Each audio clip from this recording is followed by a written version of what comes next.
I implemented a lot of those ideas from last feedback session, and now I'm trying to do that again. So that's why we're giving away the coaching as well. Okay, but good to see everybody. I'm entered in the giveaway if you fill out the survey, right? Yes, correct. So you will be entered in, and if you win, I will reach out to you. I usually do it through a random number generator on the feedback form, so it's totally random. I will say that if your form is like super lazily filled out, so I'm not expecting you to answer thoroughly, nor am I even expecting you to answer every single question, but I do occasionally get every one out of really like 30 forms is just one somebody saying no, no, no, no, no, no, okay, you know, just like nothing, completely blank except for like one question. It's like a one-word response, and they put their Discord tag in. I'm like, you're not winning the drawing. You're not winning the drawing. You don't have to be eloquent at all, but you have to at least pretend that you're giving feedback. Okay. Yeah, I think we're about ready. So we have one coaching session today, just the one, and then we're gonna do a quick gameplay review, which will give you a taste of what you're going to get in the raffle review, which happens right afterwards. So it's going to be one in-depth session, one quick session, one raffle giveaway for a free session, and then from there we'll see what we do. Maybe I'll play some Overwatch, maybe we'll do some Ask Spilo. We'll see where we go from there. Next week, I guess I can announce it for those of you guys that are actually here on stream, is we are doing a collaboration with Boger next Saturday, and the week after that, the Tuesday after that, really, we're doing a collaboration with an aim coach, actually, an aim and mechanics coach who I've actually coached on Kiriko before. So he's going to be coaching us on how to move and aim better. And then after that, we're still working on who we're going to be working with after that. So anyway, would you do a VOD review of a VOD review for someone that's trying to learn how to coach? Yes, I would. That's actually a service that I provide. I need to actually put that on my website more. That's another feedback idea here. That's something that I've offered many times, and I've done. I actually have a VOD ready for YouTube of me doing the coach session. That's edited. I just haven't posted it yet. Instead, I was posting the stupid rap thing today. But yeah, I actually have done that recently. So yes, I would do that. What I would do is I would fill out either an in-depth or private session as you would get any other coaching section, and then we could actually really go in detail of what you need to do better as a coach. New segment, roast the streamer's streaming skills. Yeah, I mean, we're getting really like stream within the review within the review. Highlight your message. Demand you put every Discord tag in the form in a pot again like the last level. We might have to do that. Yeah. The feedback is that the best looking man was at a guaranteed coaching session. Yeah, it would be if it was from anybody else from you, because I know you're lying. You're too stupid to say that. If it was anybody else, I could be like, yeah, that seems like a reasonable take, but you're so stupid. I know that you're lying, so it's just not going to work. You have to consider the source here. Will the raffle you happen immediately on stream? Yeah. So I'll talk more about it when we get there, but yeah, you'll need a code for the raffle because we will do it today. Yeah. Also, I really should add in. Okay, so I'll talk more about this in the stream later. I really need to add in a stream tag, but if you guys haven't noticed, I do have a Spilo 2 channel now. I'll throw the link in the Twitch chat. It's me. My voice in the chat. And this is one of the big requests that you guys had in the previous feedback forums, which is like just having a clip dump for all the streams and all the sessions that are happening off stream that are not private coaching.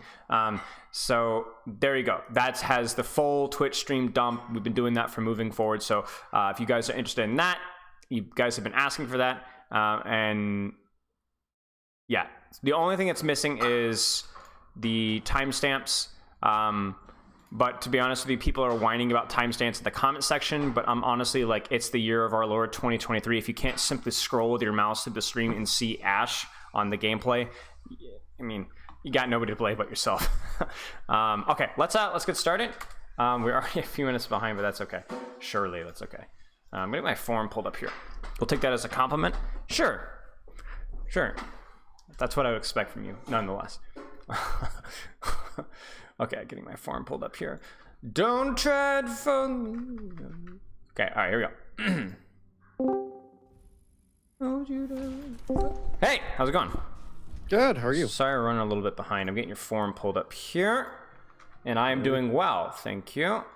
Getting this thing saturated. Okay, so looking at your form here. Wow, we somehow we are like 6 weeks if you put in the form.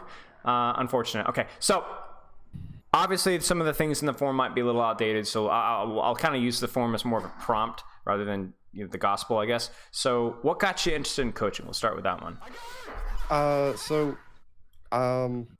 I've been playing Overwatch quite a lot since Overwatch 2 came out. I joined a scrim team. I'm really trying to get better. I'd really like to hit Diamond, and I think coaching is really beneficial, so Okay. I figured I'd sign up. Sounds good. So you got your ducks in a row in terms of exactly what you want. Break me down. So you said you've been playing a lot of Overwatch since Overwatch 2 came out, but what about before then? Did you play a lot before then? What rank did you hit? What heroes did you play? When did you start playing? I guess just give me the full rundown. So I've been playing since 2016, but really casually. So like I played a lot of Symmetra for early Overwatch, and took a bunch of breaks. Near the end of Overwatch, I was playing pretty frequently, doing a lot of Pharah, and yeah, then took another 3-month break and kind of just played at the very end of Overwatch. Then with Overwatch 2, I've basically been playing pretty consistently Pharah and Sojourn. That's so weird. Yeah, in the past, I spent a lot of time in gold, a bit of time in platinum. At the end of Overwatch 1, I was in platinum, and now I'm plat 4, peaked at plat 2. Okay. Sounds good. So Pharah and Sojourn, are those just the heroes that you mentioned team experience? Is that something that your team demands, or are you just playing what's fun for you? Where are you trying to fall? So Sojourn kind of fell in with the scrim team, in that, like, Sojourn's been kind of required. And I think she's really fun, so I decided to learn her. I also played Sombra, but that was more in Overwatch 1. And yeah, so I figured Sojourn is really fun to play. So I enjoy playing Pharah and Sojourn, and I get to play Sojourn a lot. Also, my wife plays Overwatch, and she's a Mercy main, so Pharah and Sojourn kind of work really well if we're playing together. Right. So you're public enemy number one. But you know what? At least Sojourn is fun to play, so I'll cut you some slack. I really enjoyed Sojourn as well. I don't play her much because I don't play a lot of DPS, but she just feels so much fun to play. Okay. So goals here, you kind of already brought it up earlier, but long-term goal would be master, short-term goal is plat 1, or I guess, like you said, diamond. And now you said that you're playing with a team now. How did that happen, and what are your goals with that? How often do you guys scrim? Just fill me in on the full story behind that, please. Yeah. So happened pretty early after Overwatch 1 started. Overwatch 2 started, because in Overwatch 1, I had heard about scrims. I kind of wanted to try them, got some friends involved, but there was like a big like SR gap with friends, and it was really hard to schedule. So when Overwatch 2 came out, I just ended up looking for a team. My wife and I ended up getting on a team, and I think we usually play against other teams that are about 3K, and we scrim on Wednesdays and Friday/Saturday. Sometimes it's just one day on the weekend. Usually it's just been 2 days a week. Okay. So is it like a 2-hour scrim block for like 4 or 5 maps? Yep. Okay, cool. Yeah, and I also play like ranked a lot with the same team. Oh, that's fun. Okay. Yeah. Okay. Sounds good. I mean, that's always a good experience. More time playing in a structured environment. I'm sure it's a lot of fun as well. Kind of feels like how Overwatch should be played, Yeah. That level of communication. Okay. Sounds good. So for you, it really is we just want to get the diamond, and just see where we can do from there. Have you ever hit diamond before? No. I hit like 2900 in Overwatch 1 back when Symmetra had the throwable shield. My wife hit diamond, and we were like both pretty close. Yep. Okay. Unfortunately, I mean, for me, actually, ironically, like even climbing all the way to like mid GM, the hardest climb for me was from like 2800 to 3K.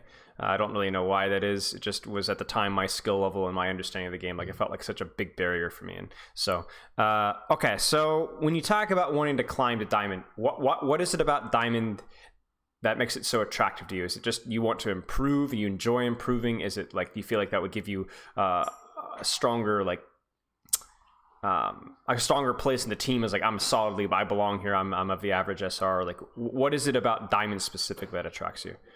So like with the team, I feel pretty comfortable that I belong there. In just terms of like, I think I bring a lot of good like morale and stuff. I'm generally a pretty positive person, but I think diamond feels like an achievable goal to like push forward. Obviously, once I get diamond, I'd obviously reset goals to something else. Right. But like, I haven't hit diamond. I've been close to diamond. Feels like a marker, like a milestone. Yeah. I get that. There's something psychological. It's also like the first non-metal rank. And diamond is where you could officially call yourself good at the game, right? Plat, you're above average. Gold, you're average. Silver, you're below average. Bronze, you're not very good. You're bad, right? Yeah. And the diamond, you're officially good. Masters, you're great. GM, you're stellar. And so on. But yeah, okay, I totally get that. Go ahead. Yeah, I also hit diamond in StarCraft 2, so I feel like that's like Sure. an analogous goal. Yeah. Okay. Let's look at your training week here, and then obviously this is like 7 weeks old. So just let me know what if this has changed, because I imagine some of it has. Yep. I play casual competitive with friends on Tuesdays. I do scrims Wednesdays and Saturdays, and about 3 times a week I do aim practice and 1v1 practice. Is it still the same, or has it changed? Yeah, it's still the same, but sometimes we scrim on Fridays too. Okay, so you have 2 scrims a week. You have 1 night a week where you do casual ranked, and then 3 times a week in addition to that, you do aim practice and 1v1 practice. Yeah, and those are usually like just half an hour thing. Okay, and what do you guys do for like aim practice and 1v1 practice? Is that with your wife? Is that with your friends? Or is that by yourself? So I was using I forgot the name of the scrim code, but basically, or not scrim, sorry, the custom code. Yeah. Where it's just general accuracy practice. I was recording it in a Google Sheet. I kind of stopped doing that, and I've been doing a lot more just try hard FFA. Okay, perfect. Okay, and so then you just do the aim practice, and then you log off. Yeah. Okay. And sometimes I'll do it just before doing the scrim or the comp nights. Okay. When you're doing the comp nights on Tuesdays, how long are you playing? Usually 6:45 till 10 to 11. Okay, so around 3 to 4 hours. Okay. Yeah. All right. So this is where we need to this is where the pedal to the metal, right? Where the rubber meets the road. Okay. You need to play more ranked. And we need to find times, if there is time, to do what I would describe as the bare minimum of ranked on days that are not Tuesday, Wednesday, and Saturday. If you have a scrimmage Wednesday, Saturday, you don't need to play any ranked, especially if your goal is diamond. That's good enough. Tuesdays, 3 or 4 hours, that's more than enough to get you to diamond. Obviously, the casual comp implies that maybe it's not the best practice. We'll talk about that in a second, but it's whatever.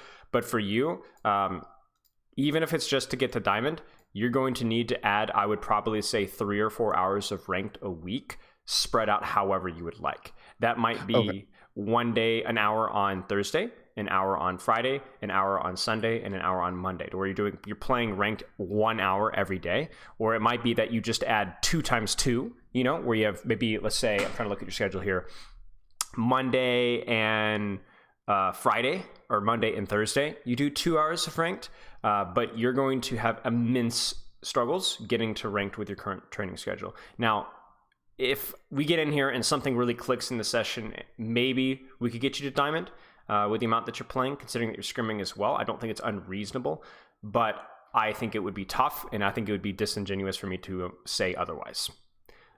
So go ahead. One clarification. Sorry, those were all the like structured times. On like Mondays, Thursdays, and Fridays, I'm doing a lot of ranked. Like if people are around, like if the scrim team's around, we'll do ranked. If like tonight, I'll probably end up doing like 2 to 3 hours. Like I'm playing Overwatch like at least 5 nights a week. Okay. So there's a lot of other like not super structured practice that's thrown in there as well. Yeah, and it's always comp because I don't like good. play. Good. Okay. So I will say this. This is the only thing that you need to be careful about when it comes to playing with friends. I think as long as those friends are not a distraction, it's totally fine. As long as those friends are competitive, it's totally fine. And as long as you're not feeling additional pressure / forced to calm or whatever with those friends, then it's also totally fine. But then if any of those things are a problem, then solo queue is generally better. So again, it's like, are you feeling pressure? Do you feel like you're not able to just like relax and do what you need to do to get better? Do you feel like you need to communicate more and have to be like hardcore? Do you feel like maybe those players are not as like taking it as seriously as you, or maybe they're not playing like that? That's where we start to have problems. I think IOStux released a video that was really good on it as well, just the other day actually, and I think it's something that I would take a listen to and just keep that in mind when you're playing ranked. I just sent you the video, and just consider if any of those factors are affecting your ability to improve, because socially it's really it definitely makes it more fun, but sometimes it can compromise your ability to focus, and that's what we have to be really careful about. So we actually go ahead. We actually have been like trying to work on restructuring the Tuesday nights to try and focus more on being competitive. Sure. I'm into data, so I like sent out a survey Yeah. and Huh. figured stuff out. So yeah, Fair so we're enough. trying to do that. Okay. But yeah, I think it is still a challenge on Tuesdays. The other days of the week, I think it's better because when I'm playing with anyone who's in the team, it's very focused. It's very like Okay. Okay. competitive that way. Okay. And Good. I do play solo as well. Okay, excellent. That's awesome. So theoretically, here, if all this is lining up here, and there's some sort, you're having goals for each practice session, and you are putting in effort, then we should be able to get you the diamond with the amount of time that you're playing. Now, when you're saying 3 times a week I do aim practice and 1v1 practice, are you? You said you do that sometimes before you play ranked, but then are there days where you do just that, and then that's all you do on Overwatch? I when I sent the form in, I was doing that. I've kind of fallen off a little bit on that, but Okay. Okay. I was doing that. Yeah. Okay. What I would say is, especially if we're talking about you playing ranked a little bit more frequently, I think what I would do is it might be okay to just do 10 to 15 minutes of warm up into your ranked play. For the amount of time that you're playing, that's probably fine. I wouldn't necessarily need or want you to do 30 minutes of aim training necessarily, unless you feel like your aim is a huge problem. I think 10 to 15 minutes before every session, whether it's a scrim, whether it's casual ranked play, whether it's serious solo queue ranked play, whatever it is, that's going to be a little bit of aim training, and that's going to be warm up, and that's probably all you need to do with that. That's probably Sounds more good. reasonable. And if you feel like, hey, I want to get a little bit aim in, the Vaxta code, the ZHT code, I have an aim video on this. I'm going to send it to you. And obviously, like you were saying, try hard FFA. What is that code called? I always forget. It's ZHT something. I'm getting better at remembering, but I always forget. Like it's like D8 or something. I don't know. Funny thing is I don't know a lot about the code, but I know it's like looked really promising. It is ZHTD8. Hi, I did remember it. All right, so I'll send that to you in messages as well. But that one might be one to check out as well, along with Vaxta. Perfect. Okay. Looks good. So I think the playing time is enough. It's going to be about is the intensity good enough? Do you have goals? Are you really focused in there? Hero pool looks fine. Pharah Sojourn is obviously fine. You're playing enough hours to justify 2 heroes, and maybe even a third if you played a little bit more. Sleep looks fine. And the last question here is, what do you feel is holding you back? Mechanics are a big part. Autopilot and understanding are also there. I have good mentality. Can you break those down for me? And then we can get into the review. Yeah, so mechanics, I feel like even when I'm doing these aim, like a lot of this aim practice, I feel like when I get into games, like I can do fine in tryhard FFA. But when I get into a game, I feel like the added pressure of it, like my accuracy just drops. And I think you'll even see that probably in the replay. Okay. So like I just tense up, I get less accurate.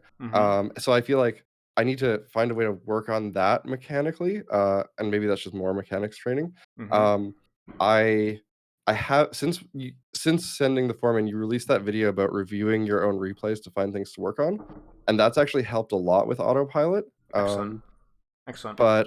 But I think I still do it a lot, especially on Pharah. And what was the last thing that I said? A bit of understanding. Oh yeah, so like there's a lot of times where like, especially on Sojourn, I don't know what the right angle to take is or the right way to move in. Sure. Yeah. Sure. Okay. Sounds good. So for the mechanics thing, I think you probably don't have as much of a mechanical problem so much as if you have a dealing with pressure problem.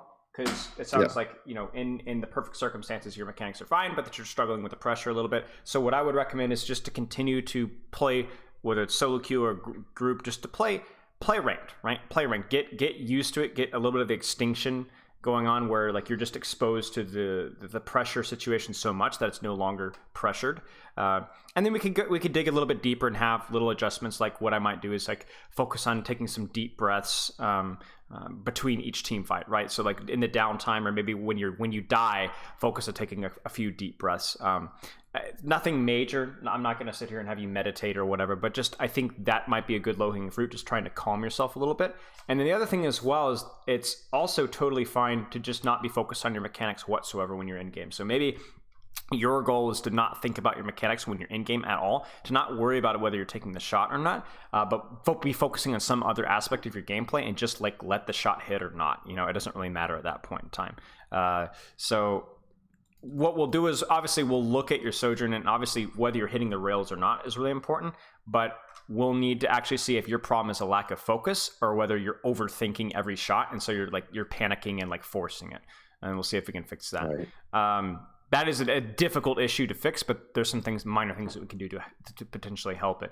The autopilot thing, so when you said specifically with Pharah, is it because you struggle, like you tunnel more with Pharah, or do you just not have as much to work on with Pharah? Because like autopilot is whatever, but also autopilot might just mean that you don't have anything that you're working on with the hero, so then you just obviously autopilot, right? Yeah, I think I don't have as much to work on with Pharah. Yeah. She's a pretty basic hero.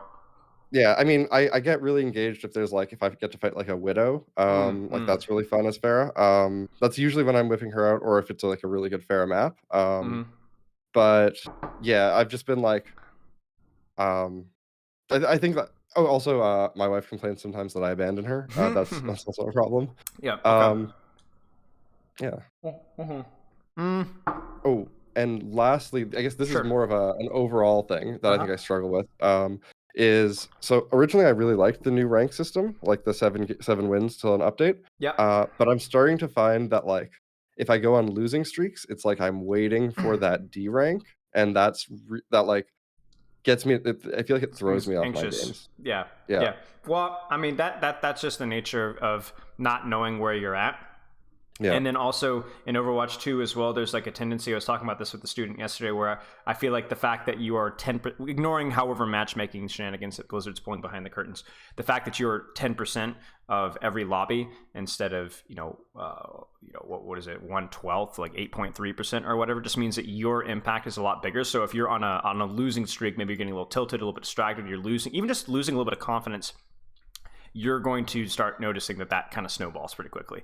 Whereas I think that's actually true. Yeah, so where in Overwatch 1, it was like you had 5 teammates to help you lift you up. Now you've only got 4. You have to kind of step up. So that's a good thing when you're really confident, when you're feeling really hot. But it's also bad when you're not feeling so hot. So yeah, I think that's something that you just need to consider. So anyway.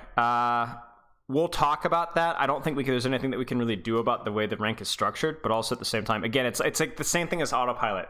Stop. Why are you focusing on that instead of something else? And I think if we could fill that gap with this is what I'm focusing on, I'm not concerned about my rank, as obvious as that sounds, I think that will pay off some dividends. Do you have any other questions? No, I think I'm good. Okay. Being trash talked by one of my Overwatch League players in the Twitch chat. Okay. I'll have you know I'm not Diamond Peak Mulfig. This guy 4.1 is diamond to him. Trash can. Okay, so let's get this started. So we're looking at some Sojourn here, and Sojourn is super fun. What are some things that you've been working out with Sojourn? So I've been working on trying to take good positions. So trying to evaluate, am I in the best position right now possible? Right. I've been trying to. I play Sojourn in tryhard FFA. So I've been working on the accuracy. I think it's still not great. Yeah. And yeah, I think those are the two main things. Okay, sounds good. Sounds good. So I think obviously you talked about like your understanding. You're having kind of a hard time knowing exactly what you need to be working on when it comes to positioning. Like, how do I actually position with this hero? So obviously, if any of those points come up where you're like, I wasn't really sure what to do here in positioning, just ask, because I would like to not just tell you this is where you should have been, this is where you should have been. I would have liked to actually have you practice figuring that out on your own. You know what I'm saying? Like actually build the skill of like how to figure out a good Sojourn position. So let's talk about this before we get in. What is Sojourn good at? Like what are the strengths and weaknesses of the hero? Sojourn has a really good escape, so she can take risky positions and get out. She obviously has the rail, which means that you can take someone out on the enemy team really effectively. Who do you generally target with your rail? This is a bit of a broad question. So anyone. So I build up rail on tanks, but try to take out anyone who's not a tank who is in a vulnerable position. Sure. Okay. Anything else with Sojourn? So you said mobility allows you to take aggressive positions. What would you say this is something that we talk about a lot, but what would you say the range of Sojourn is and how that might affect your positioning? So this is like a weird one. I feel like Sojourn can be good at long range, but you need to be able to charge up the rail. But then like I feel like she's also like I feel like she has like the long range and the short range for her primary fire. Mm-hmm. So it ends up being like medium range, kind Sure. of like Soldier. Sure. Exactly. 100%. And I think the other thing, unlike Soldier, is that you are. It depends on what. Sometimes it depends, like you said, whether you have rail or not, too. You know, you could actually duel a Widow with you have rail. In fact, you're better. You don't have the one shot, which is a little bit of a downside. But if you have damage boost, you are better at long range than a Widowmaker is. That's the crazy thing. Because you can 80-80 strafe a lot better than she can, and so yeah. Okay, let's just holler if you have any questions, and we'll get into it. Okay. So they've got definitely an interesting comp. It's going to be a challenge for you because you look at their Widowmaker, she's going to gatekeep a lot of your sightlines unless you have rail, and then at the same time, you don't want to get too close to the Symmetra Orisa. Now, what they don't have is they don't have a lot of mobility. Do you see that? Yeah. So they don't have a dive tank or things like that. So think about that. How might that affect your positioning? So, if they don't have a lot of mobility, I can probably be more aggressive, maybe take like those windows on the right-hand side. Yeah. If they can actually be able to punish me. Sure. Now, I'm going to be frank with you. I have not played or coached this map near enough to tell you like all the perfect right positions. So you and I are going to be kind of going on a self-exploration journey here. So see if we can figure out like where are the good spots in this map. But like right here, like this should be terrifying for the enemy team. You have to obviously be careful about the Widowmaker, but as long as we're able to move reasonably well here, this is scary for them. I would not hesitate to throw my E out there, but just make sure that you actually place it properly. Yeah, I think I sometimes whiff that a lot. Right, and it's costly. You know, it's costly because you whiff it there, and then look at the situation right here. Do you see how much value an E would get here? Oh, absolutely, yeah. You know, that's even without the slow, it's a phenomenal cooldown, and it's a long cooldown that needs to be landed properly. So we're going to let it play just a little bit because we do have a lot of gameplay footage, which is really nice.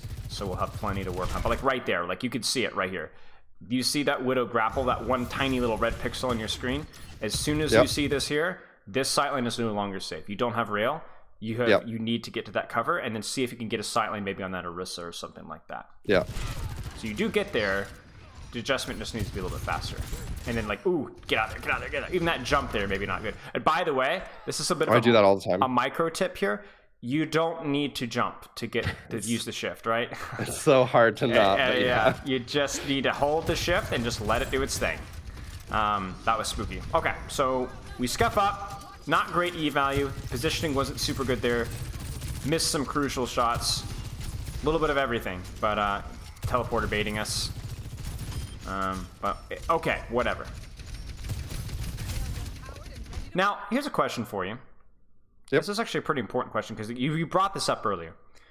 When you're charging up rail on tanks, why do you prioritize charging up rail on tanks? Well, the spread makes it so that like you'll land more shots if you're hitting the tank. Especially now with the new change, you're just gonna get 5 regardless. Right. And they're usually at the front. Right. They don't usually have a shield. You can just unload and then pick a new target. Right. You can kind of look. You can kind of see it here. There isn't anybody else to shoot, right? Yeah. Like, it's really that simple. Now, let me ask you a question. Are there going... I mean, this is a dumb question that you have the answer to, but I want to... Like, are there going to be situations in which you're not going to be charging your railgun off of a tank? And you're going to be charging... Yeah, absolutely. Right. It's like, still like still 1v1s, damage. things like that. Yeah, it's still damage. So, like if I would go as far to say if this Zenyatta was, like, playing here, even though the Zen might be less killable, the shots in the Zen would cause a lot more panic and a lot more pressure, so probably utilize that. Yeah, for sure. So, you know, it's Orisa now, but it might not always be Orisa. Okay, so right now, get it. It's going to be bad. It's going to be real bad. Okay, so they're marking you there. That's unfortunate. That's okay. But I don't like this. This is silly to me. You know? Like, because here's a question for you. You do nothing here, right? Nothing happens, okay? Yep. But that's a little bit nearsighted, is it not? Do you really do nothing here? Where's the Widowmaker right now? Well, she's lost the position. Okay. She's down Where's the below. Orisa right now?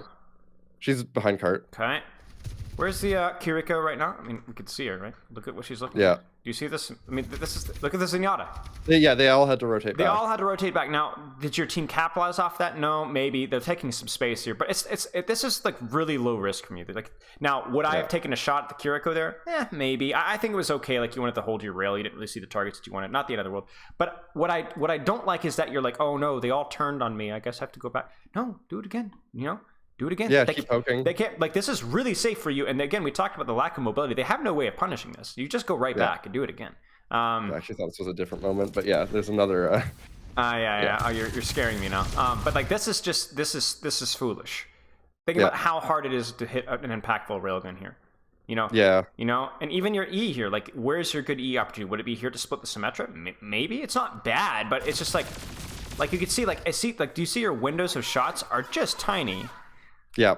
I'm not giving myself any favors. Right, exactly. And it's like their comp is so greedy on these like spam heroes. Like, let me look at this, mate. Look at this.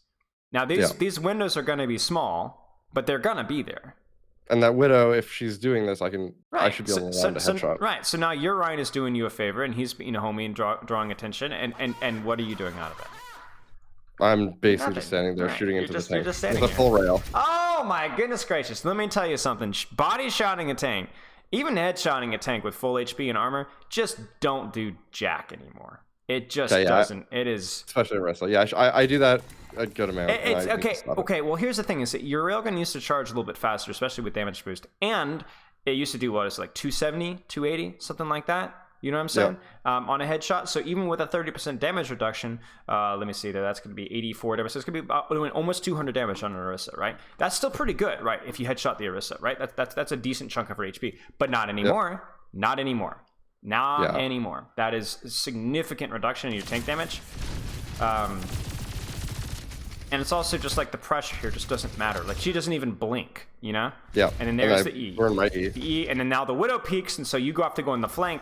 But the problem is now... This is where it gets bad. You know? Like, now your options are gone. You've missed your opportunity. Yep. And so... You know, I'm not going to lie to you. You've got few options here. You could either just hide, wait 3, 2, 1, and go for a crazy YOLO Rambo mode once your Reinhardt's literally just drop down here. Maybe your Rein can bait aggro and you can kind of just be like flanker mode. You probably die, but you could probably get something out of it. Or you're just going to have to... I mean, well, okay, you tell me. I'm not going to hold your hand. Where do you go? So I think that the correct move here is to fall back to my team and apply pressure, maybe take the far left side. Maybe something cute like this. Maybe even just play really safe and just avoid the Widow. Let them walk forward and maybe try this window for some like a cheeky E or something like that. You got to be careful with the Symmetra, but there has to be something. I have a feeling I know what we're gonna do. Yeah. No. This is the part that was bad. Okay, so here's a question for you. Why does this flank fail besides the fact that the Symmetra turret? Oh, you hit the Venom Mine. Yeah, it's tragic. Everything that could have gone wrong. You got RNG Kiriko headshot, Symmetra turreted, and Venom Mine.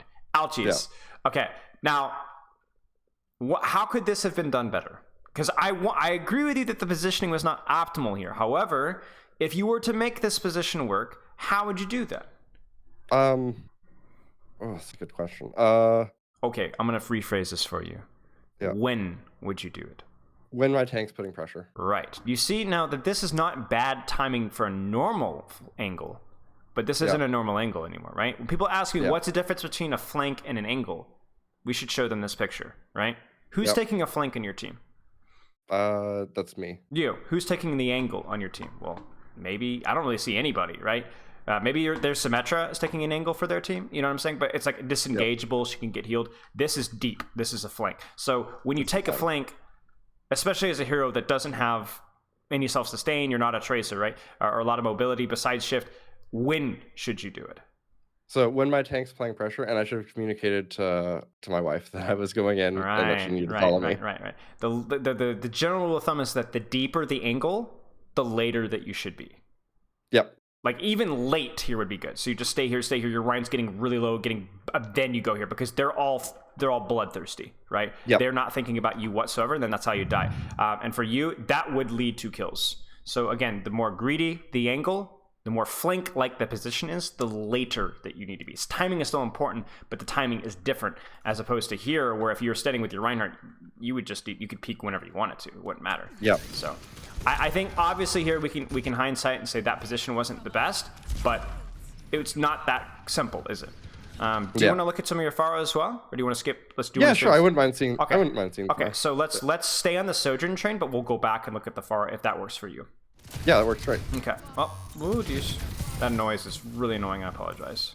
It's okay. I've noticed them. Okay, it's replay viewer now works for me, but has an audio bug, so Blizzard doesn't want me getting too happy. Okay, so back in the Sojourn seems reasonable. This is fine. Just charge up the rail. There's nothing really, as long as you're not going to die for this. There's nothing wrong with what you're doing. This is really silly though. I will say this. Like, you're not fighting. You're just charging your rail. What is that? Was that a fat finger? Nah, I'm just like mindlessly spamming. It's Yeah. Okay. I need to be more intentional with rails. Right. Okay. And the funny thing is even that I question, because is it going to get value? Yes, it's going to force a split. It's on squishies, but what's the problem? If I turn around, what am I going to see? No, the team's not there. Well, right, and not only, but it's not just about that, because sometimes you can use an E and get it back, right? Are you going to get it back? Probably not. No. There's going to be a better time. No, because this Ryan is about to fight. This fight is going to start in about 8 seconds, I would say, and you're not going to have your cooldown for that. Yep. Charge that rail! I keep just spamming it in. I should get it charged and wait for a moment. I need to wait for moments with rail. Yep. Even just holding rail is pressure on the enemy team too. So there's obviously we want to use it when we get it, but also just simply having it is a little bit spooky for the enemy team, right? They play uncomfortably. They don't like when you have rail. So, and like we predicted, now is the fight, and you would like to have E, and it's 4 or 5 seconds, right? Yep. Killing me. Just a little too soon, right? You're shooting the right targets. We like the positioning, by the way. Great cover, great angle.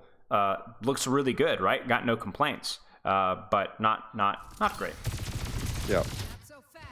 E there seems pretty reasonable. I think maybe a little bit more effort put into it here, because if we're really nitpicky about it, where would you place it? I think I'd place it. Like let's see what you see. Let's see what you see when you do use it, right? Let's not give ourselves perfect vision, because that's not realistic. Okay, so right here, seeing what you can see here, where would you place it? I think I would place it over by the Kiriko, so that she has to fall back and can't have line of sight to the Rhine. Sure. Where else could you place it? I could place it right behind Cart, so it forces the Rhine to either like walk into it or walk back into it, like between those two. Do you think the Ana wants to stand in this position right here? Probably.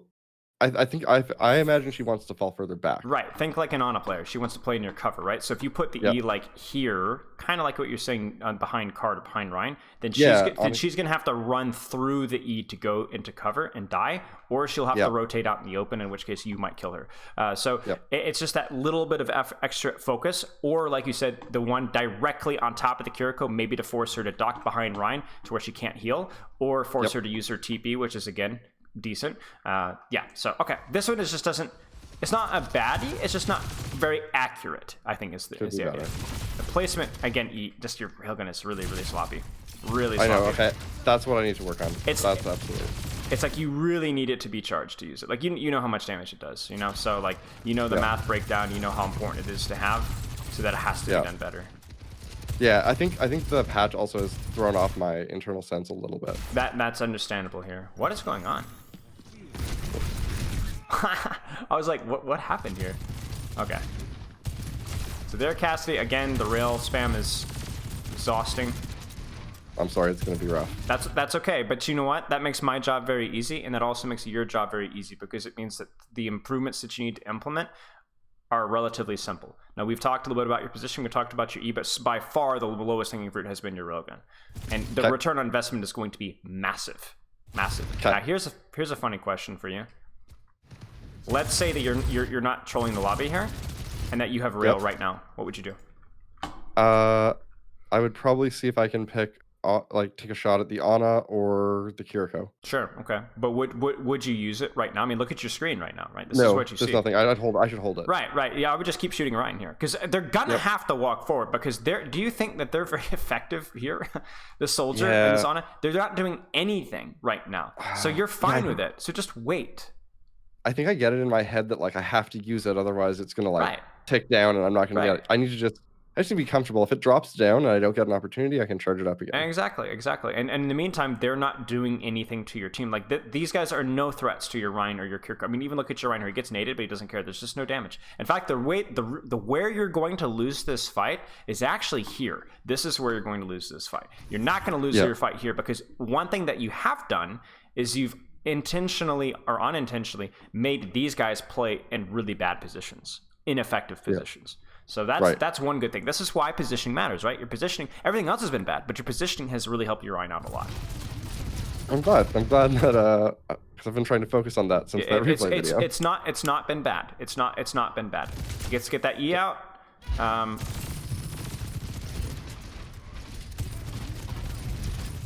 So like right here, E accuracy. Where are you placing it? I mean, it's pretty obvious, right? Yeah, like right here, so right on him. Right in front of the soldier. Just throw it on him, you know. Just throw it on him. Again with the railgun, by the way, there. So it's a minor thing. The shot was nice. The body shot was nice, but you did it at 78 charge. Try and charge it up just a couple more bullets. I know you're not going to one shot anymore, but you know, just a couple more bullets there, and definitely like aim for the head. You kind of hit him at the lower thigh. It didn't really look like you were aiming at the head, and I think it is worth the practice to put in a little bit more effort there. Yeah, this is actually a weird thing that I think I get from playing Pharah and Sojourn is Pharah makes me shoot at the feet, and Sojourn I need to get better at shooting at the head. Well, I don't recommend projectile and hit scan hero pools, but if that's what you're going to do, then you're going to need to make those adjustments. You could, and by the way, you can totally make it work. You could totally make it work. Okay. It's just going to be a little bit trickier, and also the E here, right? The E is fine, but you're just not really. It's just kind of lazy. I'm just throwing it. I know you're scared of Soldier here, but I think you've got enough HP to play with here to like really. Yeah, this is a health pack. Mercy's back on me. Yeah. That's good. Good shot. I mean, you just haven't. You've just missed opportunities to do things. You've not. You know, the shot there was like whatever, but I guess at that point it's just a little too late. Nice, good movement there. Juke the grenade. So this is. I would prefer us to have a little bit more information, if we could. And then I beg you not to shoot the tank. I beg you. Yep. Thank you. Yeah, you could definitely feel the psychological pressure here. Yep. This is the worst mechanics that you've shown so far. Yeah, I get like this sometimes with overclock. Just chill. Take your shots. Okay. Like, here's the thing, is you're going to, even if you take your time with each shot, you're still going to get like 6 shots. And that's still worth the ultimate. And instead, what's happening is you're spamming shots, and you've missed 3 of the easiest shots in the history of the universe. Yeah. If you had simply literally taken your time and taken literally 3 seconds to aim 1 shot, you would have hit it. Yep. So actually, so this is when you're talking about like you tense up a little bit. I don't think you're tensing up and overthinking. I think you're tensing up and panicking and just, you know what I'm saying? That's what's happening. So we need you to slow down a little bit. And this is not just overclock either, right? You've seen it previous to this with the 30 the 30 charge railguns as well, right? Yeah. Take a little more time because that's offensive to me. You know what just happened on my screen. You know what I'm saying? That's okay. That's okay. Like, you're a smart player. I really have liked your positioning for the most part, but that's frustrating to see on your behalf. Yep. On the plus side, that sounds Again, like a. You see that? Yep. That rail. Ouch. Go ahead. Sorry. I think that's like a really easy thing that I can work on. Yep. Okay. Okay. I have an honest question for you. If the answer is no, it's fine. Is this ever a problem with Pharah as well? Not as much. No. I don't think so. I think I'm. That's good. Because I played so much Pharah that I'm like really comfortable with higher pressure situations. Sure. That's what we talked about with the extinction earlier, right? You just need to put yourself in these situations more often, and then deal with them and deal with them in a more productive manner. Because like what I'm telling you to do isn't going to immediately like skyrocket your accuracy, but it's going to get you on the road to skyrocketing your accuracy. Yes. Because your mechanics aren't this bad, you know, like you were saying in Triad. My mechanics aren't this bad, you know. I just play as if I'm not like like this. Even this right here. Like, look at this E.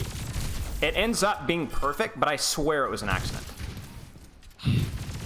Like You're probably right. It felt like you were aiming for like just here. I thought for sure it was going to land here and just like look like a really pretty glowing blue orb and do absolutely jack all. But look what happens. It catches on the wall and ends up doing. I think catch on Cassidy. Right. Himself. Oh, maybe. Yeah. You actually might be right. It might have actually hit him directly. So you're actually extremely fortunate that this did what it did, because that was a horribly intentioned E.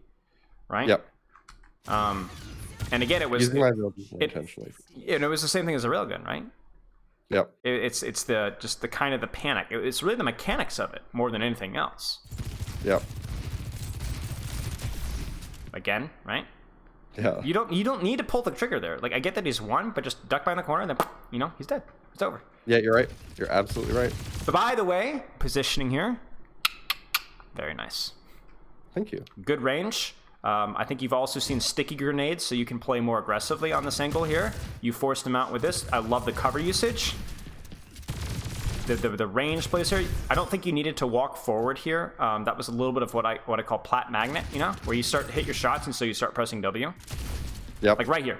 Why are we pressing W? You're actually making it harder for you to hit your shots.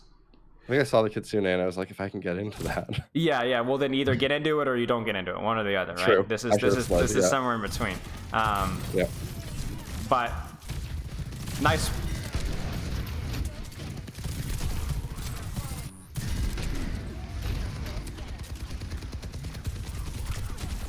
Little rushed. Because and I can tell it's rushed because look at your crosshair when you hit the railgun. Watch your crosshair. I'm gonna get really into the micro. Watch your crosshair. You hit the shots, he moves off of your crosshair, and you start missing, and then you just railgun anyway. You actually made no adjustment towards his head, shoulders, anything, or his movement at all. Yep. Your eyes are not working with your brain, is what I'm saying. Yep. He is whatever, I guess. He's nanoed, so I don't know how valuable it is, but like whatever. Last time, I promise. Yep. Right? Surely. 60%. 60. Panic, and then like you see the helix. It's kind of funny. It feels like his helix prompts you to railgun because you panic. They're probably dead. It's like and you just smash the button, and then obviously cover usage wasn't super good there. But I don't think there's anything wrong with this position. It's just like you just needed to be better on this position. You know what I'm saying? Yeah, absolutely. Okay. Oh my goodness gracious. Okay, so let's watch. Where are we at in terms of time? Let's watch maybe a teeny bit more of Sojourn, maybe like one more fight, and then let's go over and check out that Pharah. Because I want to give us time to look at that Pharah as well. Is it just that? Was that the only Pharah that you played, that section? No, I saw back to Pharah. Okay, excellent. So we'll definitely have plenty to look at then. Now, they have a really bad composition versus you. They have no range whatsoever and no mobility. They have literally nothing that can contest you if they can't get up in your face. Not to mention, you're good at dealing with Torbjorn's turret as well, so everything should be like sunshine and roses, excuse me. Panic. Do you see that E? Panic. Yep. I don't even... No. It's like a street deck. Yeah. It's like the Star of Bethlehem just right behind the Rhine. Okay, so, the Pharah swap here is totally reasonable as well. I mean, it's probably even better than Sojourn, but, okay, let's, I lied. We're gonna do one more fight. Because you're gonna impress me this fight. I know it. They go hit scan, double hit scan, you go Sojourn. Okay. Another railgun that does absolutely jack. Like, there's no chance that even comes close to getting a kill, right? Yep. Alrighty. Okay. Woo! If you had a railgun there, you would have used it. I would have. I would have. Like, bam! Shot at your teammate. Too early. Placement was probably fine, but just too early. 3. Again, railgun. Yep. Now you want your E if you had it. We're gonna get it soon though, so that's good. Positioning here is really awkward. This soldier's an idiot. Nice. Felt like you were a little bit more calm there because he wasn't actively shooting at you. Yep.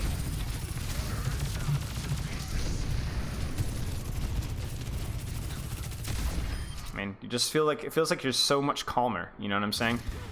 Yeah. That rail is silly.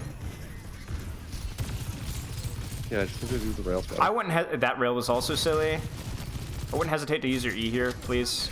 Nice, good E. Probably just pop your ult here just to make sure you get it. Well, maybe you don't need it actually. No, the healers had died. Okay, so I was fair enough. I was too concerned about the respawns, but then the Kiriko died, so. Okay, I mean, it feels like when you're not under pressure, everything's just kind of chill, you know? Your mechanics are not good, but they're not a weak point for you. They're not like the weakest aspect of your gameplay. So I think what we need to do is with your Sojourn is just specifically take really be more mindful of your railguns and be more mindful of your E's. And though they're different issues or different mechanics or cooldowns, they're the same issue. Yep. And we need to address that. And if you ever do swap to another role, another hero, that problem is going to represent itself or in another fashion. So we need to be working at that issue, not just for the sake of Sojourn, but also for the sake of heroes that you may pick up that may not be Pharah at any point in time. Okay? Do you have any questions with that? No, I think that makes sense. Go ahead, I'm sorry, totally interrupted you. I think it's a really clear thing to build on, and that's really helpful. Okay, we talked a little bit about positioning as well. It's something that you can continue to work on with cover usage, and then obviously we talked a little bit about flanks and angles, but for the most part, I think your positioning seemed reasonable. It wasn't a weak point. Just keep working on that cover. So those three things would be things that you need to work on, and number one priority, I think, for me, would probably be the railgun, and trying to kind of settle with that a little bit, and then maybe revisit how your positioning is looking, and then maybe work on the ease. You got a lot of stuff to work on with Sojourn for the next month or so. Okay. Perfect. Let's take a look at this Pharah play. So I'm excited because I don't think I've coached Pharah in a year. I mean, I'm not even joking. It's been a long, long time. I have not coached Pharah in Overwatch 2, and I have not coached Pharah in Overwatch League in a long time. So let's take a look. Yeah, I swapped because of the Widow, and I like Pharah Widow. Sure. I mean, if you can get close to her, you beat her up, you know? And I think given the geometry of this map, this looks pretty juicy. You know what I'm saying? So I see it here. Do you remember when we talked about flanks versus angles? How would you describe this, flank or angle? I mean, it's a spectrum, right? This is like this is an angle turning into a flank. Right, exactly. It's a very flankish angle, right? Yep. When are you doing this? At what point of the fight? Is it like late, mid, early? Where are we at? So I'm doing this. I should be doing it late, but the Rhine just slammed. I would say that this is late, almost, or there's certainly a mid, right? This trade has been going on for a while. Your Rhine's getting low, the Orisa's aggressive. They're walking forward. They've shattered. Your Mercy's dead.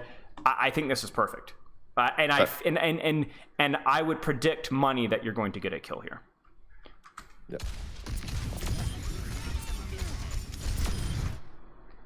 Right? Yep. I mean, we talked about this with Sojourn, and that's literally what just happened on our screen. Why did you not get I mean, look. Right? And then... Right?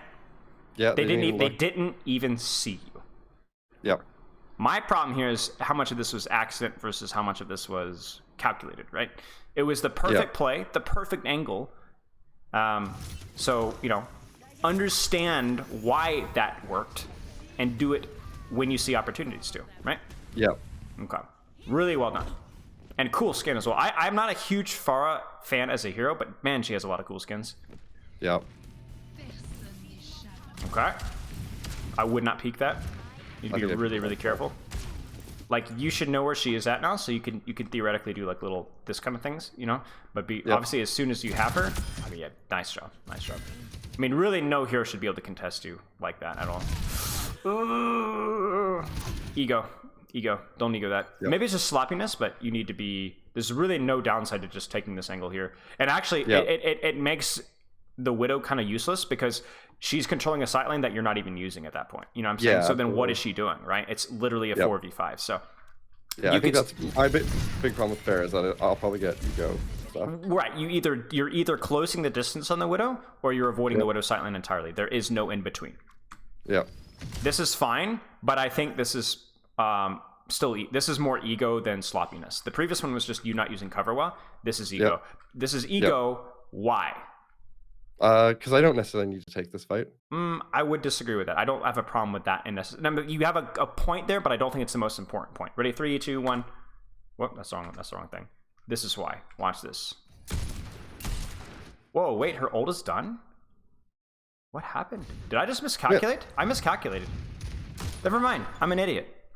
Yeah. You're totally right. This is totally fine. We did. Our support did call out when. Okay. When it was Yeah, over. I totally missed time. My brain is broken. So this is totally fine. You goof up pretty bad there with your. Yeah, your I know. combo. I messed it up a little bit. If I can suggest, the better way of doing this would be to jump rocket into jet, right? So rocket into shift, right, with no fuel at all, and that probably gets stood around here. Then fuel, and then you should have conked here. That's absolutely what I should have done. Right, and then you're immediately here, and then she's dead. Yep, she's 100%. totally dead. So this is a mechanical goof up, but I actually think this is probably fine. You still had a pretty decent angle on the Zen, but I see no reason why not to go for this guy and then take this angle here, and then you could play this building here, and it's over, you know. So I imagine she probably dies here. Yeah, and then this is fine as well. You're like, I don't want to take the soldier duel right now. I'm just gonna push forward. So whatever. Okay. Widow's alive, or Cassie's out now. Okay, nice job. Obviously carried that fight, so well done. So I guess this is where just like, okay, so you're doing it right now, just what I was about to say. You just need awareness of where a team is taking the fight, because I think obviously here it's like you've got two options really. It's this building or this building, and then you just need to make that decision based off of where a team is taking the fight. Now you could go back here and just hide and then peek late. That would be also a good plan, but then in which case this is not where you want to be. You'd want to be like literally just hiding over here. So yeah, with the barrage, I think you're like, oh shoot, I need to back up, so that's good. But that obviously is like a better team can kill you on that rotation. Yep. Okay. This is stupid. I don't love this. Okay. So you're looking for a barrage here, I assume. Yep. And you're looking for a barrage in close range. You walk forward. You realize that they are not where you want them. I mean, look at your screen, right? And so you take, oh, I'm still safe. I can barrage the Rhine. I'm fine with that, but I want you to think through, in terms of timing and positioning, a better barrage engage / just dry engage than what you just are doing now. Okay, a better. So let me ask you a question. Yep. What are the enemy DPS doing right now? They are shooting at our Rhine. Okay, let me show you their sight lines right now. You see? Yep. Do you see? Yep. You see? So the answer is essentially nothing, right? Yeah. Really nothing. They're just not in a position to do anything. They're going to have to walk to this position here, in which case if you wanted to do that exact same play, now that looks a lot more attractive. Yeah. They're going to do that, or they're going to do this. And you could deal with this too, right? Yeah. So my question is what's the rush? Yeah, I think that's a big problem. I think that also applies with the Sojourn. I'm like, when I have an ability, I'm like looking for the earliest possible time to use it, even if it's not the best time. And that's going to sharpen your focus, because you're going to make decisions like these, which looks really, really good, but it's a little bit too much in the opposite end of the spectrum. You know what I'm saying? Yep. Where I appreciate the attention that we're giving this. Like, we're not forgetting that we have Railgun. You know, I'm Sojourn. We're not forgetting that we have Barrage, but there's just no reason for you to do anything right now until they actually walk forward. And the problem with that is that's compromising your ability to get a good play. I mean, you can see it right here. Yep. Nothing. Really nothing. You know, that should have been a team fight win. And you probably should have died there, actually. A better team definitely kills you. And then, obviously, your positioning here is, like, not great. Oh, we boost for conk. Okay, so right now, where should you go, and when should you go? It's a mess right now, right? Yeah. Right now... we don't have our tank. Let's just define the map. Does the map give you a lot of options? That's the first question. So it gives me, I can go over the building on the, like, to the right of me, or I can go to the left-hand side. Is now a good time to do that, given the state of the fight? Maybe? I don't know. Is stuff happening right now? Yeah, like they're pushing on cart right now. Right. I think you need to go now. Okay. Yeah. I think you need to basically, you've got an active high noon, right? They're walking forward. You need to go. Yeah, you're right. And so you should be doing your rocket jump shot up and over and around, and then you don't even necessarily need to like hard commit, but you could play like here-ish. Yeah, and I can basically get them behind the shield, because they have to stay behind that shield too with the high noon. Now I think what's going to happen is you're probably just going to put spam pressure here, not get any kills, and your Cassidy is probably going to die. Oh, we got a kill though. Which Cassidy dies? Yeah. Yeah. That was not good. Yeah. This is where, like, I think you just lost your mercy. Ha! You know what? That's not your fault. she goes for the res, realizes they're not resable, then whips out the pistol, and then you die for it. Okay, whatever. You've earned the right to flame a little bit for that one. Let's see if we get I can talk to her about it later. Yeah. Okay. Oh jeez. Okay, here we go. Pharah time. Now I'm gonna be honest with you. Yep. Look at their comp. How should you be playing? I should be taking out the turret first, and spamming. Yeah, more? just go wherever you want. Yeah. Like, because here's the deal. How is your Ramatra is going to get his face smashed in if you're not smashing in their face, right? Yep. Like, it's not just, oh, pharmacy, I'm free to go versus them. You have to go versus them because you're down a heal resource, right?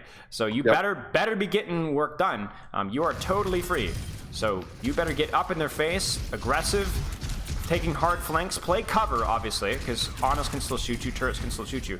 But this right here, this is not an option. Because look what happens. You see what happened? Oh. Watch this. This, I don't blame you for this, but this is like a good reminder. You see? Oh, yeah. You see? This is why what you're doing right now is so important, because he doesn't have that support that you do, so you better get something done with it. And guess what? You did. Nice job. Thank you. Same thing with Sojourn here. As long as you're sure that you're not going to get punished for this, it's totally fine.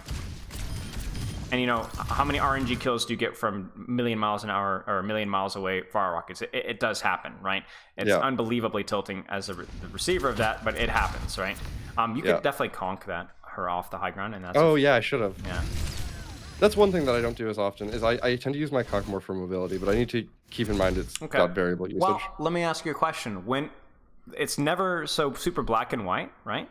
Yeah. But when would you generally use your conk for mobility, and when would you not? What are you looking for? So if I can knock someone off high ground, that's always a good chance to use conk. Okay. I forget to do that frequently. Okay. I use it for mobility when I need to get into position, and I also use it to deny mercy. When is your positioning as Pharah a lot more important? In what circumstances? When they have hit scan, especially when they have Widow. Right there. Exactly. When your positioning is a lot trickier and a lot more timing focused, do you kind of see what I'm saying? Then your ability to move quickly around is really important. Now, look at their comp, right? The soldier is definitely an issue. The Ana is definitely an issue. But if we even go back to, like, let's say here, right? If we were in these situations again, now this is all about conk aggressively. Do whatever you want with it, right? Because you're not going to need it for personal movement necessarily. Still useful for moving forward, but you could be a lot more aggressive with it when you don't have to use it for dive. Okay. Yeah, for sure. Okay. Now, the Symmetra wall is annoying, to be honest with you.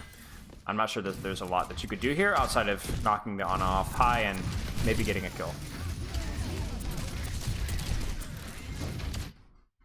I will say that this disengage is reasonable with the Symmetra wall, but what's the other option at this point in time? They're pushing, you guys are backing off, so what could you do? What have they opened up? So they've opened up, like, we could push through the left-hand side. Right. Oh, sorry, the right-hand side.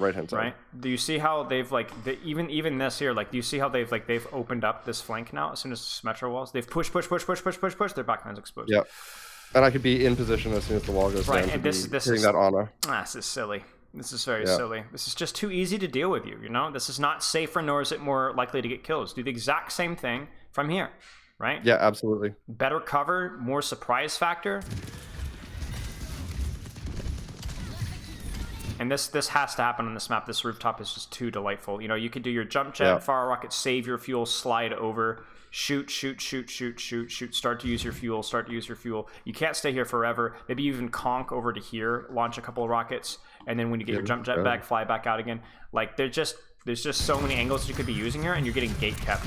You're still getting good damage in, but these rockets are so much harder to hit, And think about it from their soldier's perspective. Their soldier is very happy to shoot your Rhine, then shoot you, then shoot your Rhine, then shoot you. But what he's not happy about would be doing this, and then he's turning your back in your Ramatra, not your Rhine, sorry. That's something that we have to keep in mind. Okay, let me think here. Let's do one more fight. Obviously, a lot more awkward here. This is definitely very greedy, but if you're confident in your movement, it might be okay. Nice. I mean, unbelievably aggressive, but you did execute it very well, so there's no complaints from me. Cool. Obviously, always prioritize the hit scan, prioritize your threats, you know, that way, because they're what's stopping you from playing however you want, right? As soon as they're dead, you can play however you want. Yeah. And if you shoot them, it's harder for them to shoot you, right? So you can consider your mercy as well with that. So this is where we get a little silly. I think stuff like this is like kind of similar to what we saw last fight, where it's like, what's the point? You know? Yeah, what's the point? You're just gonna get your head blown off. Where's the best position that you should be holding right now? Probably similar to where maybe on the far side, over by the health pack. Kiriko? Or which health pack? Here? Yeah, over here. Yeah, maybe. this is fine. This is fine. I think also even where you're at now is fine. You could just be pumping damage on this right here. Because again, remember the question about their DPS. What are their DPS doing right now? They are moving forward, trying to get in position. Right, but trying to get in position. That's the key thing, right? They're not really in position to do much right now. So you could just chill, you know? Hold this angle, spam the Rhine. As soon as they walk forward, you're up floating literally above them. Or what's likely to happen is they're probably going to swing out far here, but then guess what? You're flying really high, you conk off of this wall, and then now you're directly over them and they're dead. So either one of these sides is really good. High ground, cover, directly above your threats, this is perfect, but then you just throw it all away because you just want to do something, and there's just no reason to do that. Yep. This is good. In the back. Just you see it? It's just a little bit aggressive, a little bit too aggressive when and you're just too far from cover. Okay. Do we actually get res here, as I said? I assume we don't get res. There's no way. No. Okay. What are you seeing with your Pharah? A little bit different from our Sojourn for sure, but what are you seeing with your Pharah? So I am there are definitely opportunities where, so same thing with the Sojourn, where like if I have a barrage, I'm getting into I'm trying to like find a position to use it as fast as possible, not necessarily just waiting for the right time. So I'm being like a little bit over aggressive and a little bit like quick to jump the gun. Like I feel like trigger happy is like a good word to describe the problem that I'm having. Yeah. I think when we talk about it, it's like when and how you're being aggressive needs to be improved upon. I think there's a lot of times where your aggression was really, really quite good. I mean, think about the first fight you played with Pharah, right? Perfect timing, aggressive angle, playing the range versus the Widow and Zenyatta perfectly. They do not want you to get up in their face, and that's exactly what you did. They died instantly while they were focusing down your right. Brilliant work. Since then, you've been playing aggressively, like right in front of the enemy team instead of taking off angles and flanks, and also not really paying attention to when and how you should be doing that kind of stuff. Right. So you obviously you're a very mobile hero, right? Pharah needs to operate like a Genji, really, in terms of when and how aggressively should I be going. With some comps, you're going to be kind of just playing very safe angles, spamming, and some comps you're going to be diving. Some comps you're going to be playing completely isolated from your team. Some comps you're going to play a little bit closer. And I think whenever I asked you that question, you always came up with a good answer, but I don't think you were making those decisions in game as well or as much as you should have. That and the conk thing. The conk thing I think is worth considering. Do you have any questions on either Sojourn Pharah or anything else that we talked about? No, I think that was really good. Okay. Thank you so much. You're very welcome. I will send you the post-coaching checklist after the stream is done. Probably, actually, I could probably just send that right now. I don't know why I wouldn't do it right now. And then obviously, if you do have any questions, shoot them my way. Are you familiar with the replay code rule? No. What's the replay so code basically, replay code rule is whenever you'd like. This could be a month from now, 2 months from now, next week, tomorrow. If you have a game where you have any questions, just send me the replay code with 3 or 4 timestamps of like, what did I do here, or what do you think about this, or how should I handle this? Sojourn Pharah, anything, and then I will get you a written feedback in a couple days. Sound good? Awesome. Thank you so much. Yep. And obviously, if you have any questions, just message me. Remember what we talked about first half of the review about your training schedule, your approach to training. Those are very, very, very important. I don't think there were a lot of things to discuss with you, but I still think those are things that are worth putting effort and time into. All right, mate. Absolutely. Cheers, mate. Appreciate your time. Had a lot of fun. Yep. Thanks so All right, much. see you. Have a good one. See you. Bye. That was Light Zephyr, the Pharah and Sojourn Extraordinaire. That was fun. I like coaching this map, and I haven't coached Pharah in such a long time. There is something to be said for some variety in the coaching. Okay, so let's move on to our next gameplay review. Let me actually see if this is a roast review or not. I don't actually know if this person. I don't know if in Calendly there's an off. Wait, there is. It's in the old form. Oh, it's not a roast review. Tragic. That's okay. We still got gameplay. Reviewing you. Hey chat, thank you for all the subs. I'm doing pretty well actually, thank you. So here's what we're gonna do, chat. We're gonna do one 30-minute gameplay review. Then we're going to get into our raffle drawing for free coaching. So stick around for that. And if you guys are more interested in free coaching besides the raffle review, ! feedback, I need y'all's help. Check out this cat, by the way, y'all. Look at this thing. Hey! She just has her head stuck in my arm. Amari! Amari! Hey, what are you doing? She's been there for like the last hour. Okay. So yeah, exclamation mark feedback, exclamation mark raffle. We'll be getting started with that soon. But first, we got some gameplay to look at here. Let's take a look at Ed's form here. So, what do you hope to get out of the review? Insight on what I could do to improve on. This is a GM1 VOD. Nice, exciting, exciting. Training week is ranked. That's very helpful. I won't elaborate more if that's all we really got here. Hit scan, player, 7 hours of sleep. Improve mechanically and mentally. What do you feel is holding you back? Mentality, understanding, and general positioning movement. So obviously, because this is a gameplay review, we don't talk and go in as much detail in the form, but obviously mentality, understanding, and general positioning movement. Mentality thing is obviously something that I can't really talk about with you unless you have something specific question-wise. So maybe that's something that you can send me some questions on or put those questions in Ask Spilo. But understanding and general positioning movement, we can definitely take a look at here. You are Bateman. This is GM1. Sojourn. Bateman. You guys are killing me. Definitely have a Sigma male.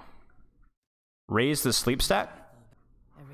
No, the feedback is something separate. So here's the thing. Raffle is what we're gonna do in 30 minutes. We're gonna draw a random raffle thing, whatever. Feedback is what I need from you guys in terms of what I could be doing better in the stream, the YouTube, and so on.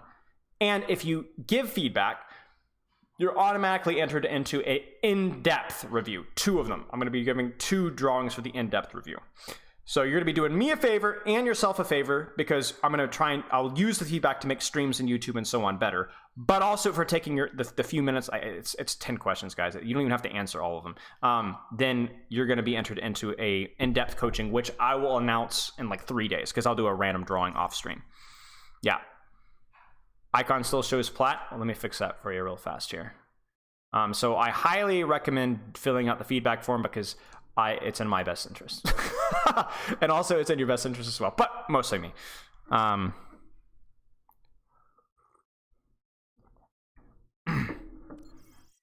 There you go. Sojourn. I don't have anything to add here. Let's just get straight into it, chat. So GM1 Sojourn. Let's in the words of the great Modern Warfare, let's do this. Been best, FD God.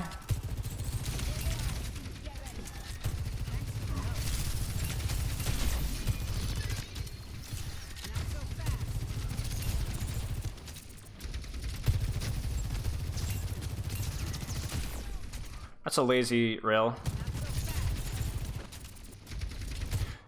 So so this is something that seems relatively minor, but let me ask you a question here. So something to consider is when can I take more aggressive angles to put out consistent pressure? So like right now, the enemy team is kind of fully LOS'd you, and what their Orisa has done is she's trying to create space by walking forward and then holding this position.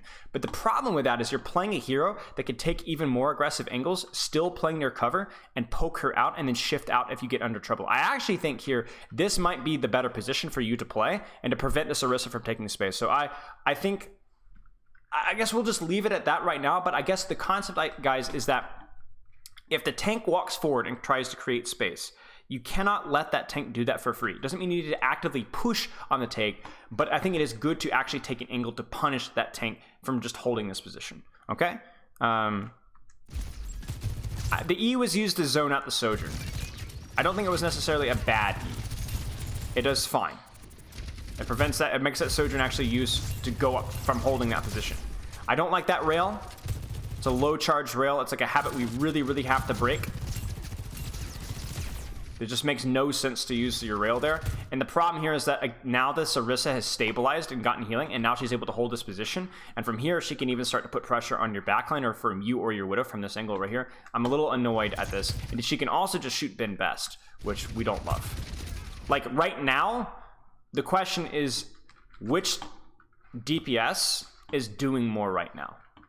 This Sojourn is not doing a whole lot, but she is controlling this angle here. But if you allow Ben Best to get poked out by this Orisa without also taking this angle and poking out this Orisa, she's going to force Ben Best back. I imagine Ben Best is going to have to give up the space. Yeah, so he's trying to clear Tracer. He goes a little bit too aggressively, then the Tracer flanks, and now he's going to have to back out entirely. And you've given up space.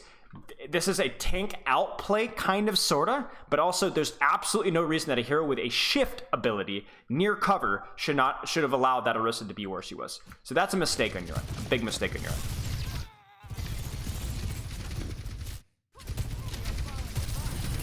Like right here. And then again, what let me look at this. Let me look at this. So Ben Best is getting run on. Orisa zones you out. The E is fine. We're lining up in the head. I don't understand the rail, again. So again, we're at like a 95 rail that just straight up misses. You can't afford to miss this on an Orisa. So the rail has to land here. Like it just has to land. I don't care if you need to take a quarter of a second longer, or even if you don't use it at all and hold it for Tracer instead to force a recall, or just to get a kill on her. But this is really bad. And then you give up the angle, even though this is a really short sightline that you could be playing here. So the idea here is that this Orisa is holding space, and you should not be allowing her to hold space because you have the mobility to play aggressively. Now the problem here, finally. I mean, I've been waiting for that for like the last 60 seconds. Good rail. Doesn't quite hit, but it's fine. Or doesn't quite hit the headshot, but it's fine.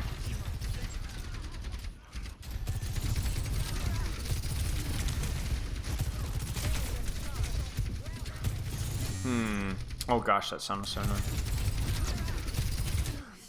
I don't love the E in the fortified Orisa. I'll say that. I think it would have been better to just not use it there.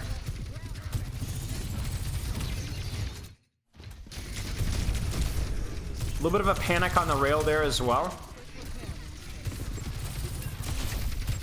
And then obviously like a rail on the Orisa there I don't think is impactful. I think this is where it's obviously like you're down a few here. So the only way this fight gets clutched is if this Tracer dies, or if this Kiriko dies. Right now, I can understand an E on the Sojourn, or the Orisa, but I do not understand the rail. The rail has to be used to get a kill in the squishy here, otherwise this fight's lost. This Orisa's not going to die. That rail was really sloppy. So we'll keep watching, but I'm really not I feel like we're just spamming our rails here. We're not really taking time to aim them properly, and we're not controlling space as aggressively as we need to be. Because remember, they're on Sojourn Mercy, which means that they're going to the range battle is just going to be absolute misery, especially with Sojourn or with Orisa. So what you need to do is you need to be a lot more stifling with the positions that you're holding and not letting them to take so much space.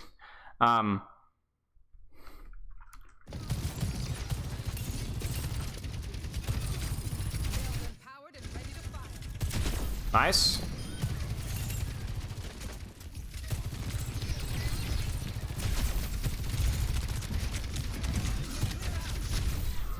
We just lost track of her.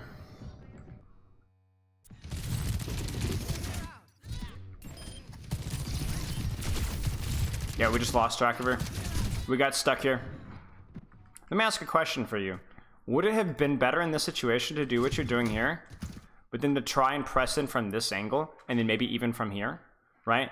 So then either you match the Sojourn and clear her out, or if you don't see Sojourn, then you're able to control this angle and push from there. I don't know. I would have at least checked here, because obviously this position here that you're in now, you're not likely to be able to get kills from this angle because the cover is too good for their backline. Why is the Bronze Sojourn better than me? I don't know, mate. Okay, we're gonna clear top.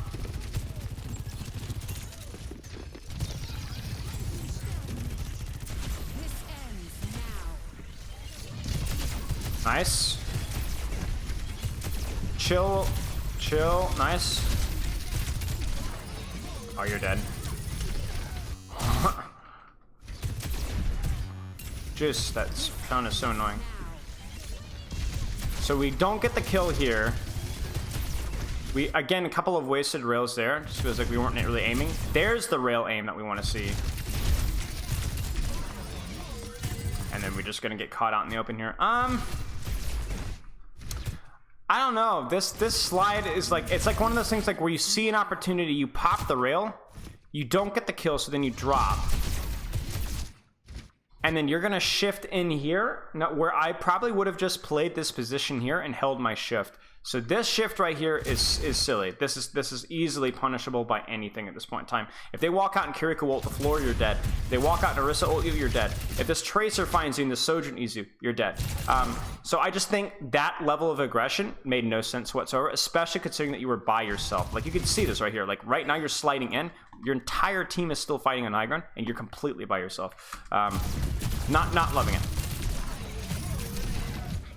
But I want to pay you. You can pay me everything you want. Give away your entire life savings. Fine with me.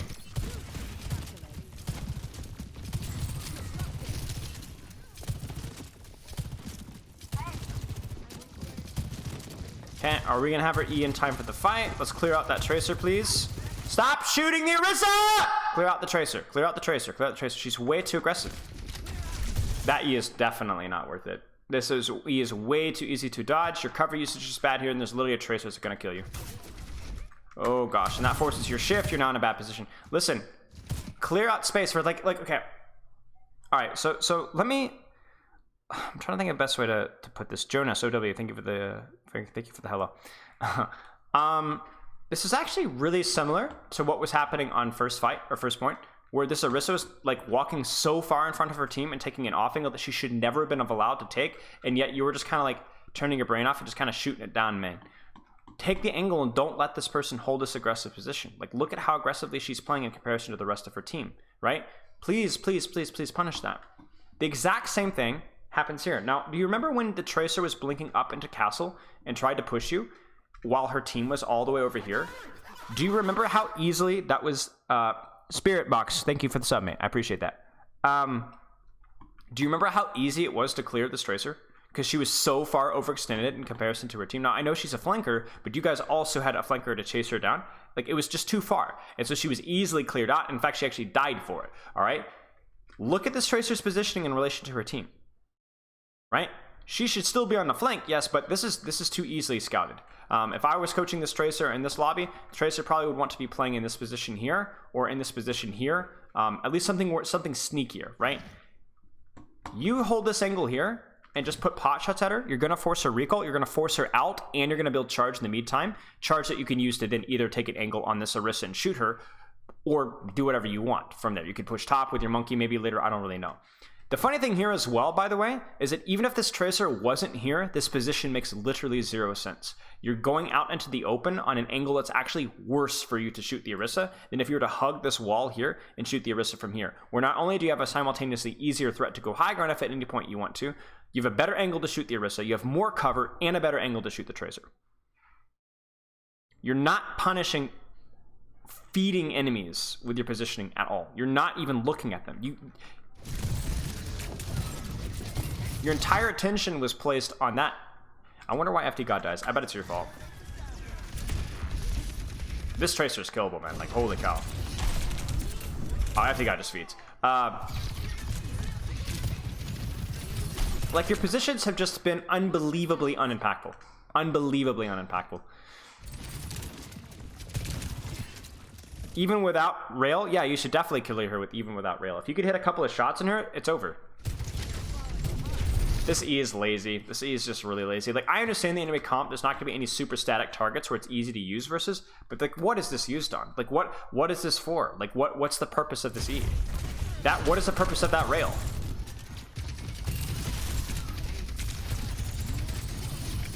So you can actually charge up rail pretty fast on a fortified Orisa with the new changes, so that's good.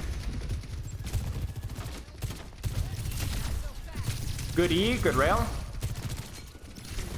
I mean, this is where you know, a Lucio is actually better than a Mercy in these situations, because look how close you're able to get to the enemy Sojourn, right?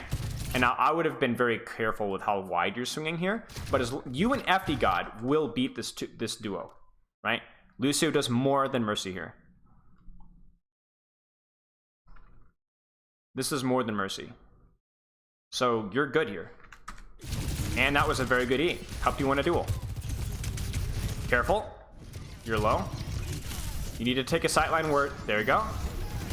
Good. Lazy E. Lazy E.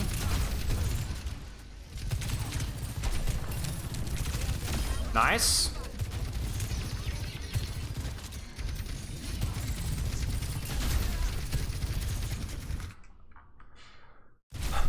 Hot take. Maybe not a hot take. I don't like this rail. Don't like this rail. I think Orisa has too many defensive cooldowns that unless you've specifically seen all of them. So if you go to her POV, she still has her fortify. I don't like this rail. You could force this fortify with your rail, but you know what I'd rather you do? Shoot the tracer right in front of you. I mean, look at the statue of the statue. Look at the state of the fight. You know there's going to be a target to shoot. You know it. You're shifting in, for crying out loud. There is going to be a target to shoot. I mean, look right there. And then watch, wait. 3, 2, 1. Right, there's the Kiriko. There's the Mercy. Oh, the Mercy is smart. The Mercy doesn't peek. But there's so many. There was a target literally 1 second after you used the cooldown that you could have railed there. And let me ask a question. Did this Tracer have recall? Nope. That was a kill opportunity right there. Or, excuse me, she did have recall, but that's still a kill opportunity. And recall is as good of a cooldown trade as Fortify. So I'm a little concerned about us shooting the Orisa here. I don't think it's the best use of our rail. Like right there, again, is she low? Yes. But I don't know. Like, we're so focused on that Orisa. Like, right now, surely the Mercy's a better shot here. Like, surely, right? Right? Right? We're just so locked in, you know? Questionable Infocytes. What should Sojourn's E look like to not be lazy? It should either be used when a fight is actually started. It should be either used to zone off or split the enemy, or it should be used to win a 1v1. Zoning off and splitting the enemy when they're extremely mobile, like this composition, is not likely, but it can still be used to win a 1v1 or secure a kill. We'll give you an example in a second.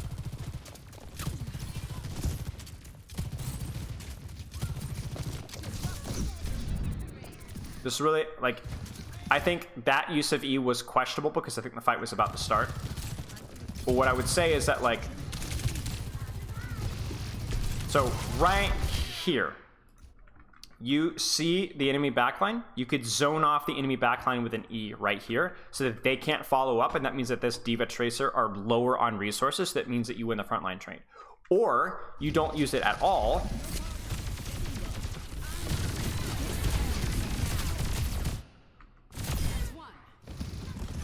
And you would use it in situations like these where you get up and close and personal, which you can't always predict whether that's going to happen, but you can get up close and personal and then you just automatically win this 1v1 because of where you're at. Now let's go back to something other than your E usage here. Back. Again, that E isn't particularly well placed. It's just in front of the entire enemy team. It doesn't actually force a split. Obviously, Matrix makes it tricky, but this is not a good E. Unfortunate combo of ultimates, but at least you guys get the Kiriko ult as well, I guess. So.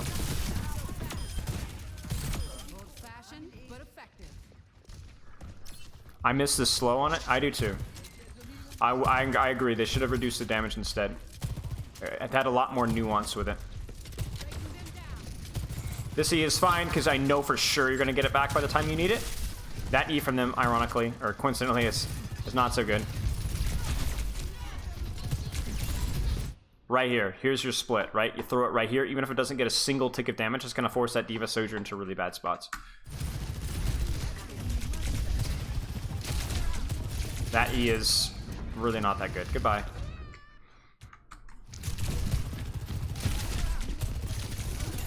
So maybe just a small thing for you. This is a little bit of more of a micro detail, but it would have saved your life at least, I think, 3 times already, where you are using your shift in situations when the enemies have ultimates to punish it. So for example, right now, they don't have a Kiriko ult, but if they did, you would need to make sure that you have shift to disengage the Kiriko ult. Like right now, let's say they just Kiriko ult right here, you're dead. Let's say that they Sojourn ult right here, you're dead. Let's say that they bomb here, which they did, you're dead. So this shift needs to be used to hold aggressive positions, but then obviously you look at the situation right now, you guys have no ultimates, so you're going to be kiting something, and your one kiting cooldown has been used, and you're dead. Do you remember on second point when you shifted in with your ultimate, and then but they also had Kiriko ult, and they also had Orisa ult, so then they just walked on you and killed you because you didn't have your mobility cooldown? Same thing. Yes, you did get it right. That was perfect. That's a perfect answer with Sojourn.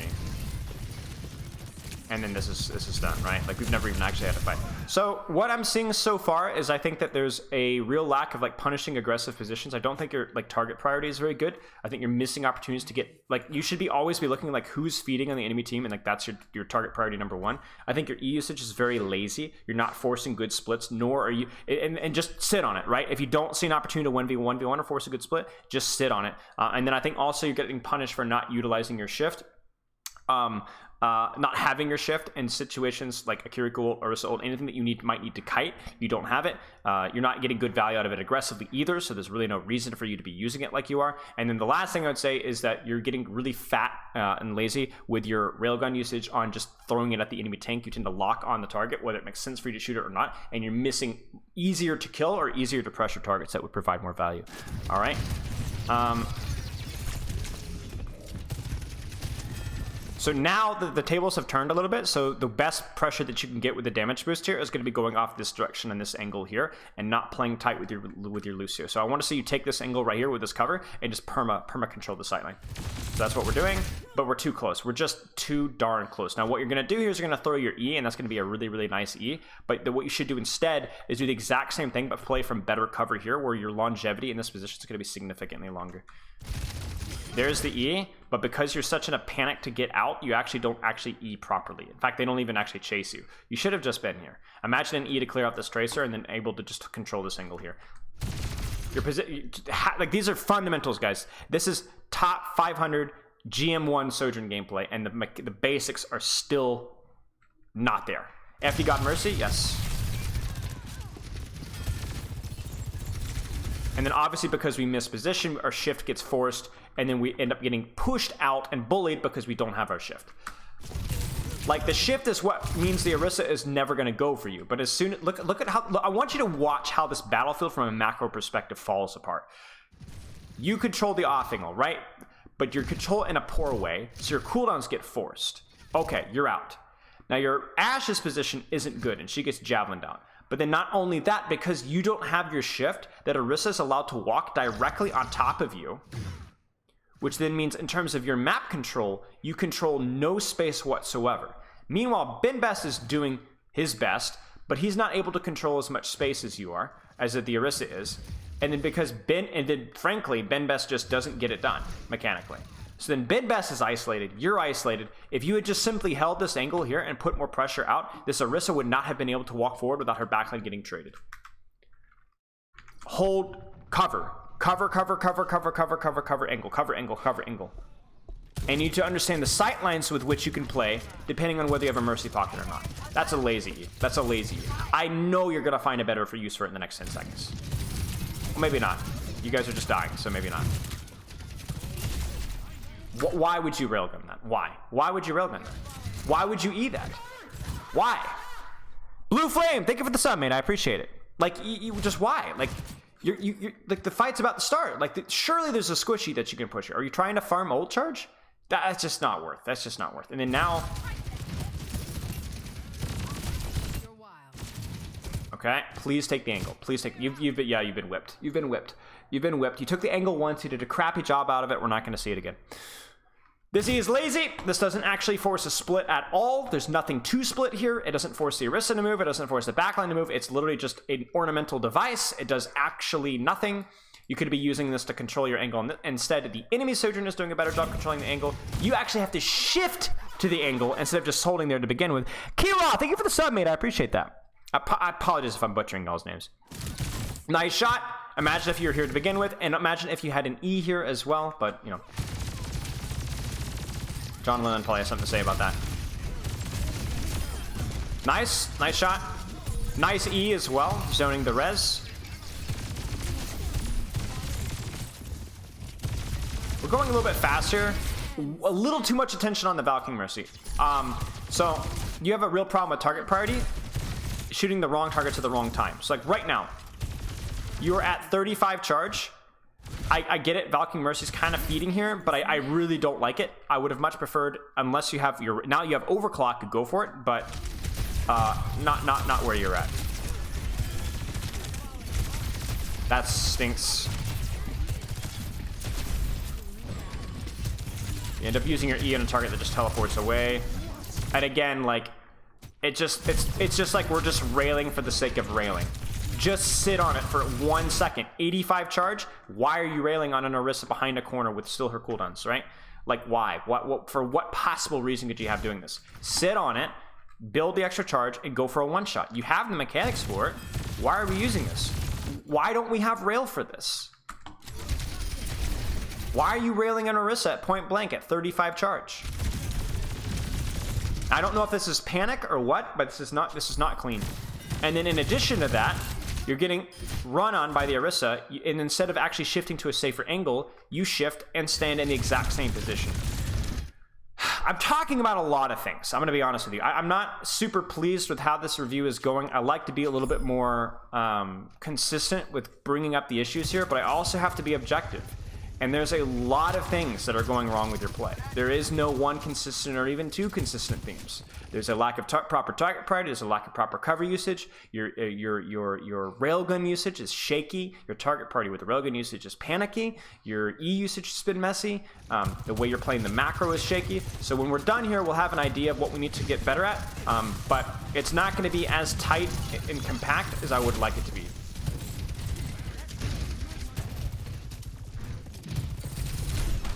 Like, this is just silly. Like, it's just silly. Like, yep, Ben Bess is out. And yet, look at the range. Look how close you are here. Look how close you are. You don't even have a mercy pocket anymore. Hey, sincerely. This is silly. This is silly. You should die for this. You should die for this. Or at the very least, you're going to get your cooldowns first. And your team isn't pressuring at the same time. So there's no value out of... Remember we talked about how we wanted you pressuring earlier, more aggressively up here? Well, it's because Ben Bess was actively engaged with you. You're by yourself here. There's Suzu, and you're going to die anyway. Your shift doesn't take you to safety. That might be the biggest problem with you, actually, now that I think about it. It's the railguns a little bit, but I think you do a really poor job of actually using your shift as a defensive cooldown. It feels like every time you use the ability, you don't actually end up in a safer position. And when you use it aggressively, you're not even getting value out of it aggressively either. So it's not just like, oh, you're using it too aggressively. You'll often get pressured and you just shift and just kind of stay in the same spot. So it's like, what is the purpose, right? You're getting caught with your pants down a lot. You've died far too often this entire game.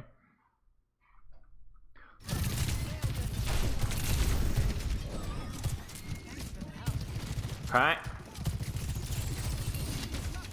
That E is good. That shot is good too. That E actually forces a split. That forces a response. It actually matters. And there it is. I mean, you are so very predictable. Walk forward. Don't shift. You know they have Kiriko ult. You know that they have, probably assume that they have Sojourn, and that they have Orisa ult, and even Valk to an extent, right? That's going to allow them to play more aggressively. And yet, I mean, this Orisa is eating your lunch money. She is actively tracking your shifts, and you're making the same mistake over and over and over again. And this isn't just an Orisa mistake either. This is something that it doesn't matter what the tank, it doesn't matter what the DPS. If you're just using your shift for the sake of using it instead of taking, I get it. You're up one, you want to walk forward, but be very careful about shifting. If you're going to shift, you'd want to shift to a safer location until you're like 2 seconds left on the cooldown, and then you can start to walk forward here. You're shifting to hyper aggressive positions when the enemy team has ultimates when you're only up one. Oh man. So Yeah, we just kind of feed here. And by the way, check the E. So, Railgun doesn't quite hit. The E is just used, I guess, and then you die for it. This has been some of the most deaths I've ever seen in a Sojourn gameplay, ever. Have you reviewed? Oh, what? Oh gosh, that noise is annoying. Sorry, chat.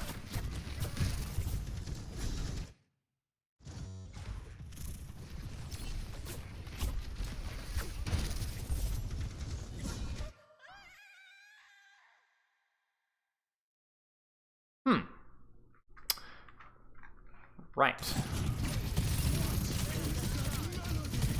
Oh no.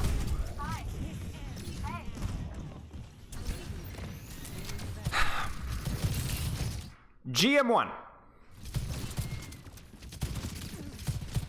GM1. Oh, it's so lazy. It's so lazy. There's just no possible way that gets a kill. It's just, I mean, I guess it doesn't really matter because they're disengaging, so you've got like one shot anyway. But like, it just, I would literally rather have a chance at like right now, you could be at 100 charge, right? You could have just blown that guy's head off right there. Because it's like, oh, well, they probably disengaged. But no, but there's literally an opportunity right there. We would have loved to have had charge. 45 charge on a full HP retreating Kiriko. It's just not good. It's just. No. Oh no, you can't do this to me. Ah, what is that doing? What is that thing? Why is it there? What does it mean? Ah!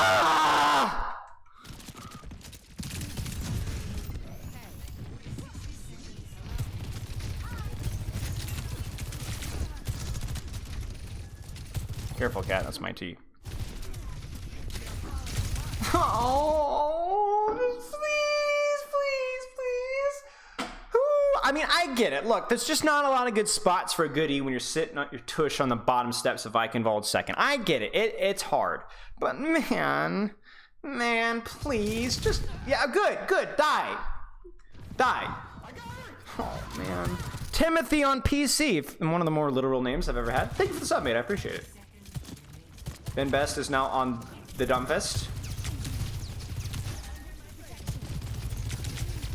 I mean, really, you guys should just be rotating inside here, and then if you have the ultimates for it, you can take the brawl in here. Like, the Mercy Pocket's going to be really spooky in here. So, I mean, she has Valk, now you guys have wasted too much time. I just,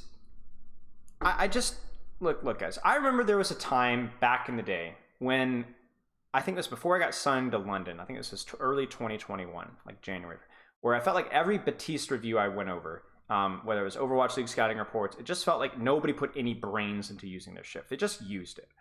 And so I became known as the Batiste shift guy. And I just feel myself. Thank you for the sub. Oh, congratulations, Stalker. I appreciate the gift of sub, man. I just feel like I'm the Sojourn E guy. But chat, I can't help it. It's a 15-second cooldown. And when I see this, what do you want me to say? Am I just supposed to ignore that? I can't. I can't do that. I can't do that. Now, I understand the reasoning behind this. I imagine they probably thought that the Tracer was going to try and drop and clip them. But there's just no way that you think that that's a high enough percentage chance or that placement is good enough to do what you want it to do. There's just no way. You can't possibly tell me. Okay? Please stop shooting the Orisa. Thank you. At least there's a chance of winning the fight if you don't shoot the Orisa. Please tell me that you're just not human. This isn't, okay. Not a roast review, chat. I'm doing my best.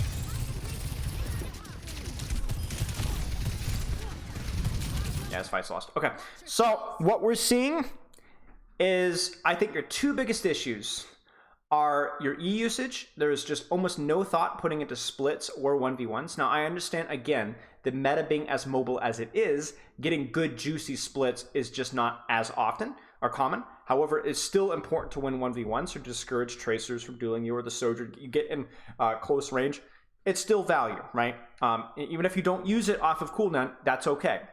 The other thing is there's your railgun management, whether it's pressure on tanks, whether it's just using it at 45 charge. It feels like sometimes you're not putting a lot of thought into aiming it. I think a good example of that would be like, let's see if we can find, let's see which of these rails were actually aimed. Let's find out. That one was aimed. That one was aimed. That one was aimed, but we missed. That one was not aimed. That one was aimed. That one was lazily aimed, and don't tell me otherwise because you're GM. GM1.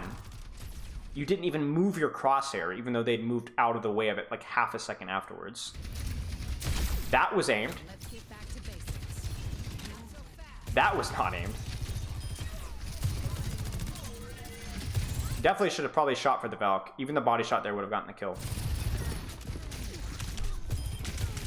That was not aimed. Like, you see what I'm saying, chat? Like, there's a lot of these shots that are just, there's just a lot of panic and just kind of using the ability. And I'm telling you, that is an unbelievably common issue with Sojourns that has to be done better. So railgun usage, your E usage, I think we could talk a little bit about your positioning as well. But there was a lot of details. It's not all tight and tidy, but I hope that there's enough in here that you can kind of take and practice. We did talk about a lot, but there's a lot of things that I think that need to be improved. Thank you for the gifted sub again. No, I mean, there's no way that this is, you guys thought this was bronze. There's no way that you guys thought this was bronze. We should try, you guys would be horrible at Guess My SR. Guess My SR. I mean, the last couple of fights have been really, really bad, but there's also been a couple of fights which have been obviously really, really good as well. So, obviously not bizarre. Like, this is GM1 gameplay, but GM1 gameplay is also a pretty broad spectrum. I would say GM1 is like the equivalent of like 4.3 to like 4.6. So that's a big jump in skill. GM1 is like, I don't think GM1 is a very broad spectrum. We're talking literally Overwatch League to like low tier 3, mid tier 3.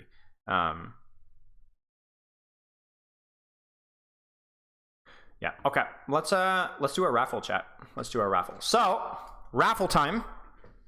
Raffle time. It's time for free coaching. Thank you all for the subs, by the way. I really appreciate it. Yeah, you guys are talking major trash. Plat chat thinks that they're the greatest of all time. Okay, let's do this. So, what we did last time. Hey Pepper, are you here? Yeah. You want to help me with a raffle again? Yeah. All right, I got challenged to do the stupid bucket thing again. All right, so here's what we're gonna do. We're going to literally raffle.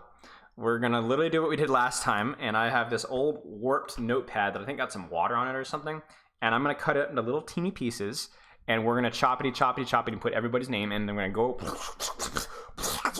and then draw it. How dare you bait me in with free coaching? Give me legitimately useful advice. Yeah, exactly. Shame on you guys. Oh, please, guys, please. Do you see this? Do you see this wonderful face, guys? Oh, it just looked awful. Please, exclamation mark feedback, please. That would do me a huge favor. And there's also a free coaching giveaway as well. So for those of you who didn't hear me 45 minutes ago or 30 minutes ago, if you fill out the form, you're automatically entered into 2 more drawings of free coaching. So please, I would appreciate it. It's going to help everybody here. All right, I'm going to go ahead and get started on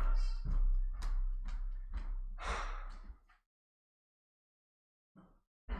Ladies and gentlemen, I'd like to introduce you to a pot. This is a pot. If you are interested in entering the raffle for free coaching, that's okay. Have some scissors. Have some scissors. Yes, I did.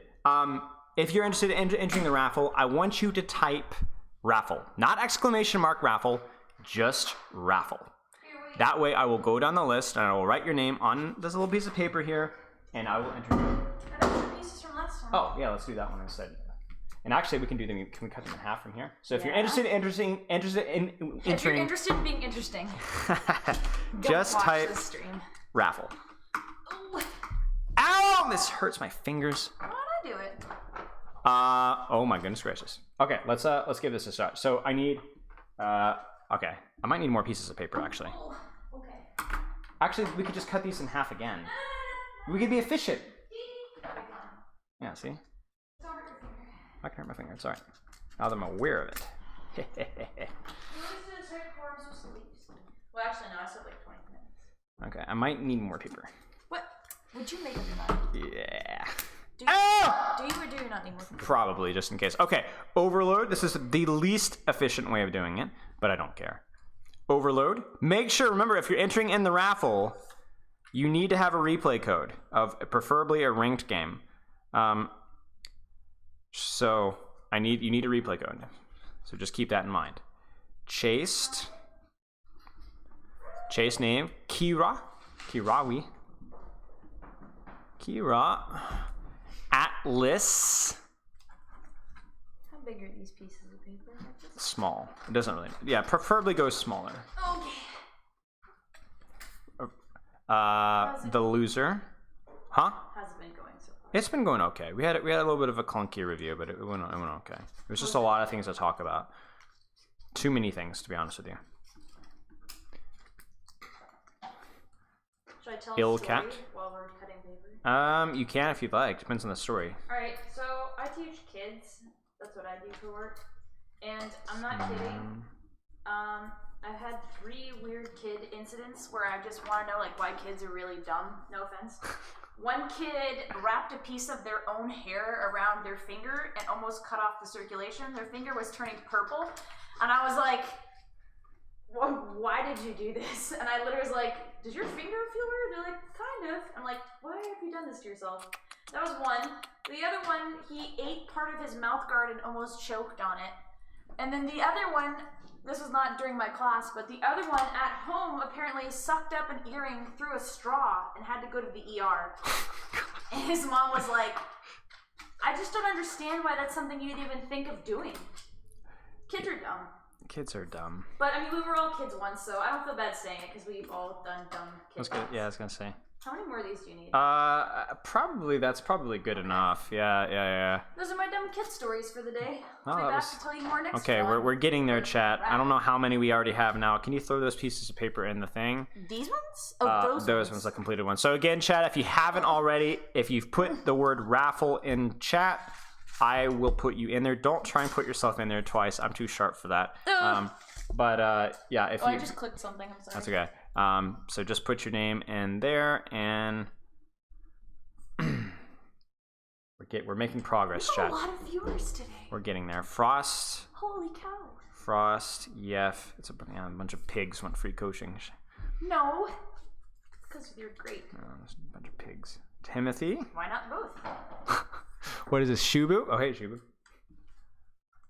Shubu climbed the I diamond. had a kid when I was in elementary school who wanted us to throw rocks at him. Yes, we did it. Excellent. Punish the stupidity. Shubu.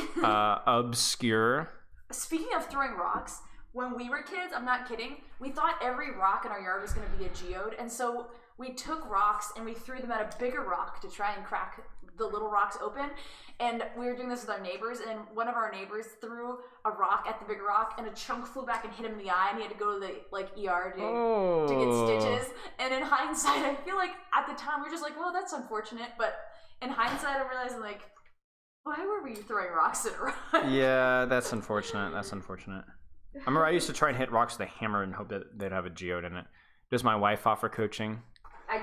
Listen, I could coach people. Can I suggest saving some trees? Yeah, see, I'm literally gonna bookmark that right now, actually. I'm gonna bookmark that right now. Okay, so next time we do a raffle, North Ranger, I'll use that. You know I could coach people. Okay, last offer. Okay, Ryan P. Last offer. If you haven't already put your name or like raffle in chat to enter the raffle, do so now because I'm getting near the end of the list. Hey, Baldy. I actually need a mod Baldy. Hang on a second here, Baldy. I need to mod you in Twitch chat here. Am I a mod? Yeah, you are. Woohoo! I don't know how to... Wait, do I just do /mod Baldy? Chat, if you want to see a real life Discord mod, there it is. Right there. Baldy. Do you remember last time you coached me? It's been a while. It wasn't that long ago, actually. Well, no, on stream. You coached me on my birthday.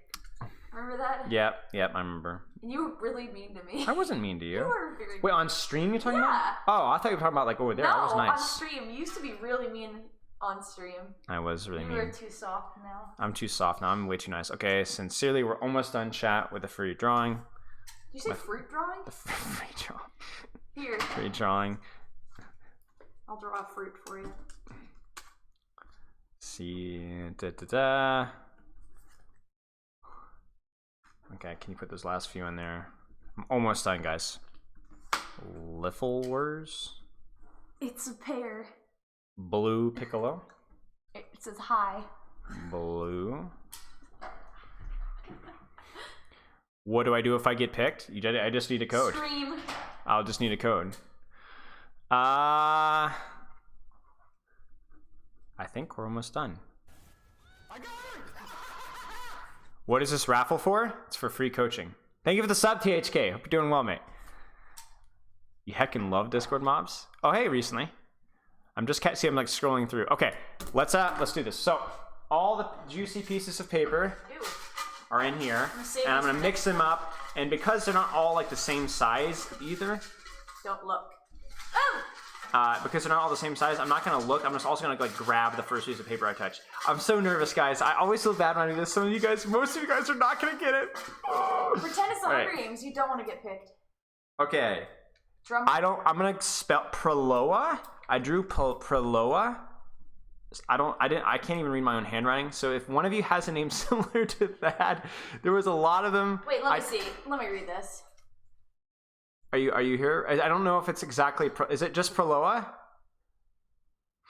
I did write the. Definitely looks right.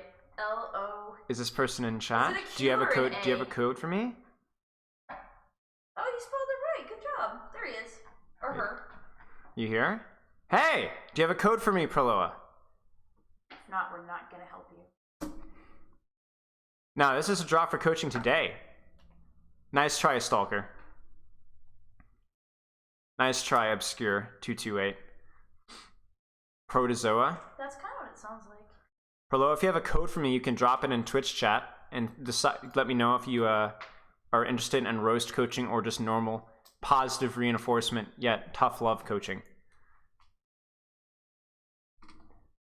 Your gameplay is already perfect. Yeah. Is OpenQ okay? Yeah, it's fine. I'm glad I got the bucket here, though. I mean, is OpenQ okay? Yeah, it's okay. It's okay. It's okay. I can't believe the one person I drew is one of those unwashed Gentiles. What? OpenQ. Yeah, I'll do it. It's fine. Do you want roast or not roast? 5 tank coaching Omegle? It's not 5 tank. Come on, guys. It's 4 tanks and 1 support.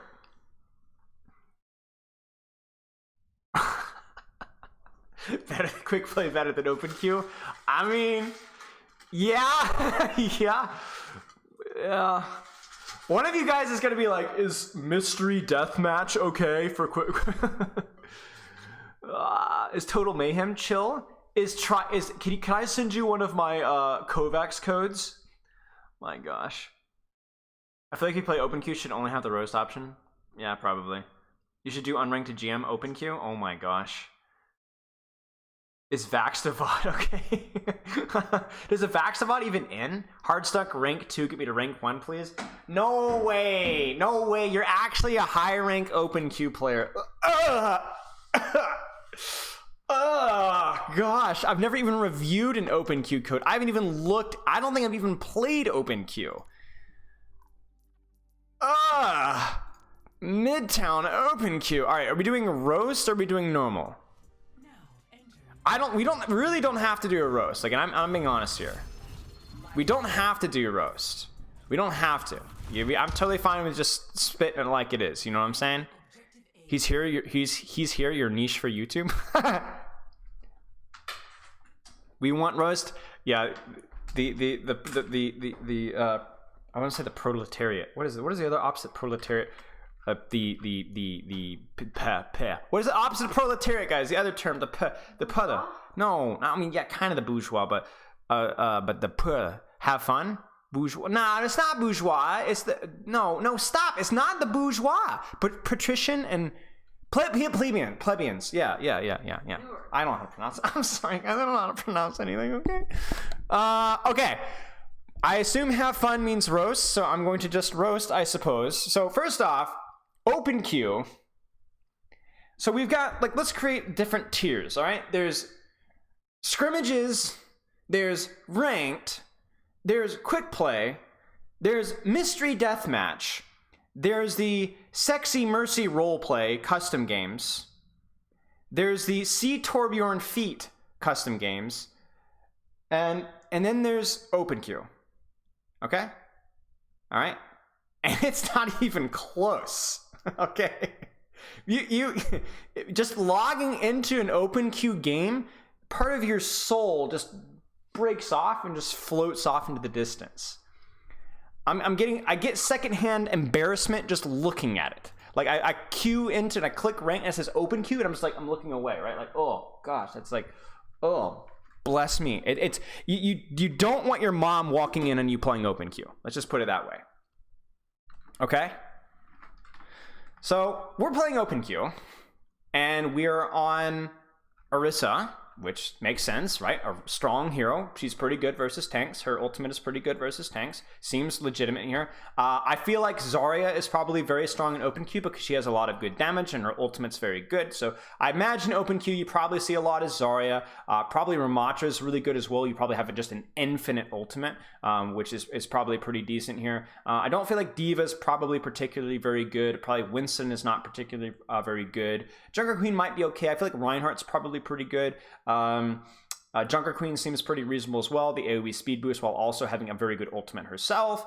The Moira is kind of an interesting one for me, but it makes decent enough sense if you're playing, as long as like she's really good with her heal orb. So what we're gonna look for in open queue as a tank player is how efficiently and how consistently are you putting pressure. So what I have a feeling in open queue is, especially without any sort of like super coordinated communication, that engagements are going to be very long and drawn out. In other words, there's going to be not just one particular instance of pressure, everything explodes all at once. It's going to be long drawn out fights, long drawn out brawls of probably 25, 35, 40 seconds even. And what that means is it means whatever team puts out more consistent pressure while taking less damage is going to be doing better. And so for you specifically, it's going to be about how are you using Javelin Spin to get value? How are you using Fortify to get value? How often and how consistently are you getting value out of your gun? How consistent is your cover usage and how much damage can you avoid? How consistent are you going to be using your javelin to be able to put pressure? So I actually think chat gambus. What are those? I don't even know what that means. So yeah, I agree with that, Duoni. I think like a solo BAP or solo Ana would probably just get run over, but I was wondering like if Kiriko would be better. But I guess post-patch Kiriko is not that good with the healing.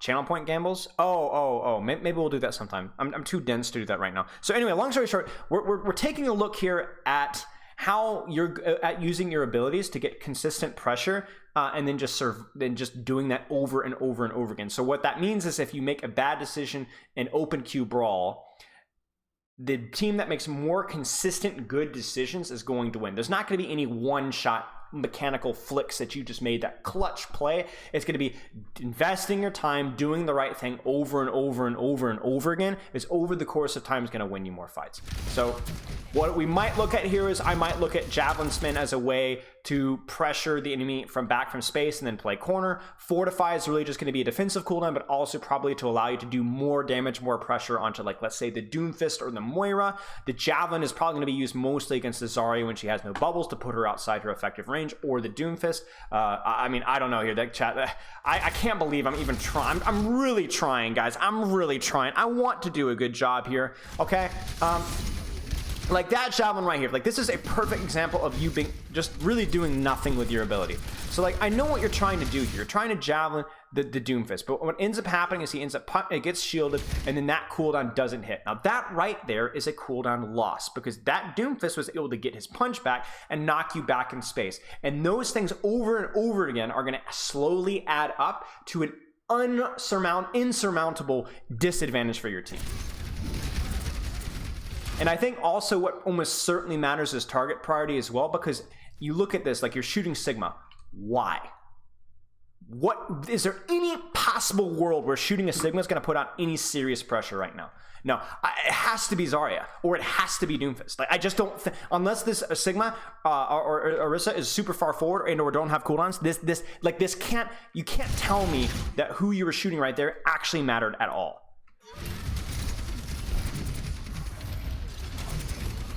We feed punch.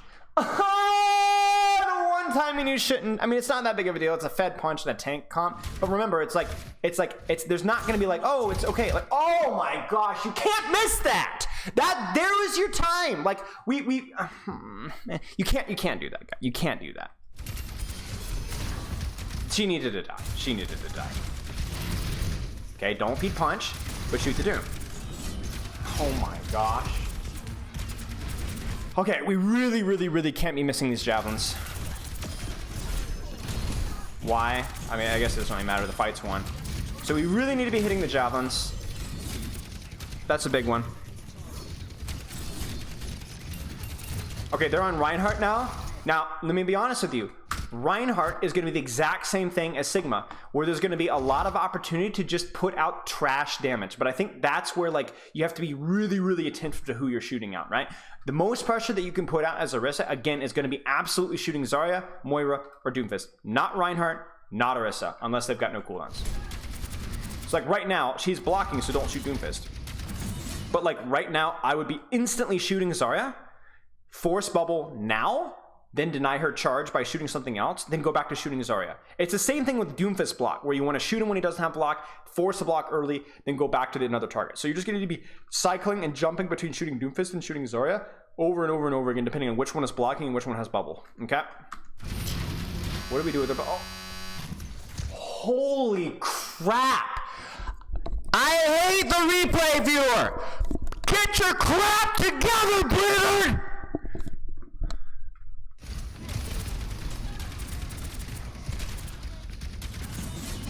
That, like, right there, I think is a perfect example of, like, you throw a javelin, but why? What does that do? You displaced the Reinhardt, but it was the Reinhardt doing anything? No. Was he actually taking space? No. The Reinhardt was, like, playing behind his Zarya and Doomfist. Why javelin him? Why not instead shoot here, force bubble, then javelin the Doomfist back and force him out of a position? Or don't even use the javelin at all, and then right now, javelin the Orisa back, and then the Doomfist is isolated, where they're essentially, you basically dislodge one member of the enemy team. Don't. Even Orisa is better to shoot here right now. Even Orisa. It's Ryan Shield. It's Ryan Shield. Yes. Nice. Fortify. Nice. That's good. That was good.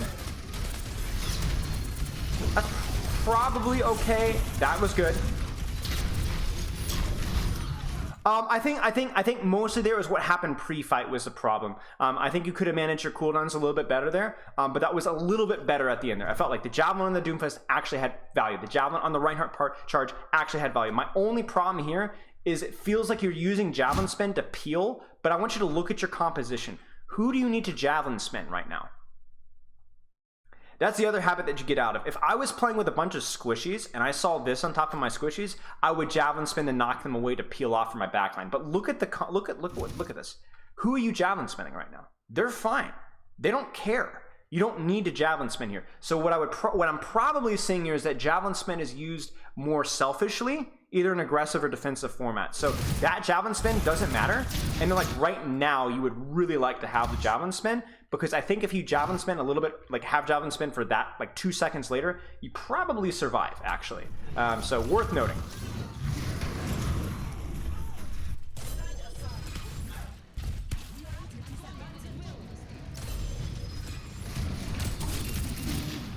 Okay, out.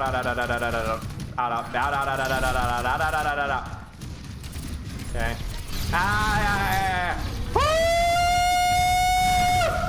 Nice. Well done. Nice job. I feel like Orisa has to be pretty good, because, like, forcing the enemy tanks to go off in different directions and they're all slow and fat, right? Has to be good. Good. Shoot the Doom. I don't like this. Like, do you see what does this spin do? Is it helping you? Like, I don't get the spin. Like, it feels like there's something in your brain that says, oh, this guy's in trouble, I'm gonna spin for him.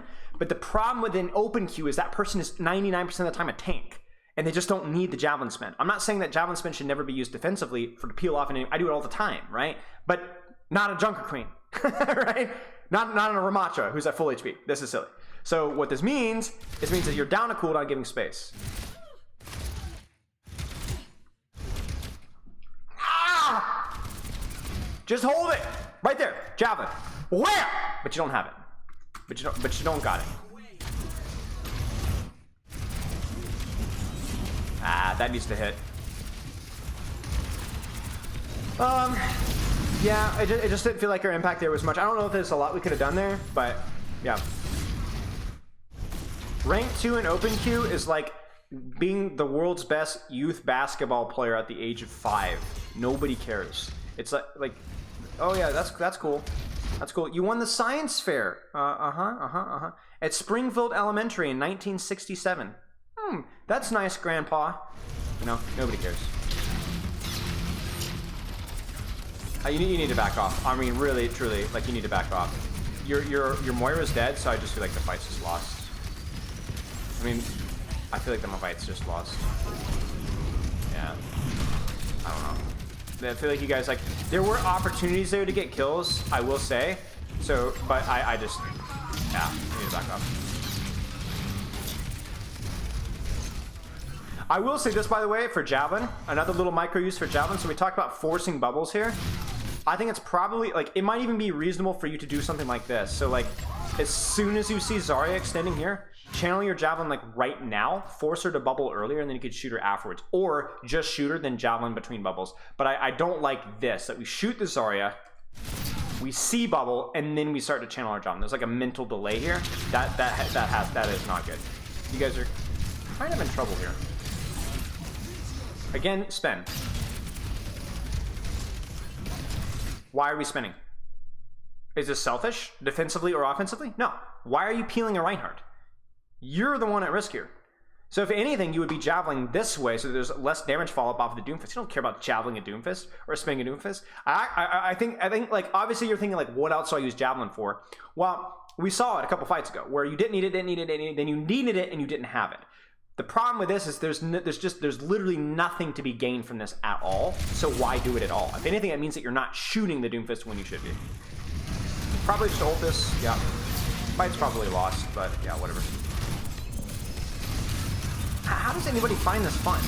I'm convinced the people that like open queue are just like dopamine addicts that are like so numb to like any form of dopamine that it becomes to where like I have to have tickies at all times, otherwise I'm miserable. It's like they're just so desperate for any sort of ticky damage. Oh, crits, oh yes, more, you know? That's a very reasonable javelin, right? That bubble's not there, that target is probably dead.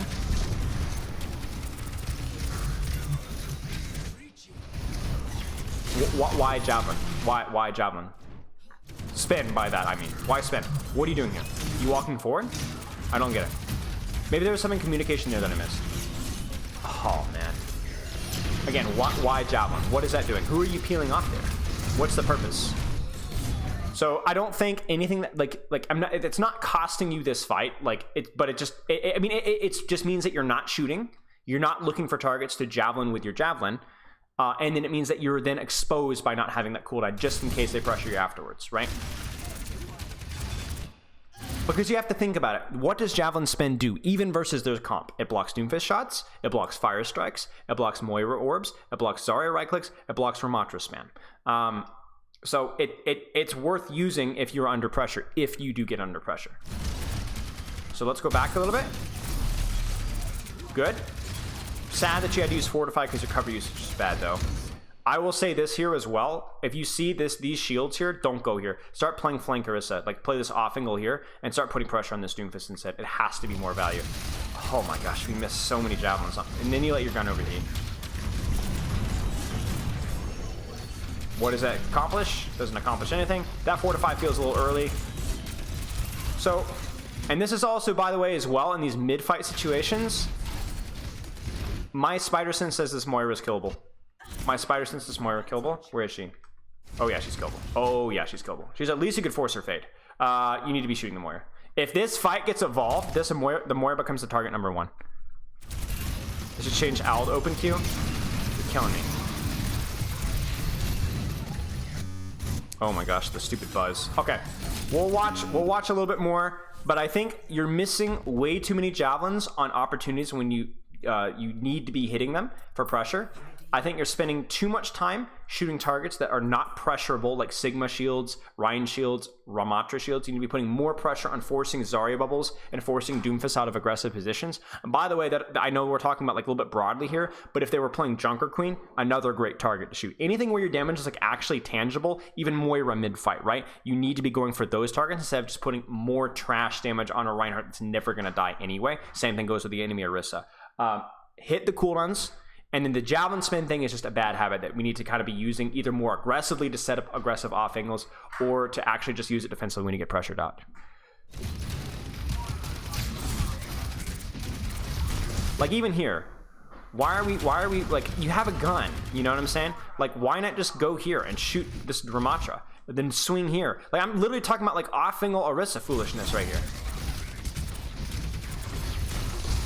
Spin there doesn't do anything. It just gets instantly canceled. We're shooting shields. We're shooting shields. We're shooting shields. Like, your hero, I just don't feel in open queue is very good at brute forcing down main. I think the Ramatras, the Reinhardts, the Zaryas are going to absolutely burn you alive if you do that. I really do think you actually have to kind of try and find small off angles with Orisa to actually perform in open queue. I really do.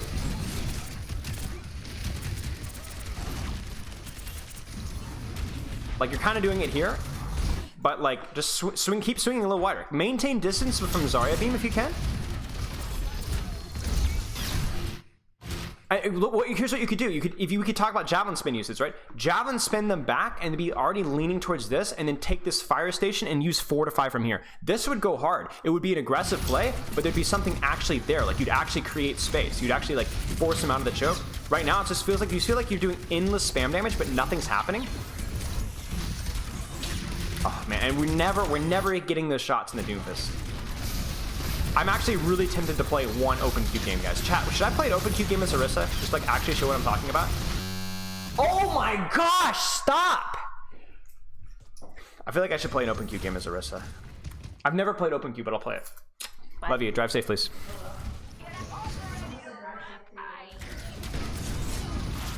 I will drive safe. Yeah, you're just a spectator here. Nice. He bubbled there, but at least we would have hit it. There comes the ult. That's fat. I'm not really sure how you should use ult. I think how you did it was fine, but I'm wondering if you should like hold it longer or if it's just fine to just let it rip. You know what I'm saying? Like you could hold it longer and force them into the split for longer. I'm not sure. All right, let's watch like a little bit more, and then I want to actually like talk about like. That's a great spear right there. Look at that bubble. Nobody's shooting her but you, and you force an early bubble, and she's still missing HP. Oh, but then you turn her to, okay, then you force the Moira fade. Dude, shoot the Zarya again. Shoot the Zarya. That was actually pretty decent. Like, I don't like where you ended up here. I think you should have just held this position here and done the exact same thing. But that felt like a lot more reasonable. No way Hog's good in this mode, right? No way Hog's good. Hog has to be trash. Maybe whole Hog is okay. Like, I can imagine a whole Hog and Kiriko going hard. Nice. It feels like every time we land a relevant javelin on somebody, you can like feel the fight just goes a little bit easier.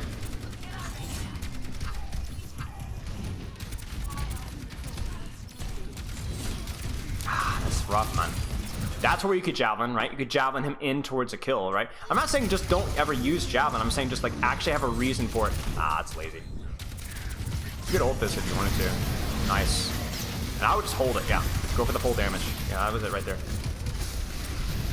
So, we don't win the fight, but I think that was more reasonable. Let's watch one more fight, and then I might actually try playing it myself and see if I can actually demonstrate what I'm talking about. Like, right here again. Like, I wouldn't actually go here. I would swing wide out here and see if I can get some pressure here. Like, there's just, they don't have the mobility or range pressure to, like, really punish you for doing that. Like, that's the one weakness of their composition is they're really good up close, but they don't have the range pressure, especially now that they're not on Orisa or whatever. I feel like Hog or any of the dive tanks have to be really bad. Like maybe D.Va's okay because D.Va bomb and stuff like that. Good. But again, here, I would like you to kind of play more of an off-angle. I see Orisa as like the DPS of this mode. You know what I'm saying? Kind of goofy, but okay. Did you actually boop him out of the thing? That's another use of javelin spin right there again, where it actually makes sense. Like you booped him in towards your team, right? But it wasn't just using it just to kind of stand there. You know what I'm saying? There's nobody to peel for. Good fortify, nice. I said one more fight, but I'm lying. We're gonna watch one more. Oh, your Reinhardt got yeeted. Hit it, hit it, hit it, hit it, hit it, hit it, hit it. No. Fortify, probably ult this maybe. This fight might be lost, but you could probably ult it. Unfortunate, we missed that one again. Here comes the golden point. Nice. You really need to hit that javelin to get that stun, because you need to get him in a snowball, right, where he starts taking damage. But we didn't hit the javelin. That's a great javelin, and he's gonna die for it too. Nice. Like, to me, there's just like no excuse. Like in normal Overwatch, you're gonna miss a lot of javelins because the targets you hit are gonna be hard. But in this mode, I just don't see any excuse for missing a javelin outside of something like a Zarya bubble, right, or a shield blocking it off. Okay, let's do this, chat. Let's actually try and play one game mode of this. Let's just try it. Let's just try it. Why not? Maybe I can try and demonstrate what I'm talking about.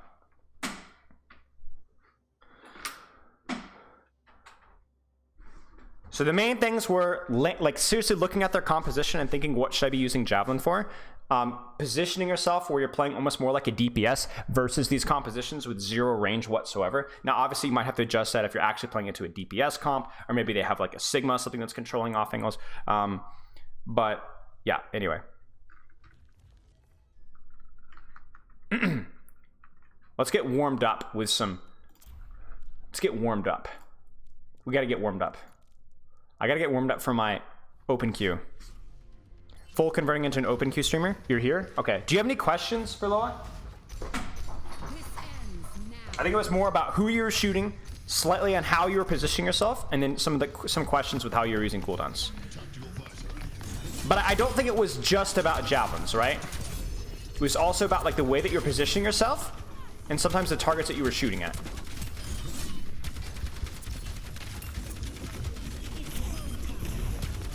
What is it movement on? It's on hard? No way it's on hard.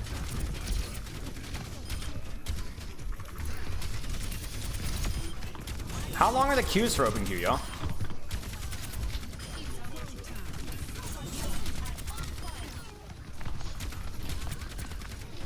Gotta practice my Genji tracking for open queue, y'all. What would be the worst hero in open queue? Tracer? Sombra? Sombra I feel like would be really bad. The EMP would be not that good. What's funny is because Sombra would be like actually really good with her old EMP, but like with like Overwatch 2 EMP, oh, it'd be horrible. Like old EMP would be like fight winning. Sombra might even be meta.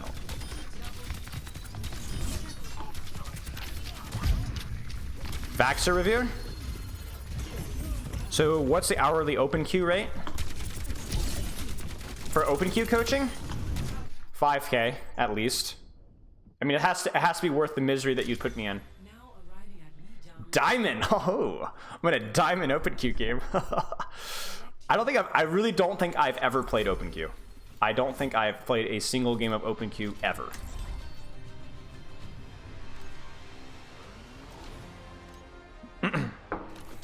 What would be the worst hero? Sombra has to be horrible. I feel like Widowmaker is probably really trash, but I actually could see Widowmaker being really good on some maps. You know what I'm saying? Like, because she could just like control an off angle and just shoot totally. Because I feel like Widowmaker would be like either completely like really good or really bad, like nothing in between. Let's make this quick. Winston has to be bad, yeah. Well, I mean, even if they don't pick up the support, like Widowmaker just completely uncontested could do a lot of damage to a tank if she can get the good sightline or the good off angle for it. All right. Well, we're not getting our quad tank set up. Run Zenyatta on a Zenyatta. Dang it, chat! I wanted something more meta. Oh, I feel so dirty. They're on Hanzo. Okay, so I can't play the off angle more than I wanted. You see how I'm zoning their backline and it just kills the Rhine?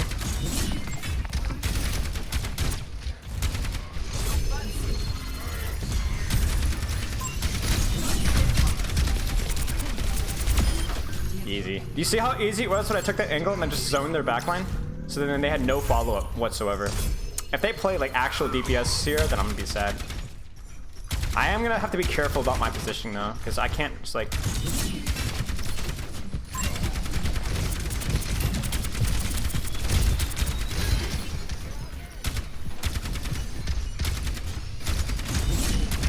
Oh crap.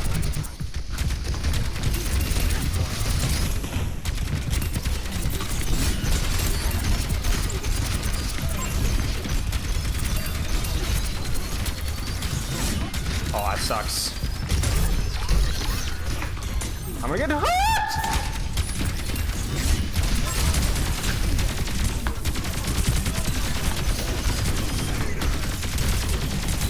Let's get his own backline for right now.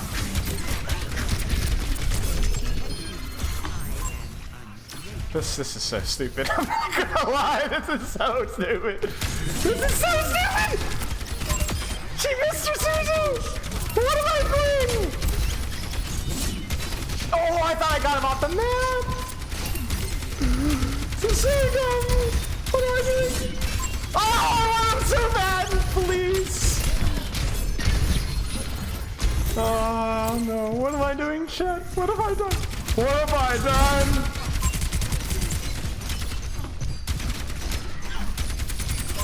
Hog. Reaper. This guy's playing Reaper.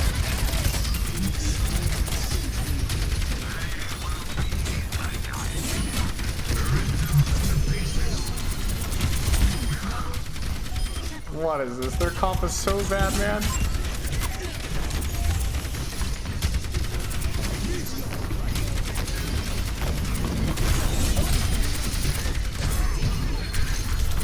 Oh, this is so stupid, man. This is so boring. Like, it's so easy. Ah. It's also hard, like really hard to like judge like where you messed up. You know what I'm saying? Oh my gosh. I want them to play a meta comp, like an actual tank comp, so we can like actually try and show off what I'm talking about. This is the dopamine stuff I was talking about, where it's like, oh, tickies, you know? But like, I don't know. Guys, I have gold damage. Let's go. Here's my lucky head. Ah, I'm holding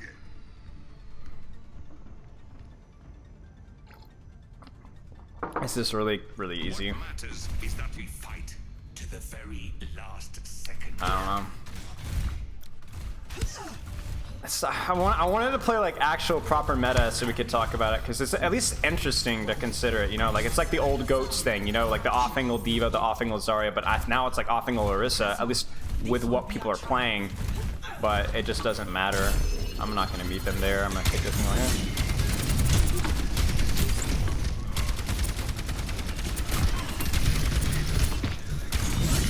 Ah, Fred. Oh gosh, that mechanics is questionable.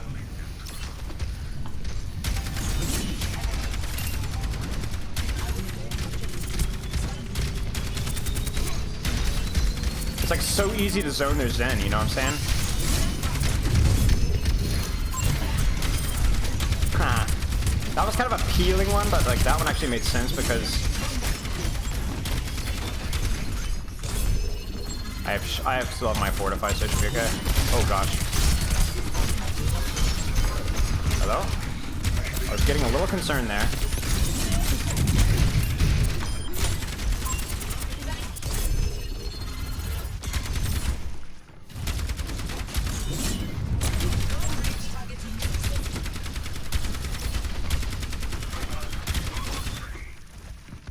I thought for sure he would go through there. Giving him too much credit.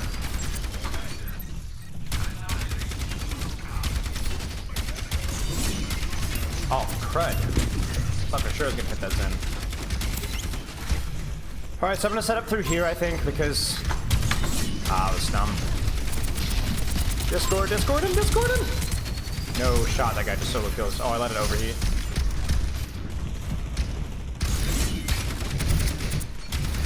I don't care if I punch.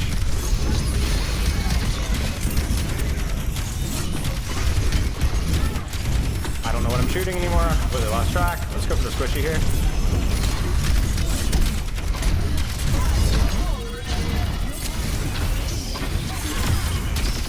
Idiot. Alright, what's actually killable here? This is killable.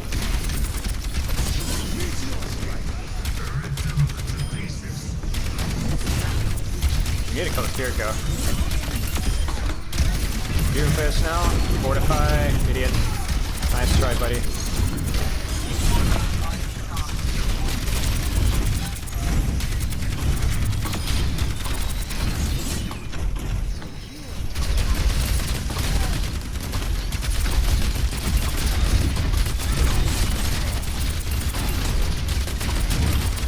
I mean, I'm just winning the resource trades here. Even though we're down one. Off it roll. Oh my gosh, she just straight up dove in. That's my bad.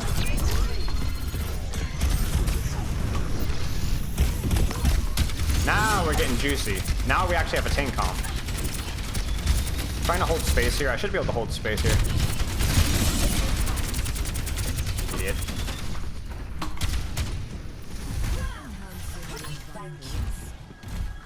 If we can keep our Zen alive, we should be able to win here.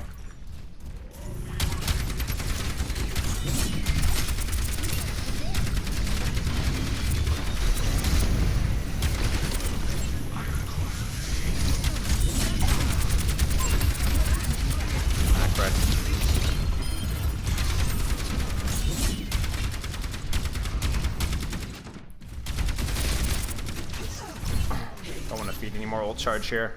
My phone is turned off. There you go.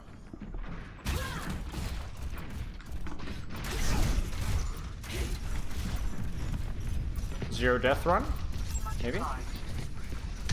Maybe I just go in for a flank here. Oh, crud! He baited me, I thought.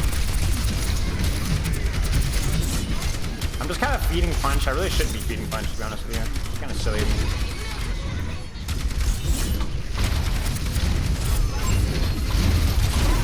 Bad.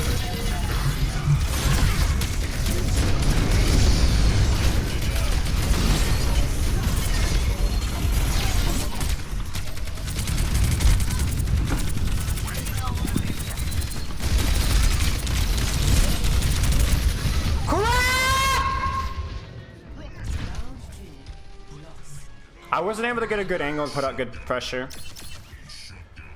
I've had Doom punch too much as well. What's the delay? I don't know. Dang it, it's my one death. Dang it. Stop L-ing me.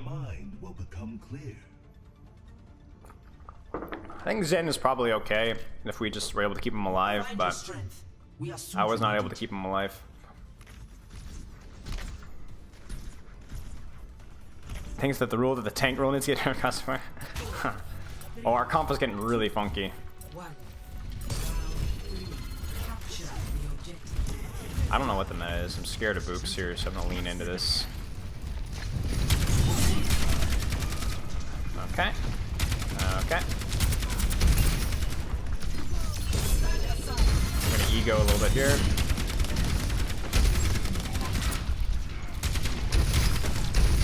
I don't know how much I can actually off-angle versus the hug.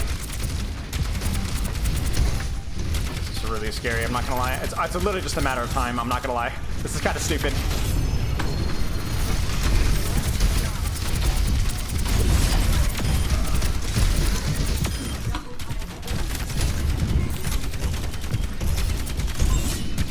Crud. Oh, we got him. Crud!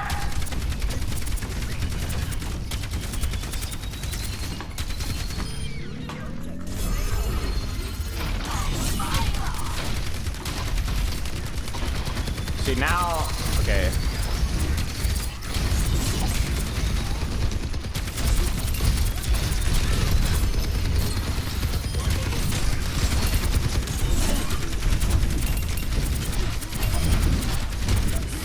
Trying to go in with her, Pharah.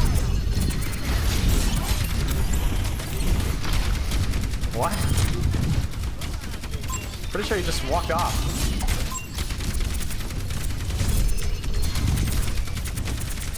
Oh, no. Ha!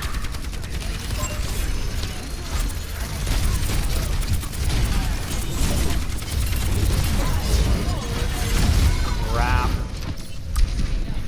I think our Ana was a little slow. We were up 2, so it's like, let's go, let's go, let's go. But then my Lucio messed up. And then I think our Ana was just slow. Is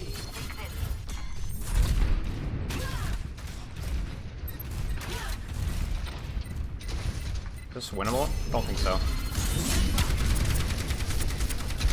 Maybe if we killed a Pharah.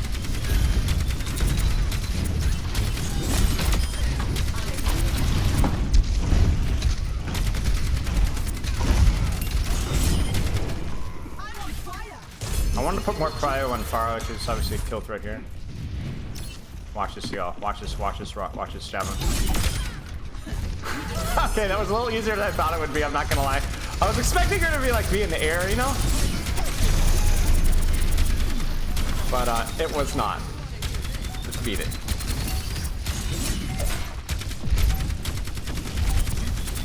I actually think my attention's more look.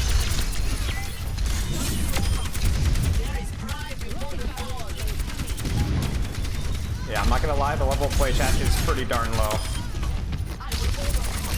This is a little bit silly. I mean, I know I'm a little washed here, but this is, I feel like I'm playing versus golds. No disrespect to gold players. That was kind of rude. Okay, as I say that, I completely lose track of what I'm saying.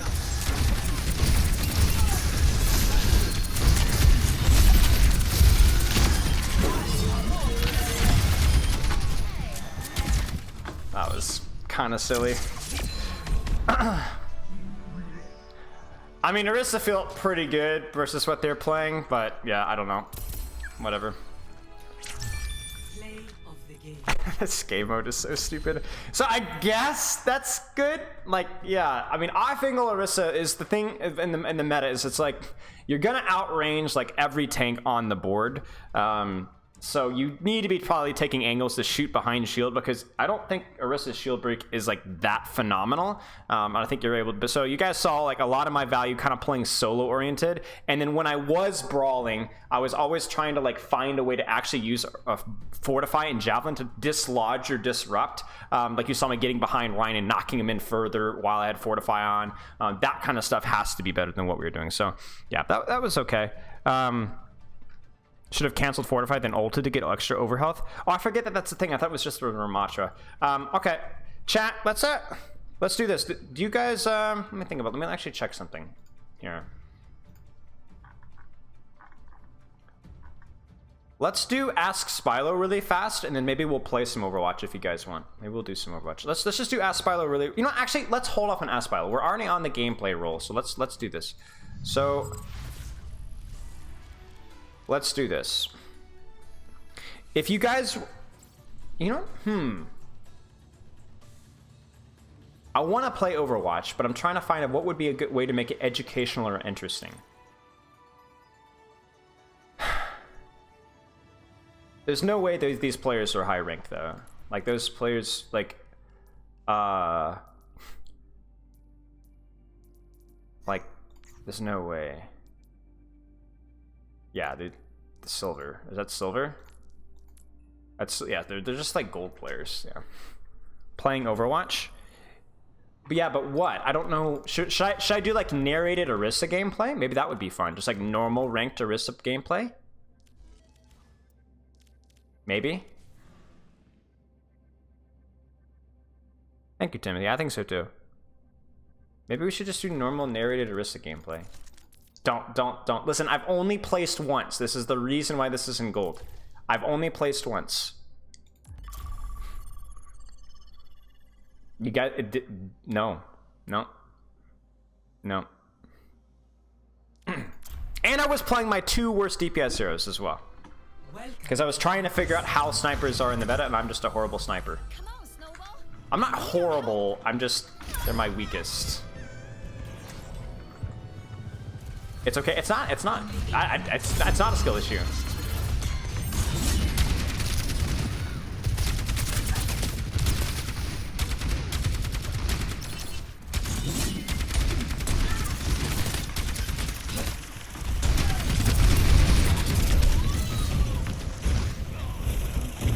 Your gold DPS too? You're not making me feel any better. I'm not to be associated with you, Trash. I'm better than... I'm not gonna use my cooldowns, really. I just want to practice my mechanics. Wanted, dead or alive. Ah, crap. So in that 1v1, I like using my my javelin after he's in turret farm, because that's where he's most dangerous, so that's where the crowd control actually helps, you know? Alright, we're gonna use cooldowns. How did that not hit? What? Not the best mechanics in the world. I said I won't use my cooldowns unless I get 1v-X'd. And then all bets are off. The horny lemur. Oh.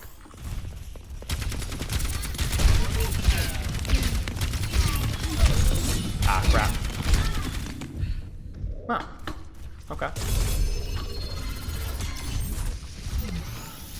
System greetings.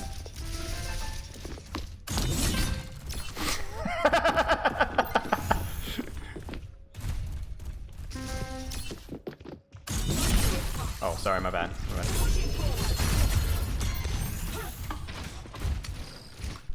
Okay, we're in game. Traveling to the park. You should play the Reaper guy. I actually don't have like any hours in Reaper. How many hours do I have in Reaper? Not many.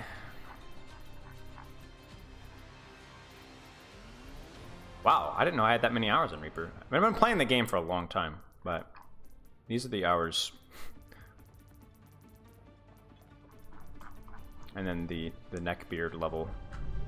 Only in unity. I don't know when I played this much Roadhog either. I honestly don't remember me playing this much Roadhog, and I don't remember me playing this much Soldier either. It must have been like way back in the day or something. I don't know. This is such a misuse of my technology. Alright, narrated Orisa gameplay. It's all about cycling cooldowns, holding space. You guys are going to see some of the worst mechanics in the history of the universe and probably a lot of goofy mistakes along the way, but I'm at least going to try and talk myself through the mistakes so we can figure out what we need to be doing better. Here's the tea. Okay. Wow. Interesting. No TP. Maybe we're going to go for TP bomb. There it is. Up.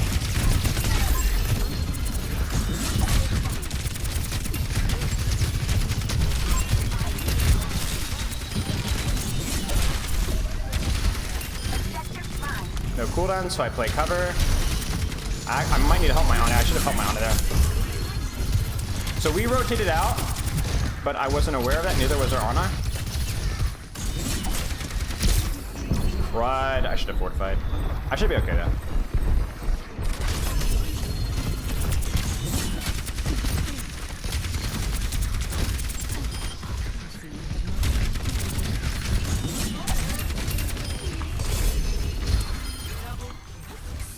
So it's all about like knowing when you can play aggressively when you have cooldowns and knowing when you can't. That was one thing I did pretty well that fight. They're on Pharah now. Might try and get a javelin off of high ground here, just to be annoying.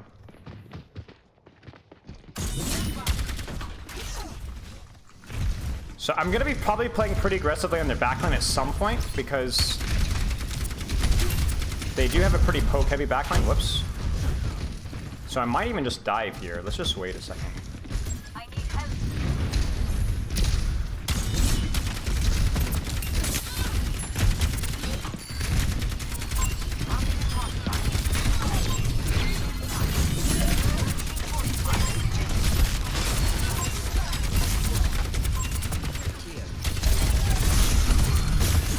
Oh, crud.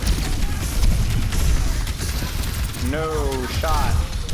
Just gonna die in point. Crap! I needed to get that kill on the Ana, and then we were good to go. So you guys can kind of see how I went Orisa flank mode, because I needed to get to backline or play short silence in some way, shape, or form, and I saw a good opportunity to go for the Ana, especially once you'd use Sleep Dart, so that's exactly what I did. Even though I didn't actually get the Ana, I forced her into a really bad spot. I don't know if going here's the best play, actually. Just wait this out. Alright.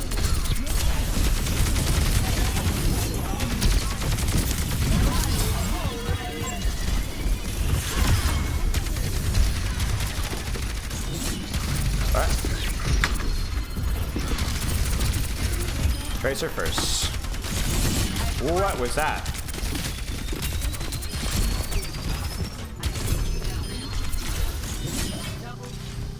So there's a lot of cooldowns and ults used to get to the Ana, but that did create a lot of space for my team. And we actually ended up getting a kill that wasn't the Ana, essentially off of that. So was that very clean? No. I really don't think I should have gone high ground actually there, to be honest with you. I think I might have knocked somebody off there. That's full spawn. That's full spawn. Aw, I need to hit that. Don't need to... Ah, crud!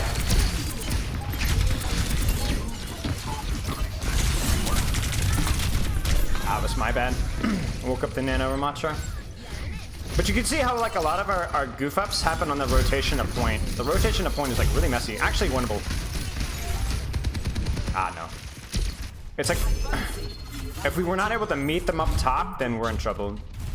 That being said, maybe we can go top now. Maybe. No, maybe not. I actually think I might want to go to point.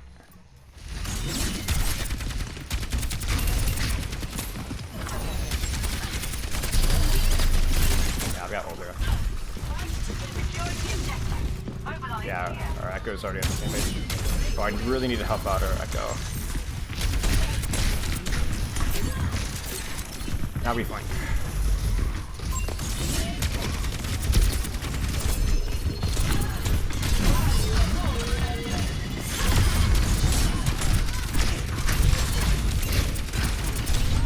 Crud, man.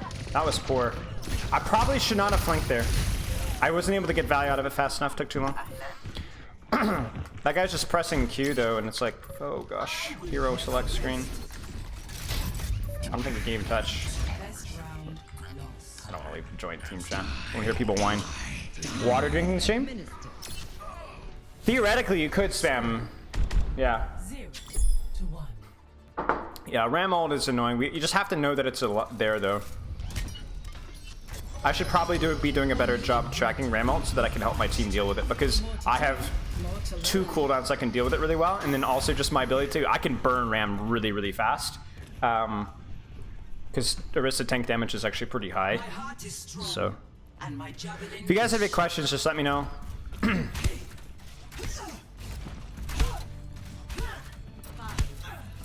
probably gonna lean left side here towards the open point until I see what they see. Until I see what their comp is. I'm gonna assume some sort of ram, so I don't want to meet ram toe to toe just yet. I'll even read my second spin here. 5, 4. It's a Reaper as well. Torbjorn sounds like. Torbjorn turret on the left. Recooling my gun.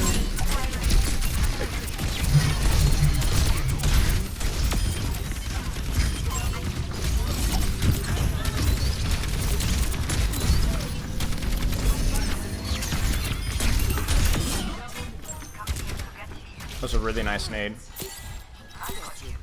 Good, great nade. I wanted to lean left side because I don't want to meet this Reaper Reaper Ramatra mostly toe to toe immediately.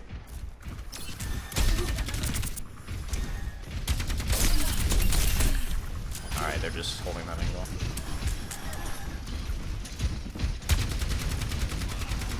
Ouchies. I need to try and force this guy to overclock early.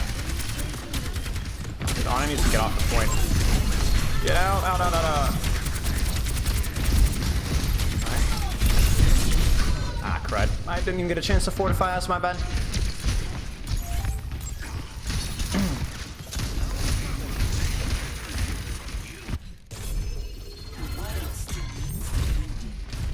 Honestly, I don't even know if I should have tried to peel my Ana there. I might have just been a waste of time. It might have been better to just try and just to trade backlines.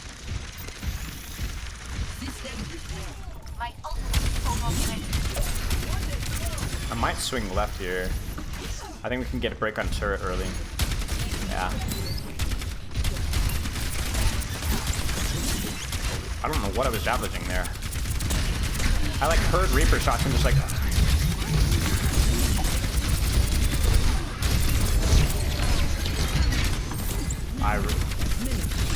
Oh, that's a bad...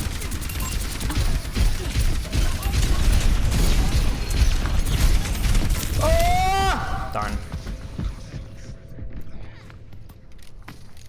Do you even try to fight Ramo? Yeah, you can. You can fight Ramo. If your support space properly, it shouldn't be as big of an issue. Like, I have to worry about Ramo, but it really should not be as big of an issue as my team is making it out to be. Ah, gotta wait. My Genji needs to get out. My Genji really needs to get out.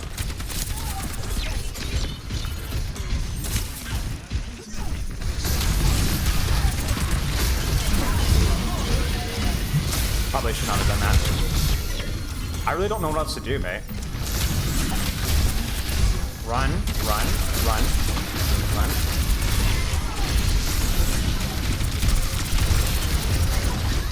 Ah, that's...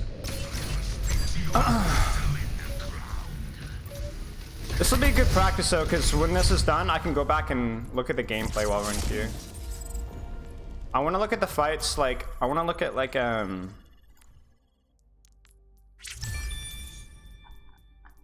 I had the same concerns, so, like, okay, where are we at here? Oh, there you go. I'm so used to scrolling down. Should have jumped off the map with ult.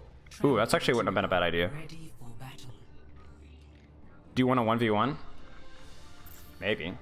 I want to look at this, though. So, I want to look at the fight.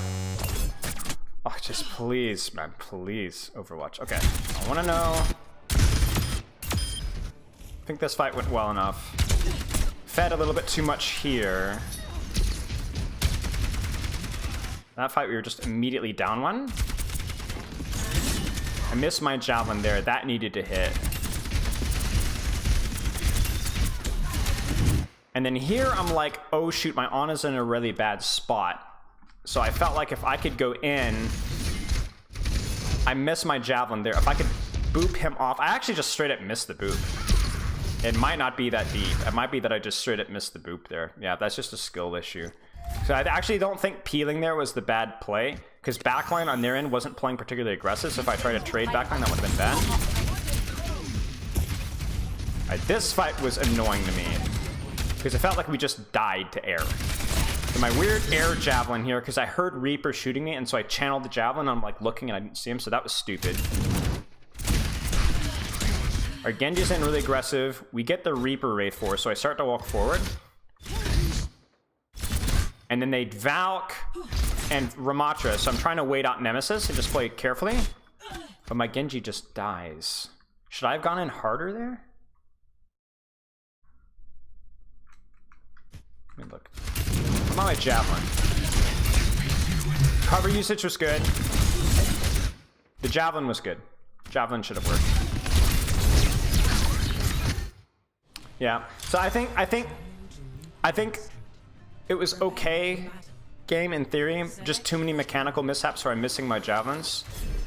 And I know there were a couple fights where I should have played more to mark their Ramatra rather than go flank on backline. I think at least in the first round I was trolling some fights doing that. What do you guys think? 1v1 Spilo? All right, remind me after this game. Look at Genji perspective. I mean, I don't really care if Genji trolled the lobby, you know what I'm saying? I'm not really seeing why we lost. I'm just trying to see if there's anything that I could have done better that was like really low. I mean, obviously there's a lot I could have done better, but like big things that I could have done better.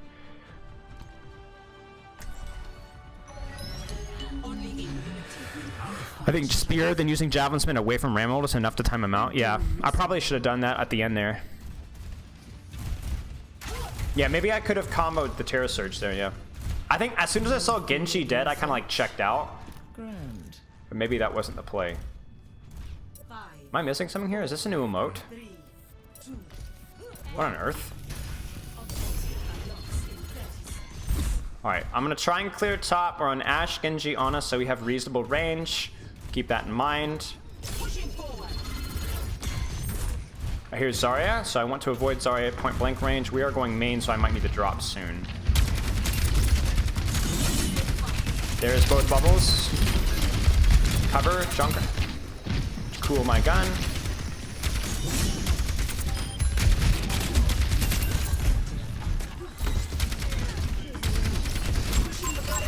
I also wasn't pinging at all last game. Maybe that's definitely enough.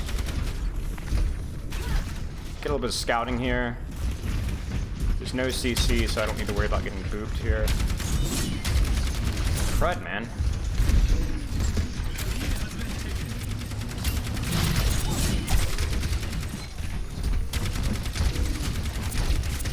So we're gonna have to disengage relatively soon. Trying to force Zarya bubbles with my javelins here. Alright, I need to get out. The fortify here. Don't have my cooldowns, plus repealing. Oh my goodness gracious.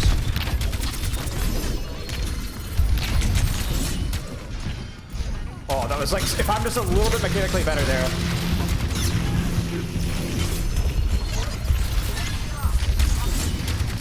This Genji should overextend, I think.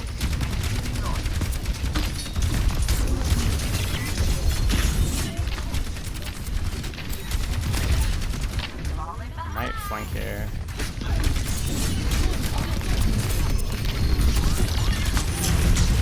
What's the easiest kill here? Crap, chat! That beat, man. Oh man. It's a souvenir? Is that a Genji thing? I feel like AI just piped up in my chat. Alright, so I can go backline here. We need to try and force Suzu out. I thought that was trap. Oh, that was stupid. Oh my gosh, how are we dead?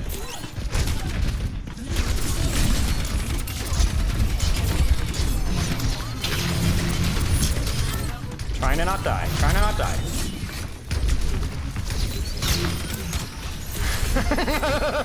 Tried to go in with my Genji, but I fortified probably a little early.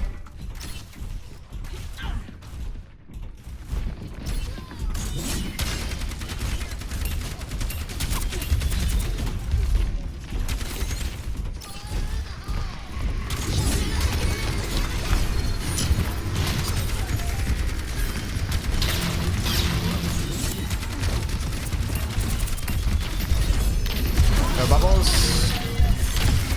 Oh, I did it too early.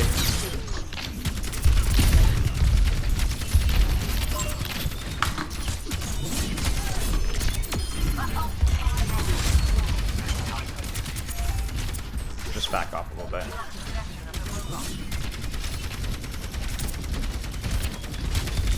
I think I pulled the trigger on that Orisa ult too.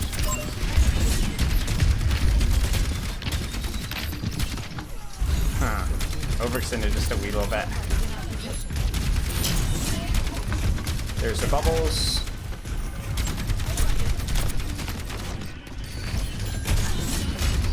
No shot, man.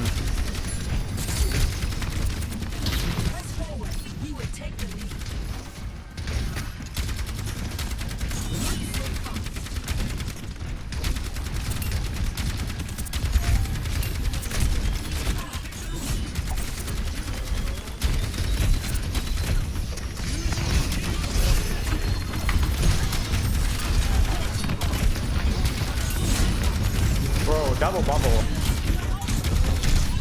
Ah, unfortunate. Did you flanking so much as Orisa? I mean, it depends. Like, that's what I'm not super sure on. So like, I'm not that good 1v1ing Zarya is the problem. So taking the tank trade is not always the best thing.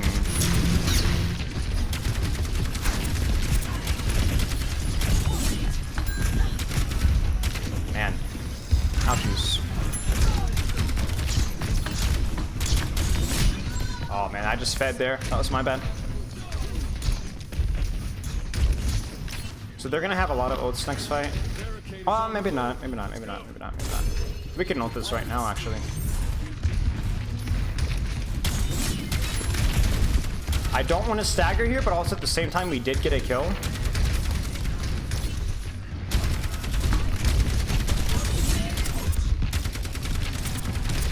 Okay, Junkrat's backed off, so now it's Zarya. Junkrat's actually still aggressive.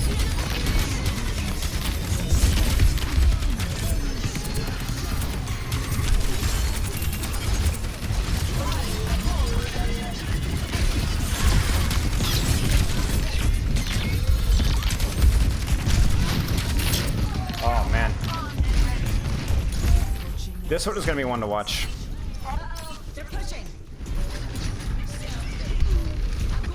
I'm not sure if I should be ignoring the front line though. I need to go back and watch. Let's go back and watch. So I'm actually gonna take a second before I queue because I want to see this one. Traveling to new ready for battle. Yeah, I'm not so sure though, because the problem is then if she plays normally, then I have a really big issue. You know what I'm saying? Because like even if she has Grav, like it's like the whole Zarya versus Diva strat, you know what I'm saying? So this was not good. I mean, it worked out, but this isn't good because I'm too split from my supports. So like I was hoping that we'd go high ground, but generally people in low ranks just don't follow, and I mean mid ranks, I guess, don't really follow their tank at all. And if I just had one support with me like Moira, this would have worked really well, but this should not have worked because if anybody looks at me, then I get instantly forced out. So I'm dropping here because I'm thinking, okay, I gotta go towards my team. And then she ended up dying.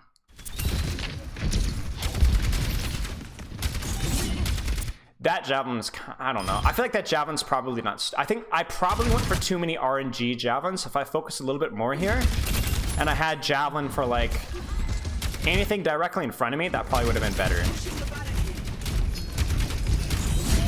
Like that's fine because there's nothing needed to be done. And then like here, I don't really know what to do, to be honest with you guys. So because I can't really zone off this area. This is just RNG spam, you know? So I'm thinking I'm gonna get some scouting, maybe some pressure on backline, because I don't like the cover here. I mean, maybe I could have played here, but it's hard for my supports to heal me. Maybe I could have played there. Maybe that would have been better. But I can't change that from happening. So now I'm just thinking about playing slow and waiting for my team to come back. That's another RNG javelin, which I just shouldn't be going for. It doesn't hit, but even if it does, it just doesn't matter. And it's a 6-second cooldown, yes, but like I could have javelined this and maybe forced like a deflect or something, or maybe hit it, forced a bubble. You know what I'm saying? You know, like surely that has to be better. And then here, I don't really know what to do. I should have been more decisive of where I wanted to fall back to. And then I don't think my attention on Zarya was good there. And this is the mechanics, right? This is where, like, look at this. Like, these guys feed. This guy doesn't have deflect, I don't think. Yeah, he has no cooldowns. And look at how low he gets. So I hit the javelin. Oh my gosh. One bullet, y'all. One bullet. And then the same thing happens with the Lucio as well. Like, if my mechanics are just a little bit better here, then he dies. And then again, javelin here, where I do like a parting javelin, but if I had javelin here, Abel dies. Like immediately he's dead. Like even if it doesn't hit a wall, it's dead. 60 damage. It's so loud. Again, RNG javelin doesn't hit. So I feel like my javelin accuracy isn't that good, but it's not just the javelin accuracy, it's a problem. It's the fact that like I'm just using it literally off of cooldown, and then there's it's like it's a low enough of a cooldown that's baiting me into spamming it, and then I'm getting punished for spamming it. This is dumb. This is really dumb. His deflect is already over. There's no reason to spend this. I should just be shooting or javelining this guy. Because I use a cooldown, and then I use another cooldown, and then I get nothing out of it. Whereas right now, a javelin on this Zarya might actually be really, really good. Or a javelin on this Lucio might lead to kills. And then here, this is objectively good. They're all low in cooldowns, low in HP, and I have a perfect angled onto the backline, which is like Junkrat, Kiriko. Like, this is very killable. It just ends up being a little bit unlucky, but also I could have been ult chucking this because I go in hard, but that they had beat. And so it's like, could I have eaten this grab? Yeah, but it's not so much about the grab. It's the fact that like I'm isolated now, and they don't care about me being on the backline because they have beat. If they didn't have beat here, then I could have done major work, but they had beat. And so the flank is no longer good because they can survive my flank long enough to punish me for going for it. Javelin. Like, Javelin right now would have been really nice, and instead I have to use Javelin Spin for it. I don't know why my Moira does. And then I'm pretty sure... Then I go in really hard, but I've taken too much damage pre-fight. I survive this. That Javelin's fine, doesn't really matter. I miss my Javelin again. I Javelin Spin. I have honestly no idea why I Javelin Spin that. I could have just fortified it and I would have been fine. I miss my Javelin again there. And then this one, I don't know why I Javelin Spin there, because she bubbled, so the boop doesn't matter. I see no bubble, so I'm thinking, but I don't actually land on her. I actually land past her, which means that I have to pull it a little early. I think I still could have held it. Yeah, I still could have held it. Because I end up having to use my Javelin after that to get the kill. I miss my Javelin again. I bail out. I fortify early to make sure Lucio doesn't chip me down. Did you need to spin the Kiriko up there? Yes, exactly. Like, you guys are starting to see, I think I'm just Javelin spinning without thinking, and I'm also Javelining too often. I think my fortifies have been okay, and I think my playstyle has been okay, but I'm not doing well with my cooldowns. Like that, again, Javelin, like, it's corny. Like, it's just really stupid. That Javelin's okay. I miss it, but it does force bubble, so I'm cool with that. This is probably pretty stupid. Like, this is, like, understandable because I'm, like, forcing the off angle, but, like, if this is like a Junkrat, it's a really easy target for me to pressure out as Orisa. But I'm not very good versus a Kiriko, so it would probably be better here to just keep doing what I'm doing here and put pressure on Zarya or Junkrat and let somebody who's more capable of dealing with this deal with this. I mean, obviously that happens, but like, I don't think I could have prevented that. And I would have been better served maybe securing a kill here. So I think my target priority there was not good. I hold my cooldowns. That Javelin was probably not the best. That Javelin is fine. That's going to force some cooldowns or force a bit of a mess. What does it force? Does it force anything? It's not crazy, but it's something. No, I think he just straight up gets double bubbled. So I lose him a little bit. No, actually, it wasn't that bad. It wasn't that bad. He was just too close. He was just too close. I couldn't have done anything there.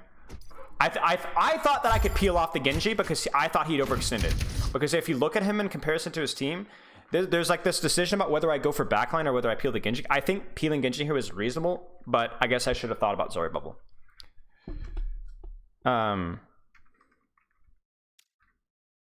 Right, pinning pole. Yeah, I mean, definitely.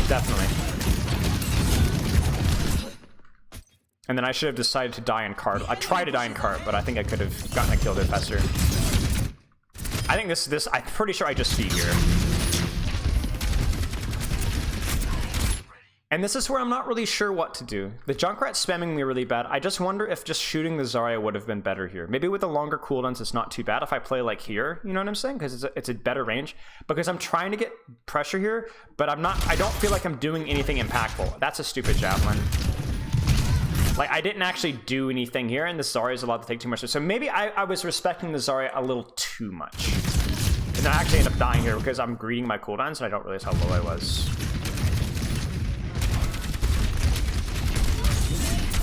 That was stupid, man. That was so lucky that it even hit. This is really good. Shots there. Gets bubbled off. I spin in because I'm trying to get the rip tire. I do force the fast rip tire, I think.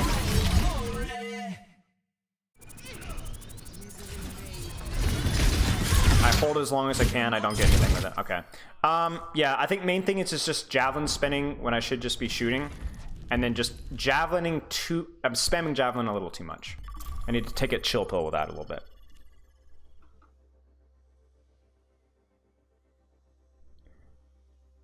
Can you talk in third person who is above the rows? Oh, shoot. Yeah, I'm supposed to fight you. Here. Here. DM me on Discord. DM me on Discord your battle tag, and I'll add you. Or just post it in Twitch chat.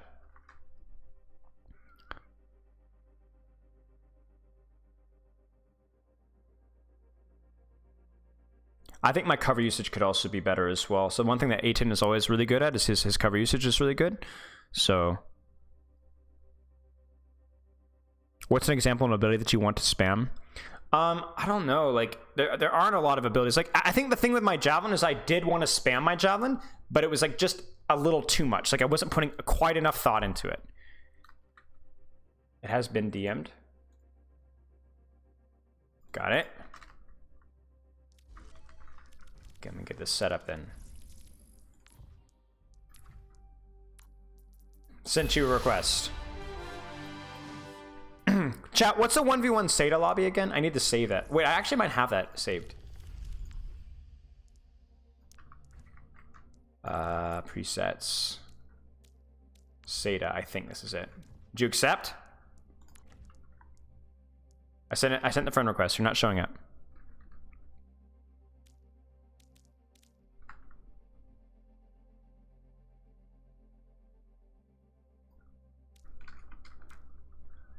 Your list is full. Really? That would probably make sense. I don't know who that is. Try it again. Hey, Home Cats. Thanks for the sub, mate. I appreciate it. I can invite you straight to the lobby. True. Here. I mean, there. We can just do that. Okay, get ready. Seda time.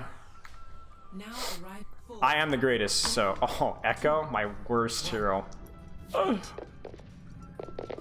Good, theoretically a good matchup, though. Oh, I messed up my shift. Oh, okay.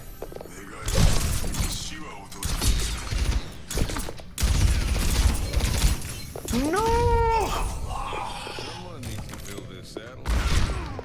I'm gonna do it.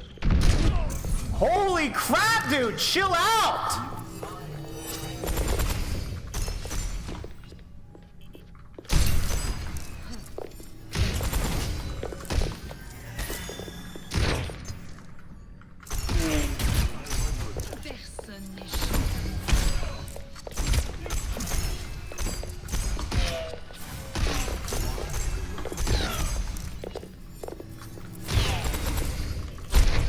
Aw, man.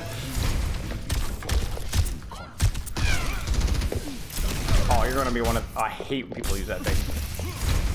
No! What is this grapple cooldown? I'm not gonna get full bard. Not today. Crap.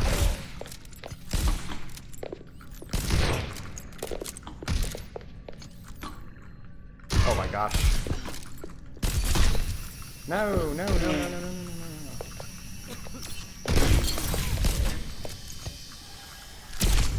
Oh my gosh! Oh no, I can't lose this 1v1, surely. My arrows fly true.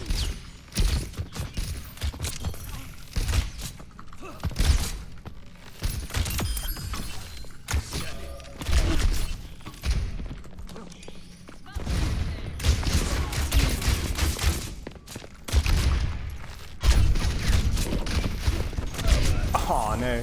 I'm the last one.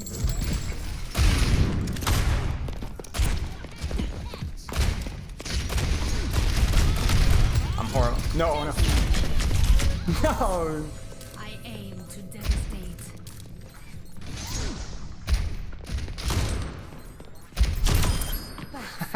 The ego.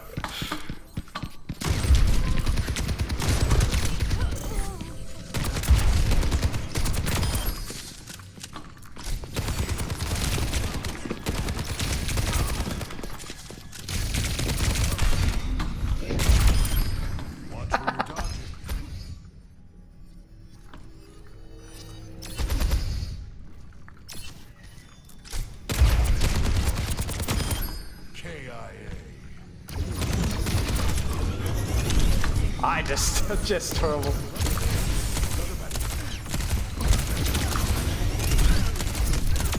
Nice to be defeated. Let them out. Meteor strike.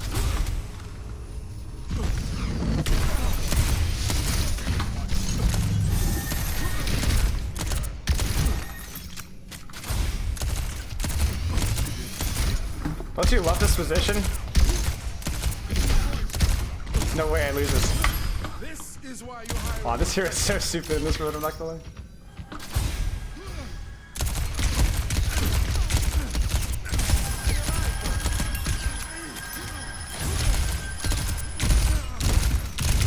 Oh crap.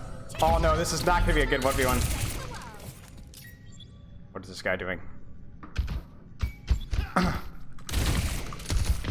Oh no. You gotta have shifts. I just know it. Oh my gosh, I got rolled.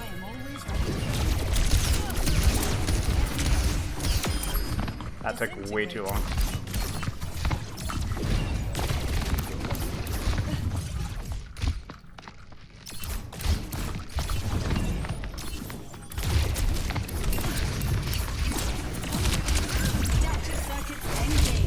No!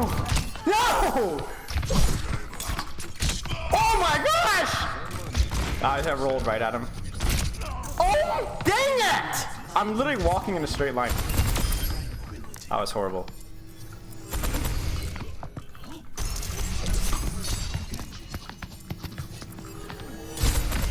Wait, what? What happened to my bullets? You guys see that? Oh, this is not good.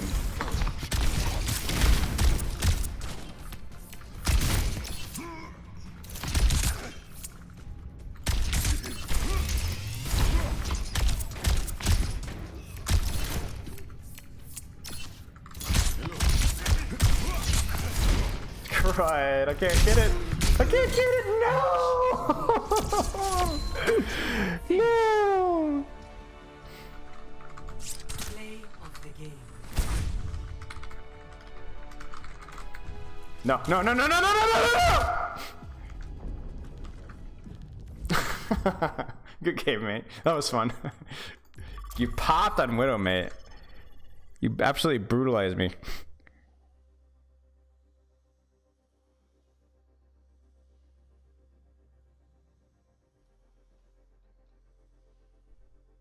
All right, let's get into it. I'll do a couple more games maybe. Now traveling. Widow main. I mean, yeah. I mean, you also just popped though. Whoops! I did not mean to pick this hero.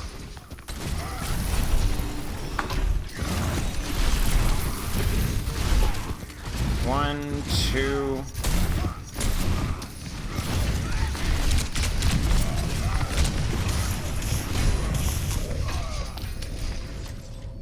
GG's, mate. The EU ping was kind of left? Yeah.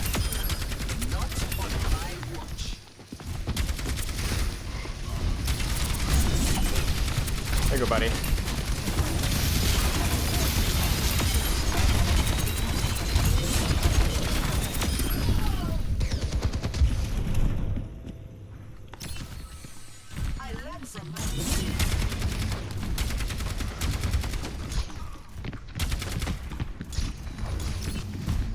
I find trigger discipline like actually pretty important for this, I'm not gonna lie. Like I find I like actually do like so much more important impactful stuff, but I actually like do it. See what I'm doing right here? Like it's horrible mechanics, but it's like actually feels like I'm actually practicing, you know what I'm saying? Right, rather than just like mindlessly spamming. And it's also really important I think with this hero because you get punished for holding down M1, so you should be like constantly like holding and reevaluating, holding and reevaluating. My maniacal laughing. I mean, I can't imagine how much disorienting that must have been. Stretching out those resources, Pog. Yeah, exactly. Why is my Windows key not working? Only in unity. Easy win. We got flow. Oh, that's why. You were his favorite character from the Overwatch cartoon. It made me look like a superhero. The reality was not as inspiring. All right, so operation. Focus on a javelin. Don't spam. I think javelin should be the one I focus on first. Let's focus on that one. That means a lot, Orisa. Plan what we talk about. Javelin. Focus on javelin. Being a little bit more patient and thoughtful with it. Just a little bit. In the desert? Not gonna fix everything at once, but that's what we're gonna start with. And I'm picking that one because it's so easy, you know, it's a 6-second cooldown, so it needs to be constantly thought about. Hanzo? Winston. Baptiste. Passion. That was too far from cover. We got the res there.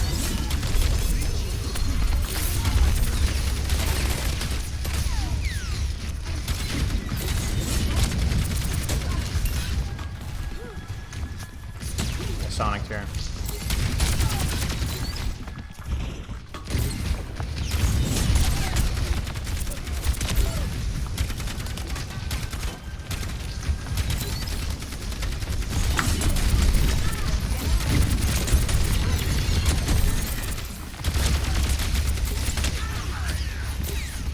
Alright, now we're gonna rotate left. Man. I think I'm javelin. I need to be hitting these javelins as a peel on the. Ooh dear, I'm beating. I need to be hitting these javelins after the Winston breaks. I could probably cancel his jump.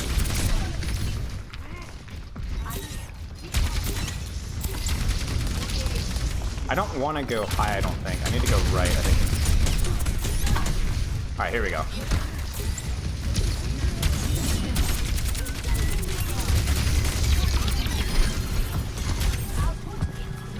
Somebody behind? Yeah.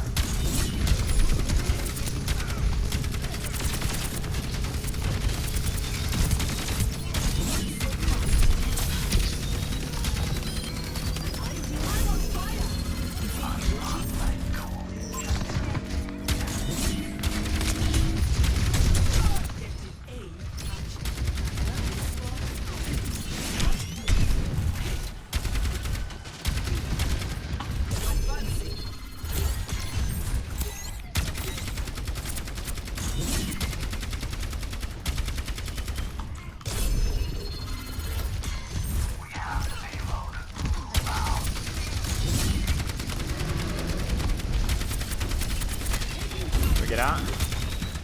I didn't mean to fall.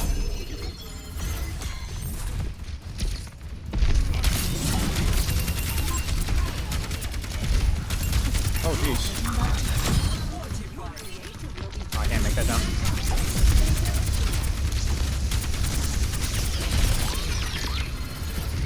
I'm just kind of doing that to bait his attention.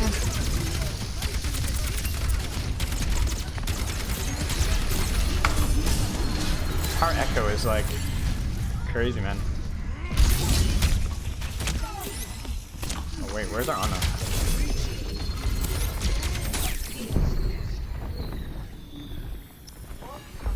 Need to go right.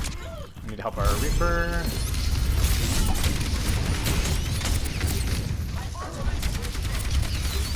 Alright, we just need to wait.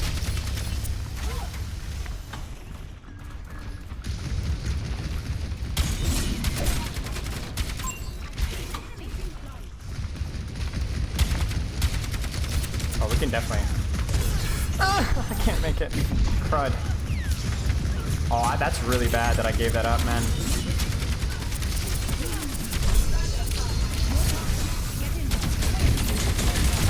I'm gonna fortify early so I can keep shooting.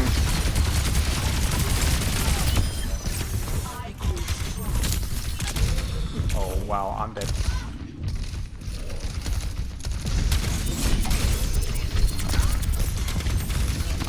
Definitely dead. Definitely dead. Definitely dead. Rats. What should I have done there? I should not have given up high ground. Just start with that. Shouldn't have given up high ground. I need to keep focused on the javelin so I'm getting distracted.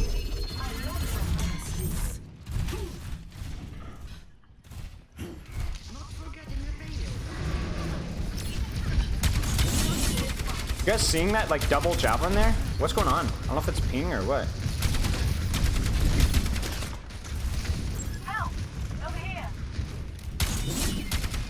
What the heck, why not? Maybe that hits. Alright, we can clear top.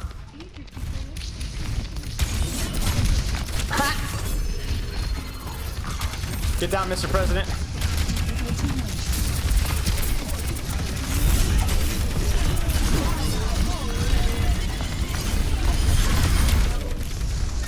That was risky.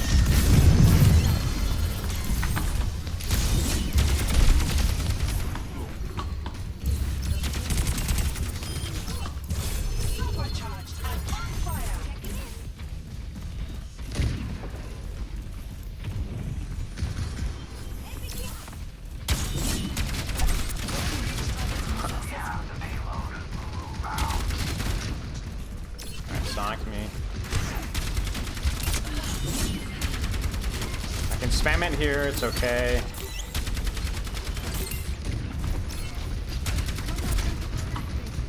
Sonic me again. You guys seeing that with my javelin?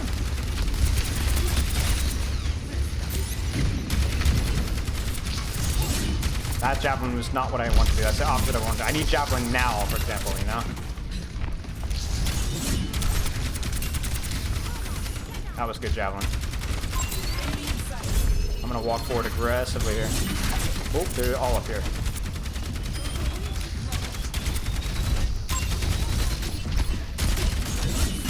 Ah, that javelin. I can't do that.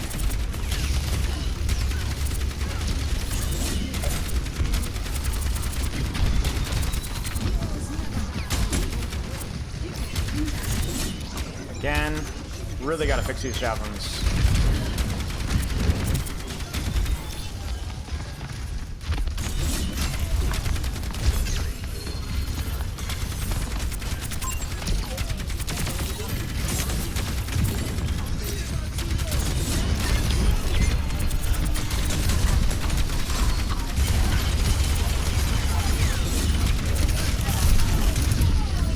Mechanics there, gotta be better. I think we still might win this, actually. Oh, maybe not. If I'm just a little bit better there, then we should win this fight. That sucks. Alright. Now we just hold our javelin for somebody overextending. We can definitely punish this. Yeah, you guys can see it, man. It's a hard habit to break. It's a really hard habit to break.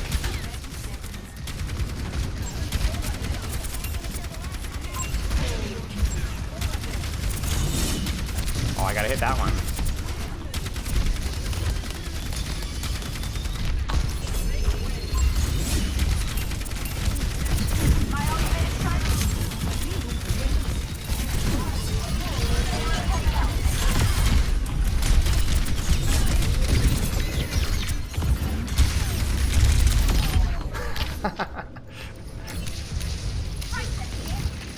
What would be faster? Probably Doom. Ah, crap, man. So I mean, it's not enough to just simply work out with something for one game, right? Maybe just hold on point there. Score 2-0. Yeah, maybe. I don't think so. No, I don't think so. No, I think like Bastion, Orisa, and Ana taking angles on us would have been too rough. Select your hero. Like I needed to go backline there, but I needed to get the kill faster. I needed to be more decisive. Like I think also when I saw the Winston diving backline, I probably should just ignored that faster and gone forward faster. Because to keep, like you could see it that last fight I was indecisive about the Winston. I'm like, bro, I'm not gonna hit the javelin this guy. I'm gonna have to give up high ground to go for him. It's just not worth it at that point. I should have just run forward. The javelin habit is like really, really rough though. I'm just now like really noticing that. Like I'm spamming that way too much. Systems online. Weapons ready. Dusting off. Danke. I'm eager to see what problems we encounter on this All right. mission. Let's make some more progress at breaking that habit. This is fun though. Having a good time. If you're not having at least something of a good time in practice, then I think you're doing it wrong. 5, 4, You should be enjoying yourself at least, especially when you're playing like a crying out loud a video game, right? All right, let's get a little javelin out here. Maybe we get a little something there. Oh, he almost died. They were Winston, Bastion, Hanzo. They're like the same comp. Might be able to res that. I think that's an okay cooldown trade for me there. You see, I see that double javelin. That wasn't a very good javelin, but again, too many prediction javelins. I think. I don't think I need to be.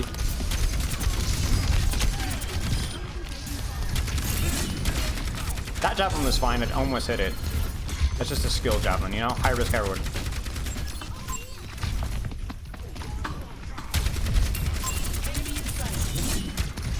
I wanted to see if I could force See if I could force bubble out of that. Let me take an angle on this guy. Probably not the most necessary.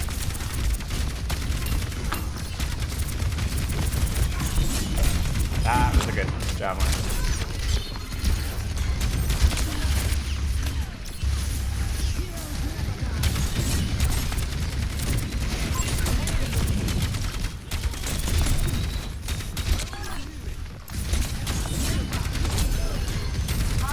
Probably didn't need to spin that, but I got nervous. Throwing Diva now.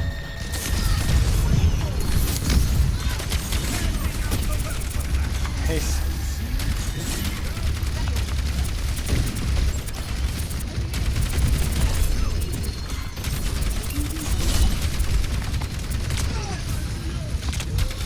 Oh dear. I'm just making my life miserable. Might have to go to the next corner here.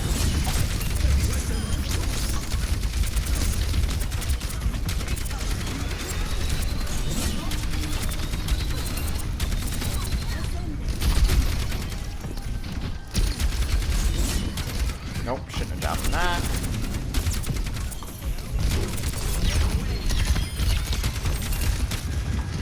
No need to overstand there. I'm just zoning backline. Don't need to do anything other than that. So we take high ground.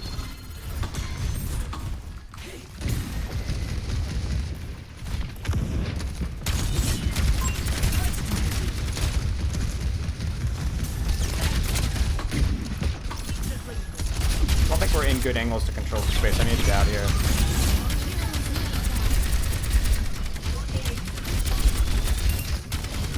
Okay, now we're pushing up. No sleep.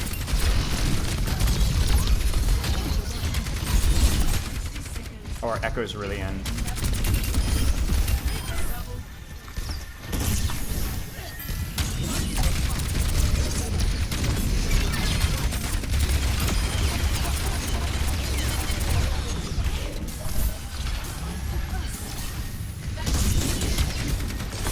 Okay, go back high ground.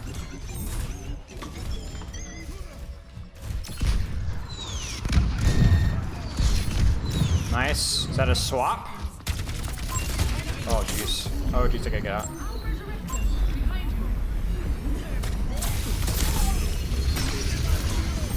Oh, we lose. Oh, we lose. Fred. I was thinking maybe we could get a recontest. Maybe I could get something cheeky, but we were down 2. It's a good hold. That Hanzo just RNG shot. Or, I mean, I don't know. This guy's been hitting a lot of shots for it to be called RNG.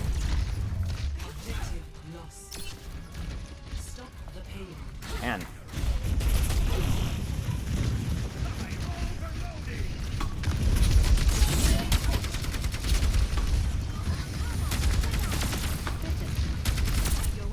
Let's see, where are we set up right now? We're set up back here, so...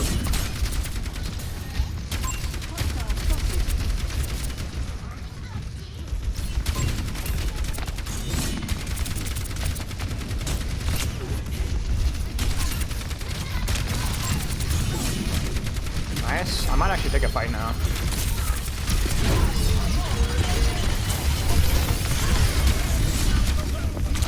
Oh, crud. We should be able to res that. I was like, Diva's demaxed, we have good positions to push. Let's push. I think I could have managed my cooldowns better. I think I used both my fortifies.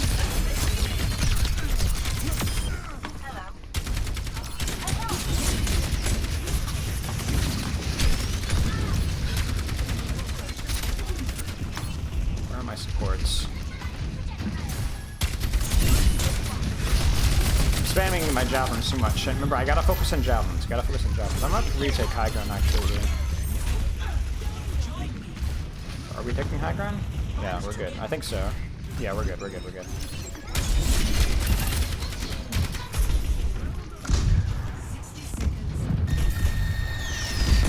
don't know why he's ulting me.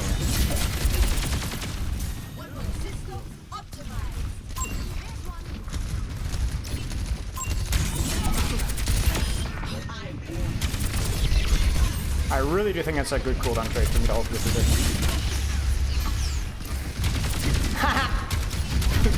Did you see that? Alright, we're going in.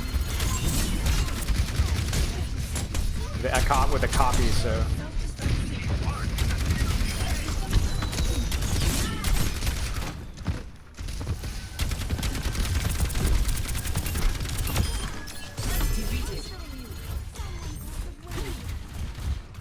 Alright, javelin, javelin, javelin, javelin, javelin, javelin, javelin, javelin, javelin, javelin, javelin.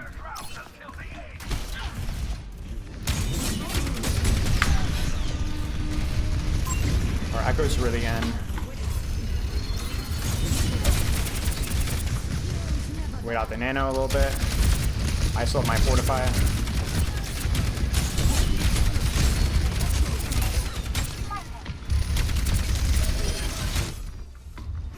I wanted to go in with my echo.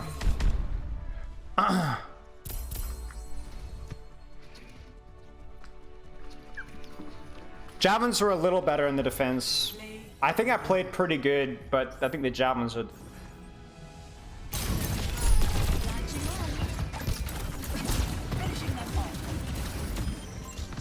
Team chat's talking to me?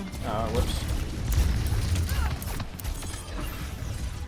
Our echo played pretty well. She got a lot of pocket, but she was doing good with the pocket. What do you guys think? Was the javelin use better than the defense? I feel like it was at least a little bit better. Like, I'm not hitting every... Again, it's not about the mechanics. It just felt like... I think the Diva Matrix one were the ones that were not good. Because I was just, again, brain off, just like, oh, you know. And the first couple of fights weren't great. I think it was better than the attack, I think. And I think I played pretty well overall, but I'm not as concerned about that. Okay, so we still have to focus on javelins. Javelin has to be a thing that I practice for mini games. Now, I'm not going to play a lot of ranked. I might play a couple of games today, like I'm doing now, and then I'm probably going to probably not play ranked for a couple more weeks. But I'm trying to demonstrate, if I were to take the game seriously, this is what I would be doing.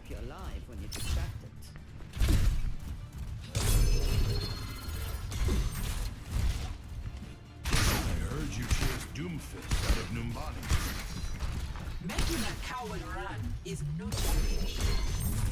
We could have used you in the old days. Actually quite educational. Thank you. I'm trying to, like, here's the thing, is like the hollering and screaming and shrieking is not really how I play the game normally. Like when I climbed the gym, I was actually very chill. Whenever I get better at something, I'm really not very like hollery. But it's not as fun to watch, I know, when I'm not like screaming and raging. Is Metro? They're going left side. I need to hit that. Not a dash in there. This guy's feeding. Like, oh my gosh. I think I can match them here. Not gonna bother, it's a Ramatra shield. I need to hit that. I might not even need to use that. I'm gonna go push this Bastion off.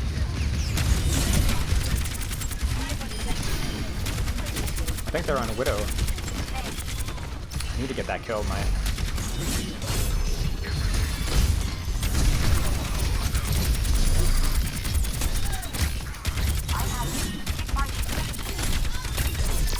Force the TP out. Yeah, they're on a Widow.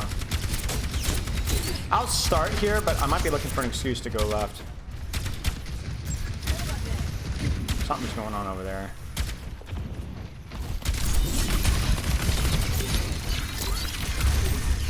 Where is this Widow? I don't really want to do it.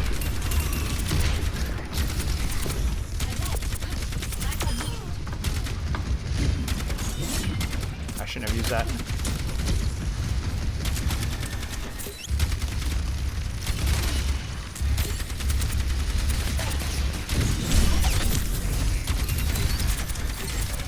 Can my DPS do anything here? Maybe they can't. Maybe I need to get out. Yeah, I think I need to. I don't like this position. I might go around.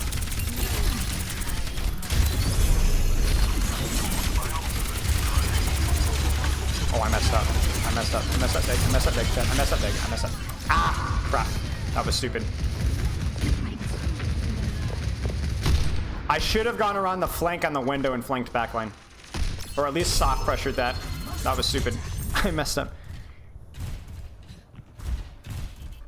Spearing Ramatra at full HP. Yeah, and my DPS couldn't follow up either there, so it's like, it just wasn't really worth, I don't think.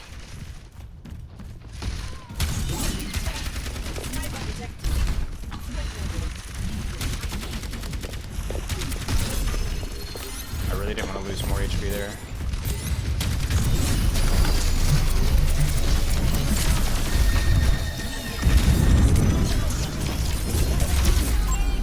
Oh, I'm dead.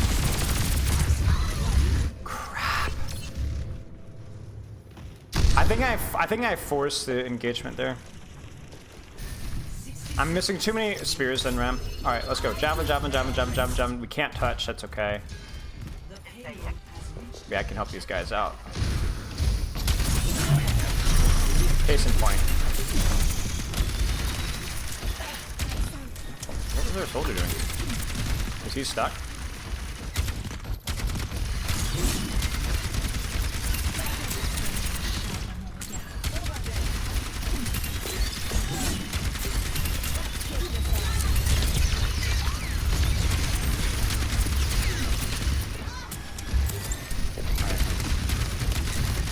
Should be peeking that.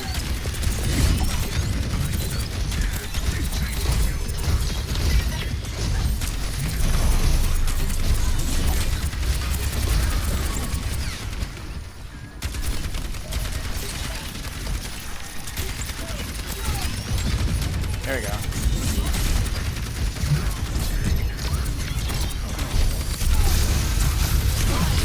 Oh no, I did not mean to press that button. Oh, that was really bad. Oh, chat, don't look at me. It's ugly.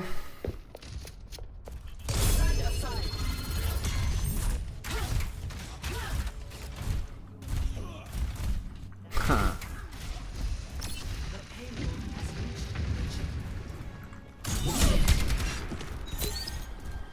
We might be able to take. We need to try and take a close fight here. This is going really poorly.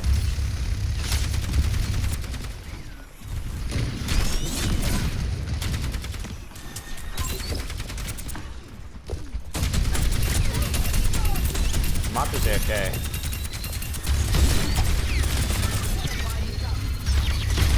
Feels bad, man.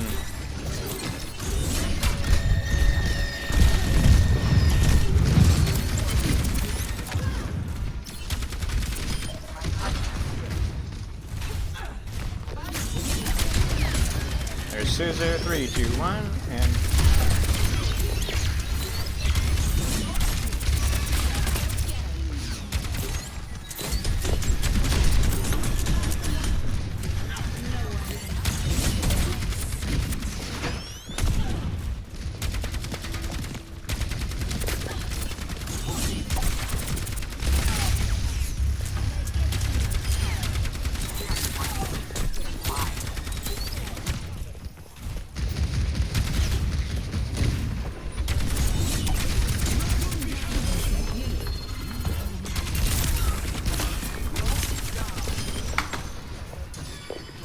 where's this widow? Oh my gosh, where is she?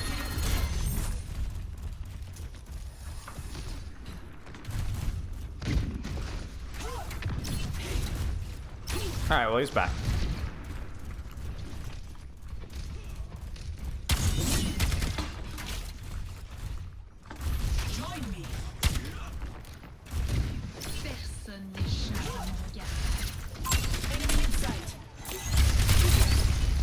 And there's the first.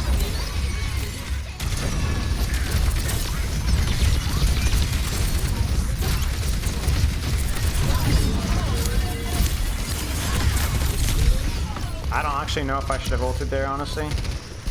I feel like I'm getting absolutely brutalized in the front line.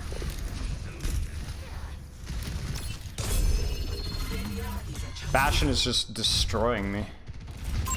But I feel like I'm not bad in the Bastion 1v1 necessarily, but...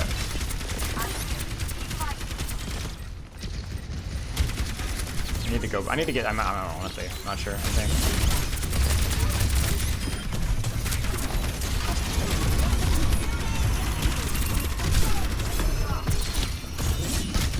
Oh no way! That doesn't hit.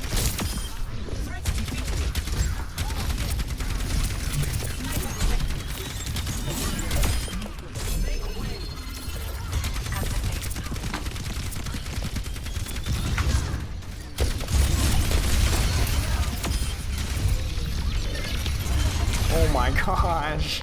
Map knowledge, bro. Okay. We should still be okay. That was embarrassing. Yeah, that's true. I'm getting my javelins. You know what I'm doing? I'm javelining the Ramatra, and then the Bastion's going. I think javelin needs to be like exclusively for Bastion. I'm trying to like knock that Ramatra in, but that doesn't even make any sense.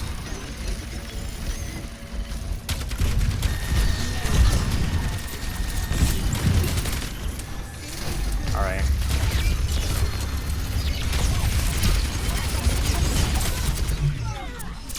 I had to go for the RKO. Could have been worse. Nice spears there. Okay, you're right about the Bastion and the Javelin spin.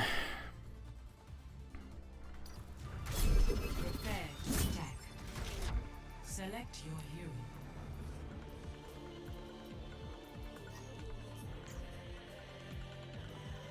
Yeah, you're definitely right about the Javelin spin.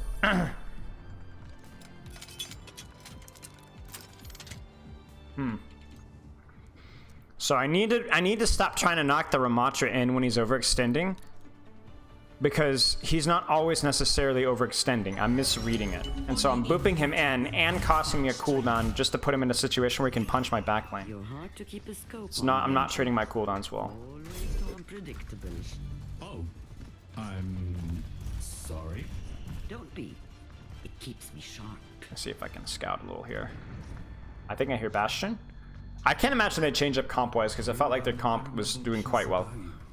Bastion, Widowmaker. And when you meet the less than innocent? Oh, they get the javelin. That voice interaction is funny.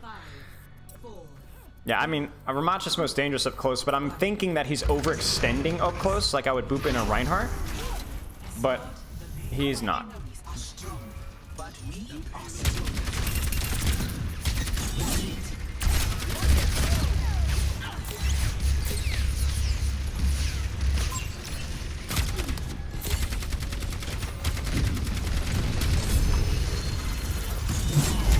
Trying to walk forward. Oh, Widow trolled.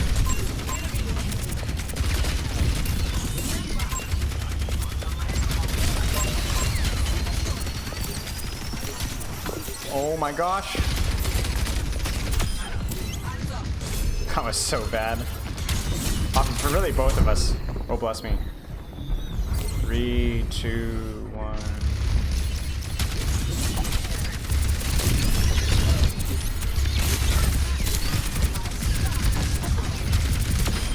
I didn't even notice the health back there. That was hilarious. So I'm making a little bit of scouting here, but I'm not gonna actually push it. Oh, maybe I will.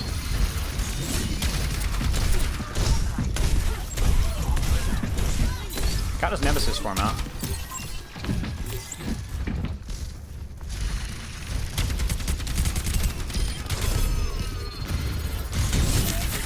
There's the Bastion form. Widow's gonna be back here.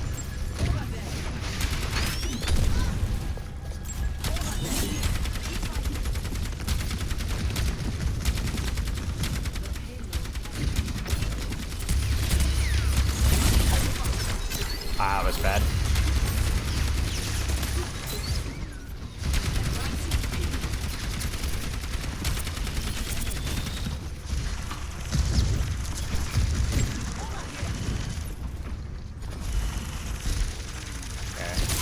That's about my limit right there.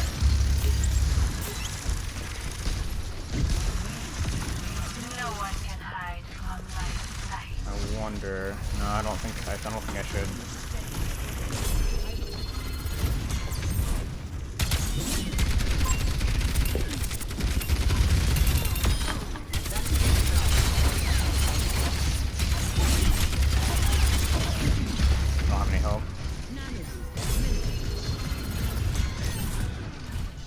saw my Widow and I was like, there's nothing else for me to push right now, so.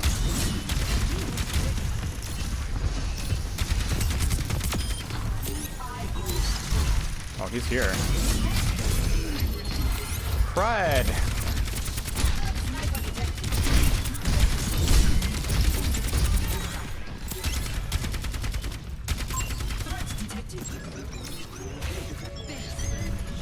He's gonna go for a Zen. I don't know if that's actually worth. I thought maybe I could eat it for them. Can I do that, chat?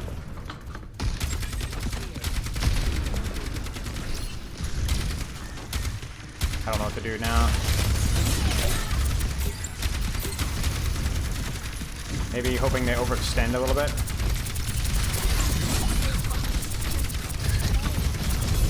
Like that right there, it's like crap.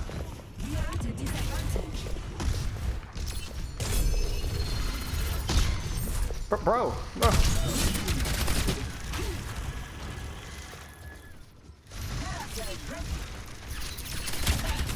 I don't really need to poke anymore. I think we can actually beat this Ramatra here. I think he's gonna be slow. This choke will be kind of brutal though, but it has to be better than. Oh my gosh, what is this guy doing?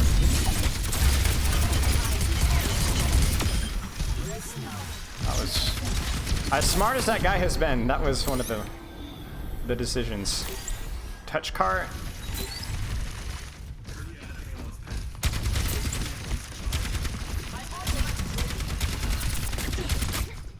Trying to get some scouting information.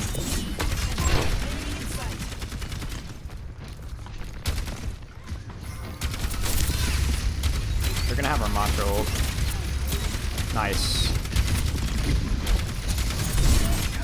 He's looking for it.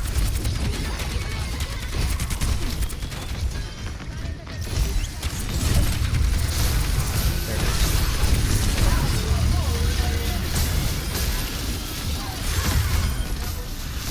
Okay, now we're.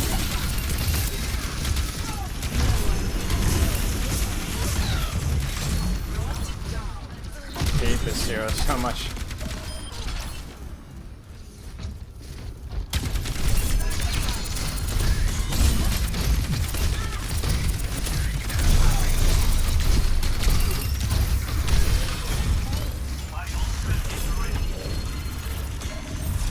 Maybe we can keep our place. I'm not sure what we should have done there. I'm not sure if I put too much attention or what. 60 seconds. I don't think we should be there though.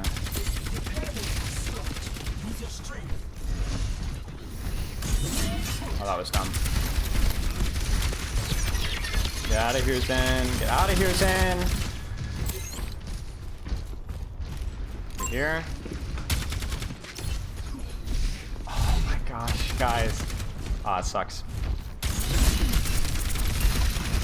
Surely this guy's gonna get punished, right? Like, surely. Okay. See, that's what I was trying to do earlier, but...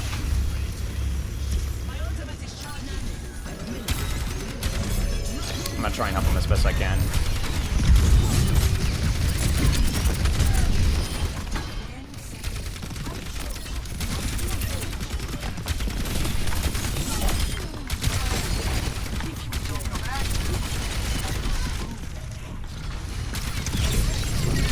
Crap, I almost got it. Ah! Shoot, man. So I think the main takeaway from that one was like, I still need to practice the javelins a little bit, but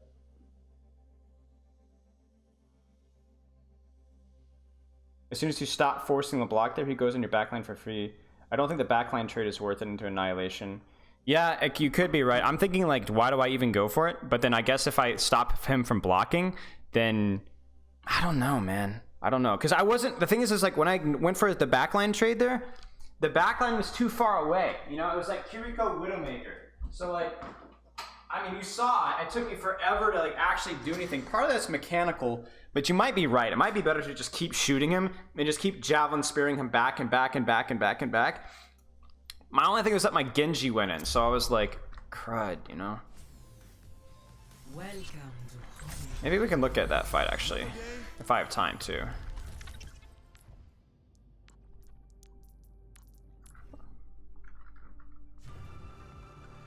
Now arriving at I think it just depends on whether the backline's actually rushable or not. You know? And I think the argument there is that the backline was not rushable. You know, like here we kite everything. So I ult. I force a lot of crap. There. And right now, maybe that's the play, is like right there is like, that's where I don't know what to do. entering. That's where I wasn't sure what to do. The Ana was there, but you missed her? Got it. I mean, there's no shame in just having a lot of my issues just being mechanical. And by mechanical, I mean like, not necessarily not hitting my shots, but just not seeing things, you know, making mistakes, goofing up. Like you saw me run into the wall there, you know what I'm saying? Like, that's just stupid, you know? Only in unity will we find strength. Whatever awaits us. Do you think people should use push to talk or just always have mic on? I don't know. When I used to use comms, I would have mic on and then just have a mute button available. I think push to talk is like really rough mid-fight. Sometimes you just want your mic active mid-fight. So like you press a button, it like unlocks the mic. So I think just always have the mic on and then have a mute button available. Because having push to talk was like exhausting mid-fight. It's like one of my fingers is busy smashing. Whoops. Wait, you can cancel fortify. Forgot about that. Alright, Genji, Widowmaker, Ana, Kiriko. I didn't even scout. Whoops. Hanzo Sansei? Ana? Mei? Sigma? Probably Kiriko. That's a free wall. Oh, I should have hit those shots. He's out. We cleared the angle. I really need to probably rotate to the next corner here. Free shield.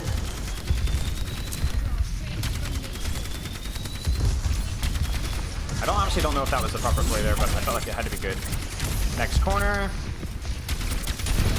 Took the rock for him. He messed up his deflect, honestly.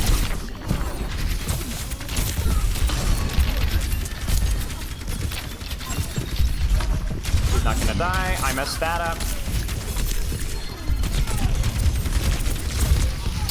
Poopies.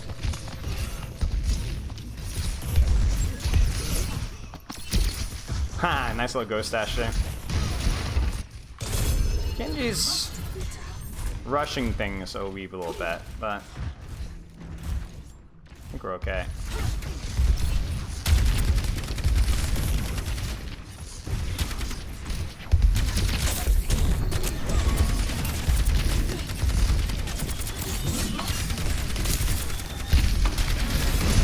Oh, that's stupid.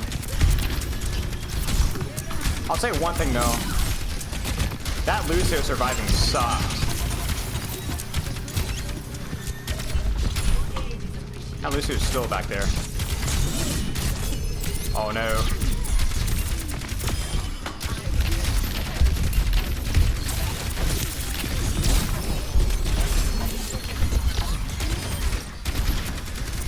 Like, you guys know what I'm talking about, right? Why are we sighting?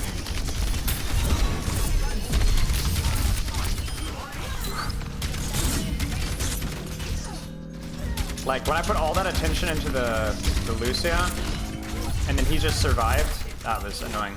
I don't even think I used a cooldown to keep him alive. I needed to hit my shots there. Alright, javelin, javelin, javelin. Huh. They're gonna have beat and nano, I think. There we go. I didn't get a deflect out of it. Cover, cover, cover, cover, cover, cover, cover, cover. And they're kind of overextending, but still covering.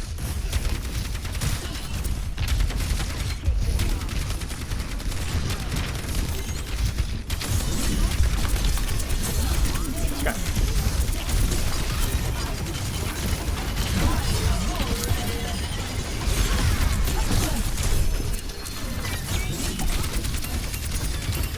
don't really know why they're fighting us so hard. They're down one.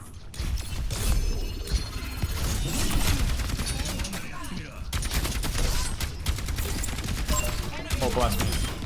Oh, it's gonna be really sad if he get shot out.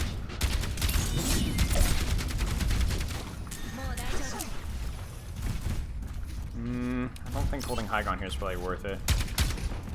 Why am I lagging? You guys see that? I think my internet. There's this javelin thing, remember?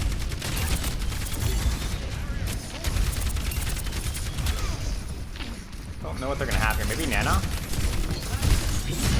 Oh, I timed it wrong. Ah, crap. I should have been able to stop that.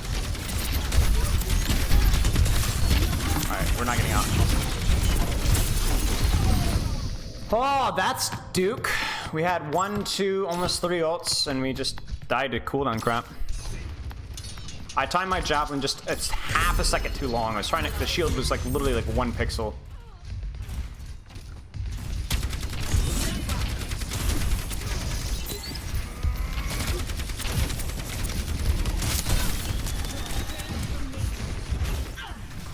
Alright, we're close enough. We can start walking.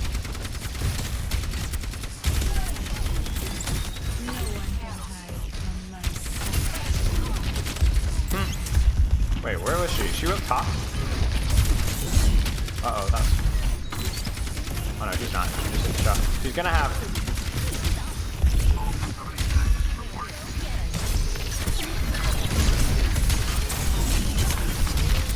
Dead again. I don't know if I could have eaten that reasonably. I could have, but I'm not sure if I should play for the eat, you know what I'm saying? Let me save these guys.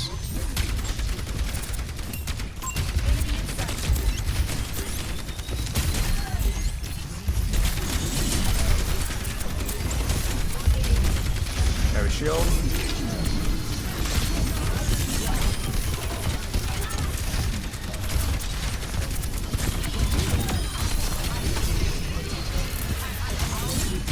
Oh. 60 seconds. Nice. Maybe capital? Maybe they have speed.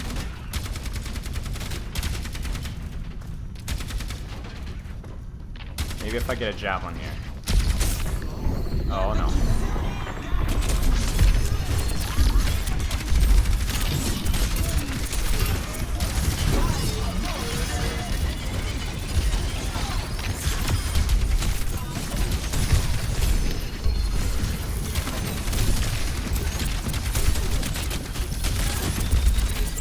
Alright, focus on that javelin. That'll do it.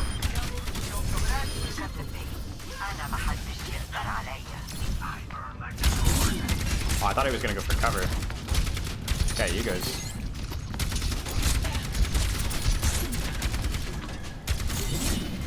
Huh.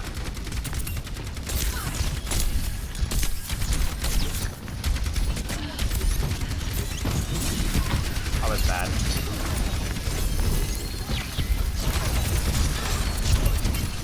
Next corner.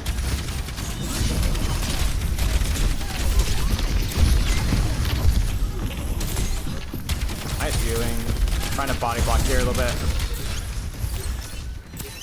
I tried to body block a little bit, but I think that has had mixed results.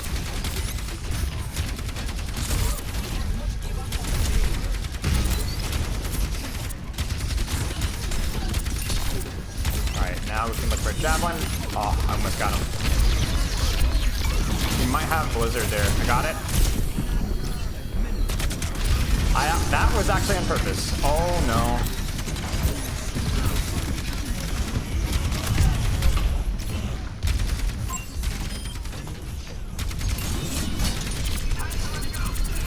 Just want to make doubly sure that... Oh crap. I was like, make doubly sure that we don't lose.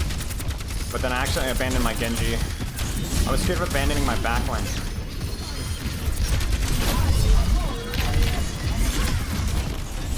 I messed it. Ah!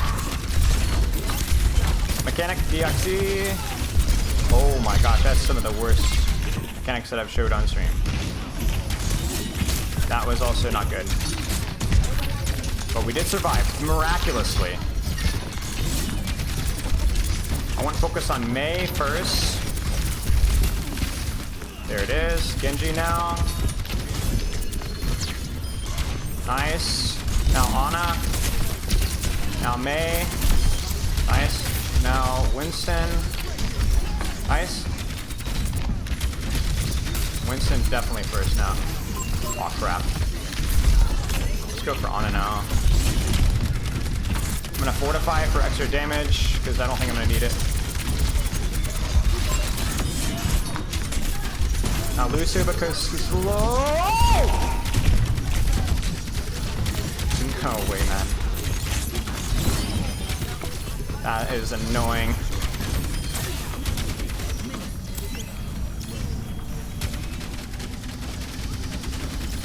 Fat Lucio, man. Nice spear on Mei, thank you. Score. How does Fortify give extra damage? Because it reduces the heat up of the weapon, so I can shoot for my shooting has more uptime. Select your hero. So if I'm like versus their comp, I knew they didn't have Blizzard. I knew they didn't have Sleep Dart. I think I didn't have Sleep Dart. Maybe I should have played it. I don't know. But I felt like I didn't. There was nothing that was any direct threat to me at all. So I wanted to put out more damage so that we could clean up the fight faster. I don't know if that was the proper decision, but that was my reasoning behind it.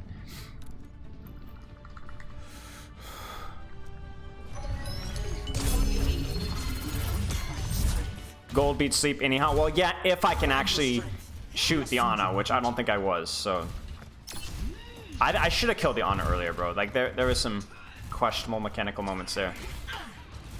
I wonder if starting high ground's good.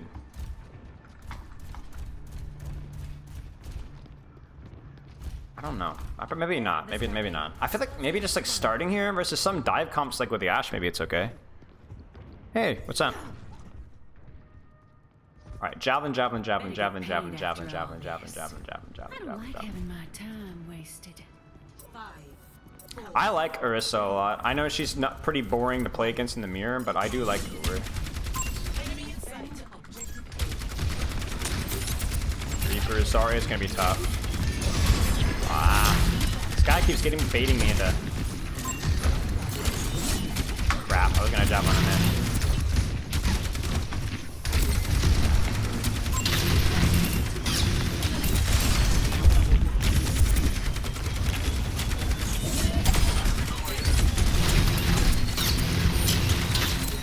Try not to take too much damage.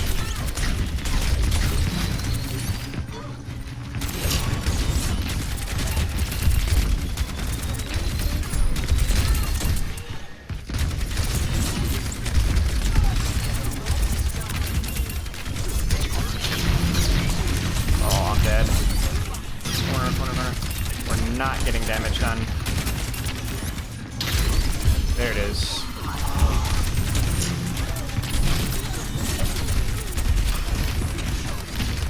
I swear, man. We have nano.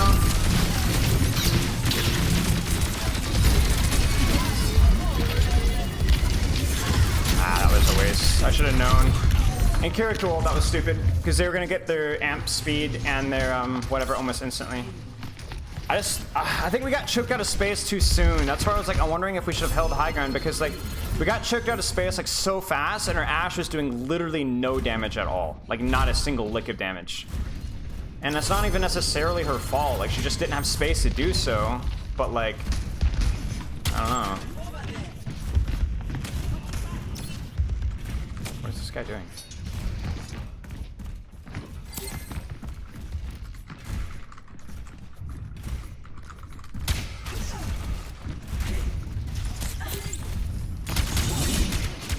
You guys see the double? I'm not gonna play this game out. I'll maybe do one more after this though.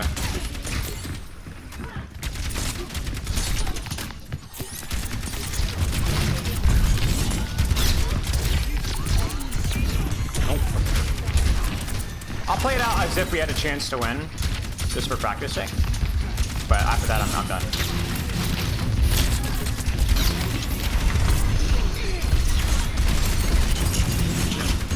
Oh man, I gotta hit that javelin. Might be able to survive there. Ah, lucky.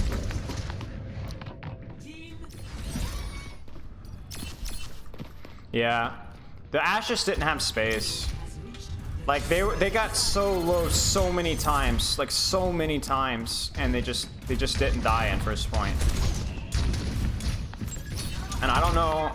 I think you could have probably looked at my cooldowns there and probably seen something done better.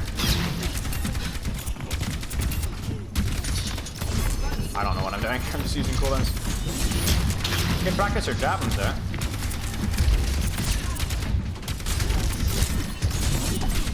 There you go.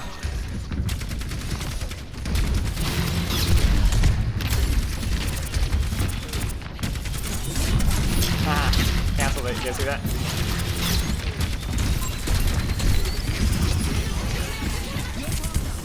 Let's go. Surely this will work this time, guys. I got a kill, y'all. All right. Well, GG's. Oops.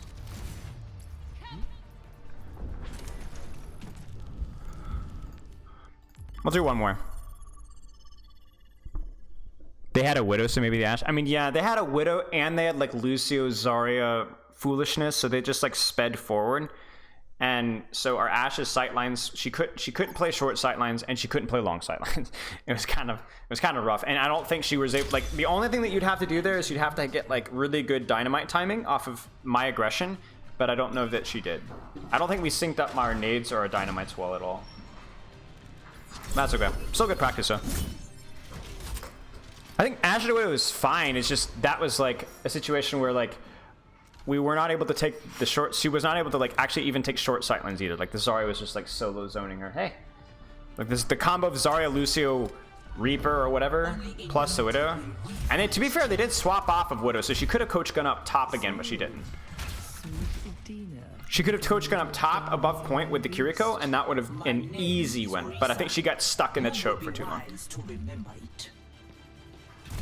Get off the stage. All right, Widowmaker, Tracer. My heart is strong, and my javelin is sharp. I think I played okay that fight. I'm pleased with the javelins are overall slightly better. Like I'm at least putting in the practice. You know what I'm saying? I'm not hitting them often, but it's been good practice. And I don't think everything else has been too bad. I think my javelin spins have been pretty bad, but that's a really hard cooldown to think about. So I'll cut myself some slack on that one. Torb.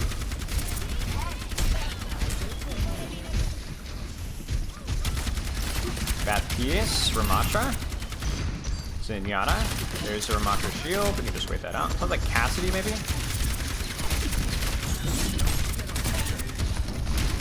So I want to play distance-ish, but not into the Zenyatta.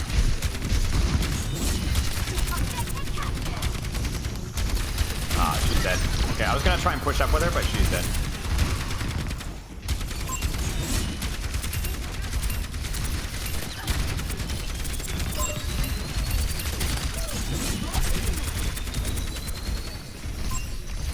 Alright, we can just chill. This guy is crazy, man. I might actually go in now. Yeah, this guy's no close. Avoid that. Make sure he doesn't get any follow-up. That Cassie was insane.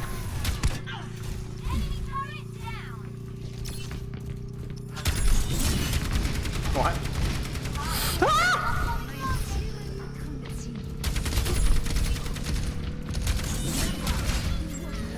Oh. I don't even bother shooting the Ramatra shield unless we actually have really good shield break, because it's like by the time it's broken, it's like already expired anyway. So why let him get any damage done while he's doing it? Widow's popping.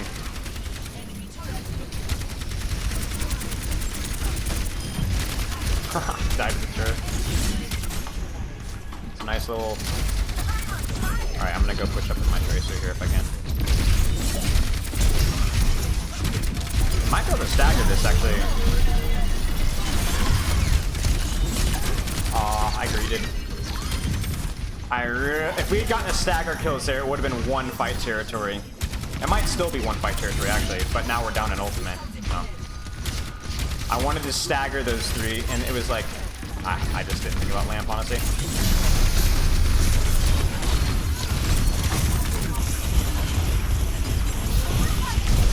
Ah, crud.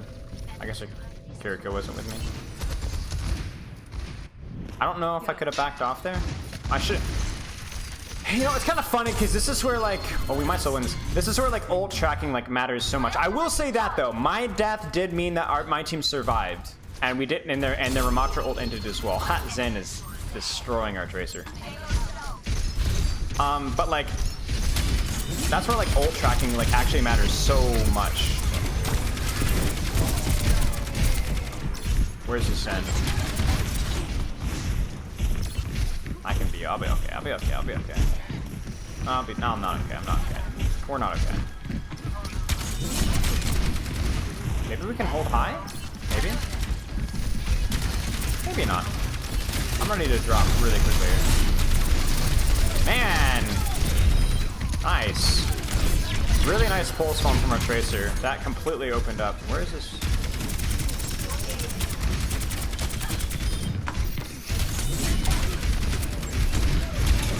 This guy's not hitting his shots this turn.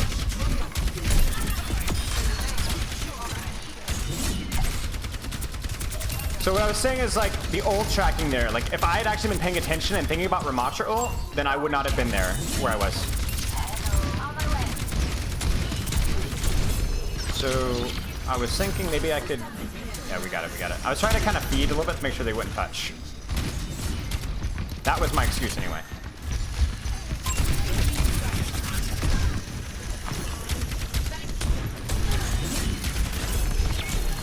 Might be able to kill this guy.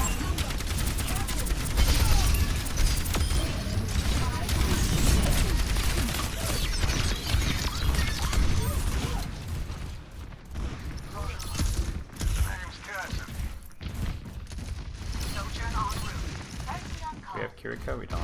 Guess we can't defeat him. Oh, that's horrible, Javelin. I gotta do better than that.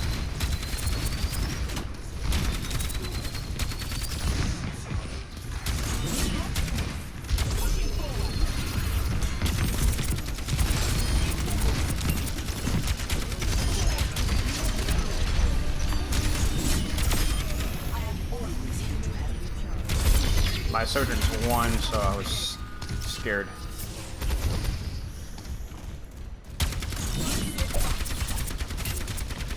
Nice, we got shift out. Don't think it matters that much, but it's a cooldown. And that Javelin was literally just predicting where he's going to go, because I'm not that good aiming, but I know he's gonna try and go to the corner. There's the Zarya swap. I don't think I need help controlling high ground here. So I just need to find a way to force bubbles. Oh, bless me. That's why Zarya is... Oh, gosh. Can we do it? Honestly, this might be... We might be able to survive this. If they keep pushing, this is a nasty place to go through. Case in point, you know what I'm saying? And I still have my Fortify. That's where, like, even though they were down a bunch, or we were down a bunch, oh bless. Even though we were down a bunch, that position was just so bad for them. I think that was the right call for me. I just could have probably executed it. Oh, crap.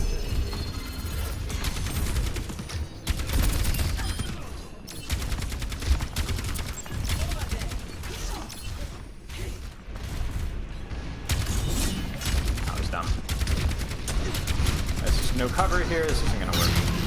He's gonna have grab soon. This is really good though. I'm gonna try and just get her back, because she's getting too close. You know what I'm saying? So there's a chance that she could kill my backline. That was a bad Javelin. Now Hanzo is more of a priority than Lucio. Yeah. Because Lucio's not gonna kill anybody. Hanzo might.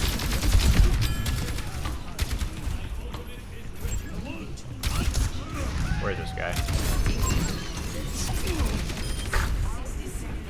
This guy's gonna have grab. Nice. But yeah, I think a lot of my issues there are just not really ult checking, to be honest with you. Like, I feel like a lot of my issues with how I should use my cooldowns are going to come back to ult checking. Like, that's not something I bring up a lot in my reviews, but knowing that. Do you ever have synths because of your tiny mouse pad? Very shaky. And that's probably just my inexperience with my sensitivity is super, super low.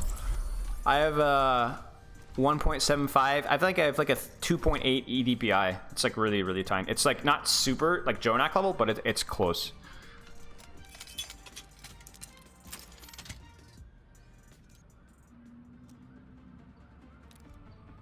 What rank is this? I don't know. I've been in mostly Masters and Diamond lobbies.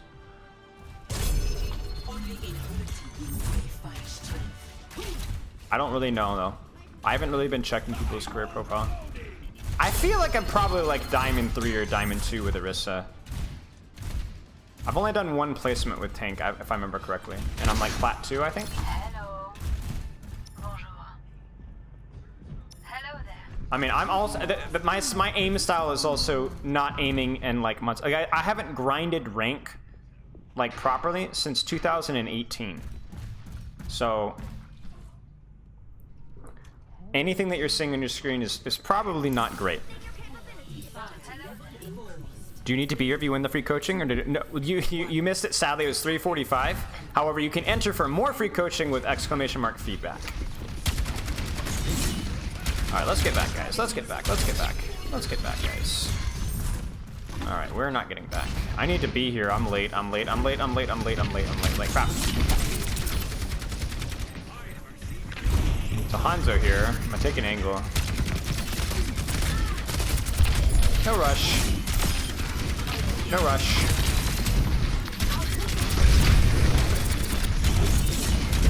Need to hit that javelin.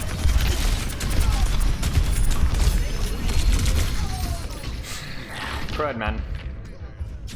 That'll turn your head. Objective lost. Must stop the payload.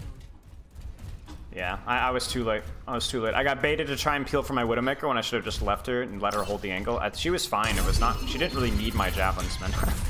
That was dumb. So that means that we didn't hit the rotate hard enough. The Hanzo I couldn't really deal with. Nice shot. Okay, we can take an early fight. We're here? We're here. I want to get away from that Rhine though. This is good. This is where I want to be. Good cover. Saving my javelin spin just in case he pushed me. That's where spamming javelin would have been really bad.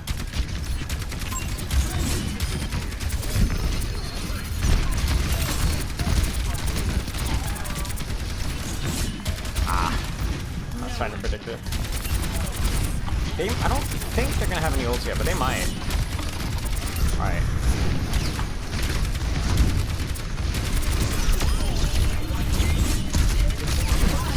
Have lamp.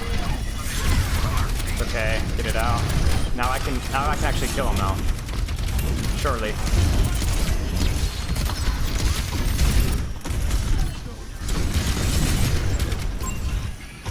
Let's be able to lose here up. Trying to help out my Moira. Oh crap, man.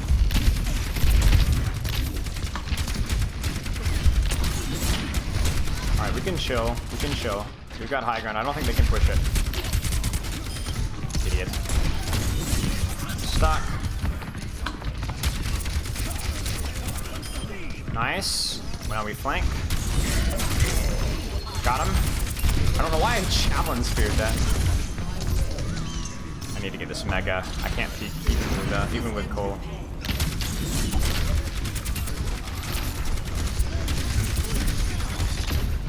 Stuck. Oh, that's tragic.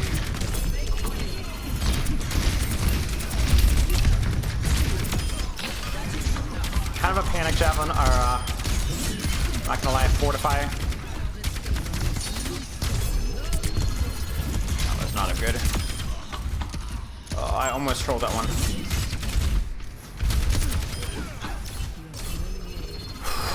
So I don't know why I javelin there, or span instead of fortify. I just like mashed a cooldown. I don't want to push up yet because we're not all here. There's the Zarya swap. There's the bubble. There's the other bubble. So now they're down. They're gonna have to wait before they push now. Nice. Got what we wanted there. Now we can really shoot Zarya because she's only got one bubble.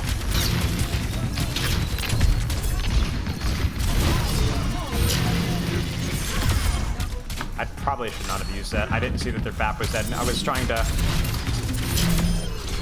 to force their lamp and get them all 1 HP. I didn't care if they had lamp or not, because I knew we could follow up off of it. You know what I'm saying? Because they were so close. But then I didn't see that their BAP was dead.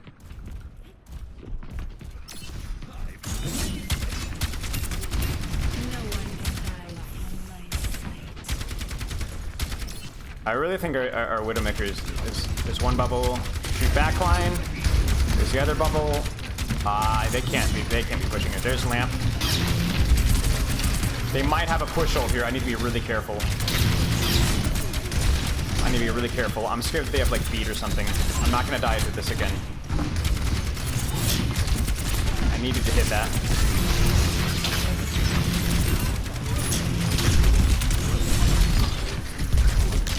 Crud.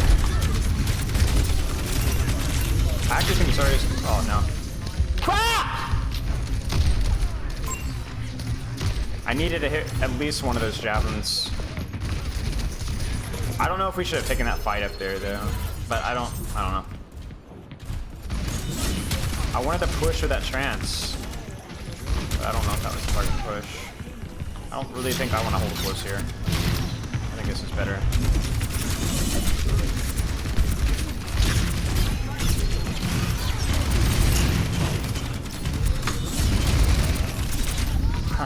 Crap. Okay. Careful, Lucy might see 90 there. Yeah. So like we got them to use both bubbles, and we got them all really low, but we couldn't finish the kill on that choke because they were so close. We had to be like so careful. I think if I'd hit 1 or 2 more javelins there, I think we would have gotten a kill. What are we doing ult-wise here? We got Torb ult. Yeah, our Torb needs to be careful here. There's one bubble.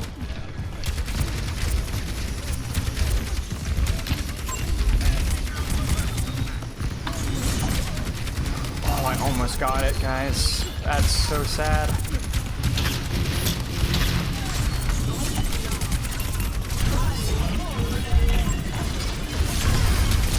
Crap, I should have gone for backline. I'm so stupid. Can we get to OT? No, bro. Bro, it's actually crazy. I feel like we had such a dominant run. Just like a couple of fights. Rats, guys. Rats. Trying to think there. I turned on the Zarya, but you see the problem, like turning on Zarya just doesn't always feel like super valuable. Like she just ran through us. I don't know. I mean, we were down our Torb immediately, which really didn't help either. I would need to watch that fight again. Yeah, this would be a good VOD review. Only in unity will we They really find only strength. won 1 fight per point, but Find your strength. We are soon they were to able to meet it. make a lot of fights messy and get a lot of cart push on fights that they even lost. They have this coming, so let's give it to them. Yeah, I'm wondering if I should have pushed in when they pushed up top after they were really low. Maybe I should have just gone in balls to the wall. I don't know. Alright, so we're gonna have to be really patient here, as patient as we can with a minute left with our comp. Try and see if we can control space. Nothing ventured, nothing gained. This is why stats really don't tell the story, chat. I mean, look at my stats, right? But I made crucial mistakes in a couple of fights, you know?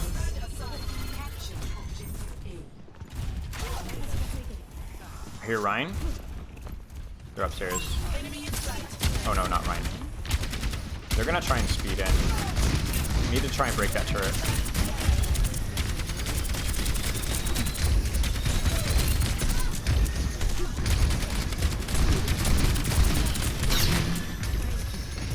We really need to break that turret, y'all.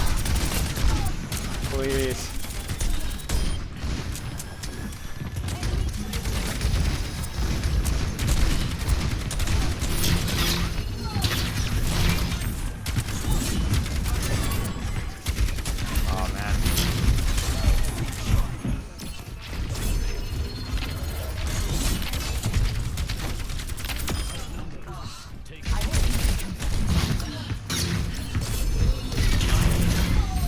Crud. We couldn't get us. We just didn't have any space there. Rip. Crud. Score. Yeah. I mean, I felt like somebody could have peeked there, right? Like, I don't think the Zarya was playing too aggressive. That took way too long to get past the first step. I really wanted to break turret first, because that's gonna really farm us. No. Yeah.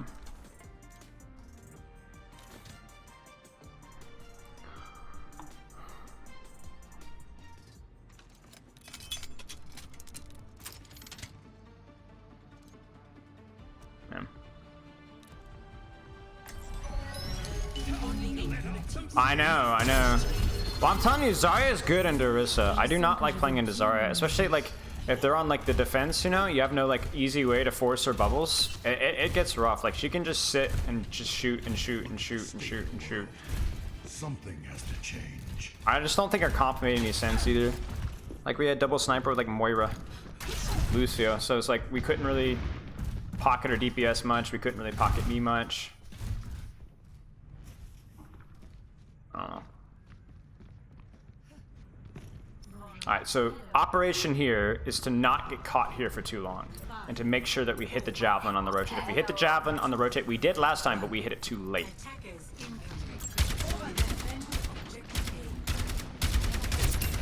We're gonna go speed comp. Yep. In fact, I'm gonna actually spin over. I might have to go straight to one.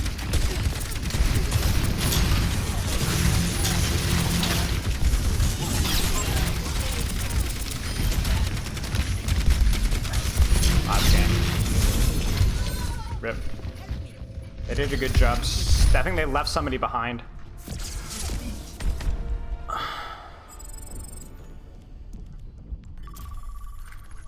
Let's look at the fights that mattered. The 2 fights on defense that we lost.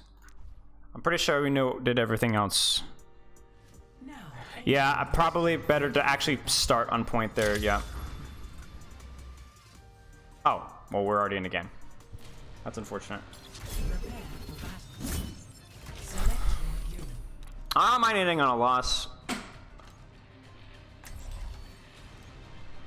See if I can still give it effort, you know what I'm saying? That's the question. New Queen Street again? I don't mind. 10 losses later? Huh.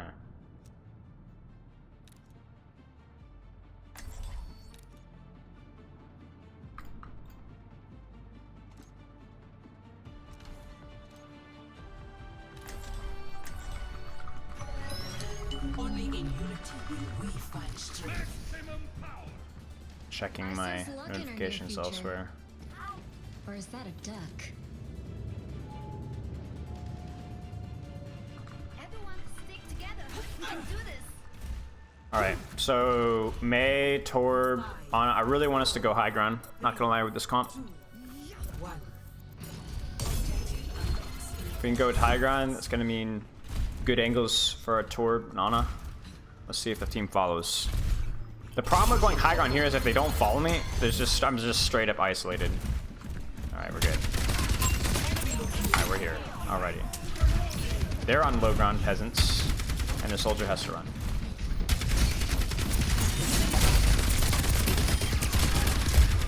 Zone the soldier. Oh my gosh. Did I really just feed that badly? Dude, I melted. Oh my gosh. Watch here. I really messed up. Ouch, that was stupid. Like, and we're straight up just gonna lose the fight to that. Holy crap, chat. What on earth? I need to go back. I swear it was like 300 HP. You know?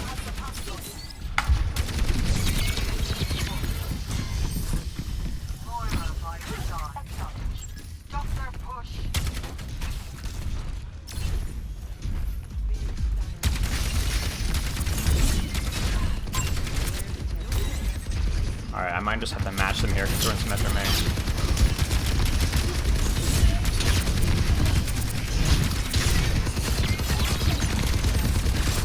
I'm sorry, am I rubber banding?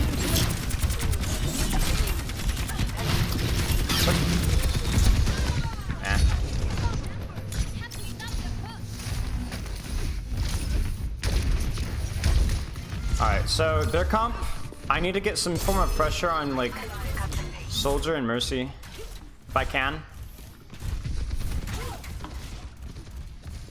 Oh no.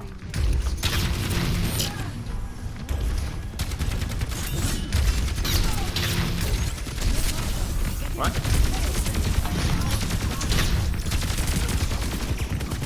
What was that nano? I'm not feeding, bro.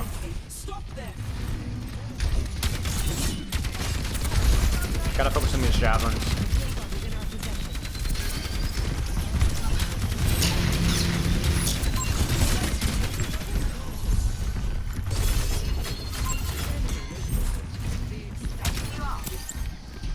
Bro, what? Is he off the map? He's off the map. What was our Symmetra even doing?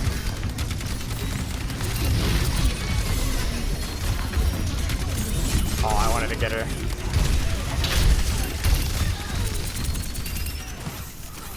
No! It's okay, we still win. I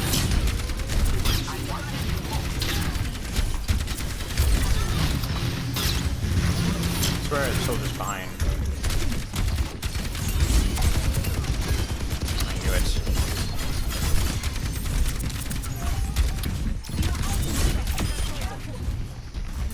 I just felt like that was just total stalemate, you know what I'm saying? I can't like... Bro, what?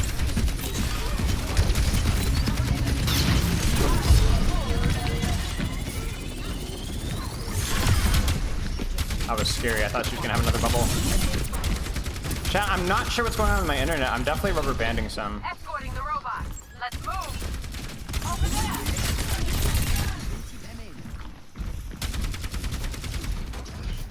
Nice.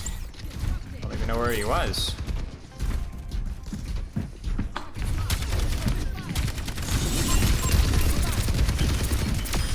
Nice. I might have to check. You guys are seeing this though. I'm rubber banding a little bit, especially with Javelin. I don't know. My latency is not high. That kind of sucks about the res.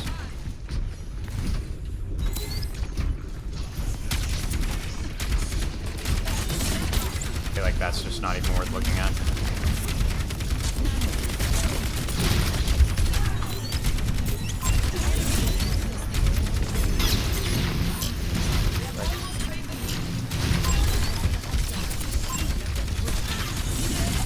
Again, you see that?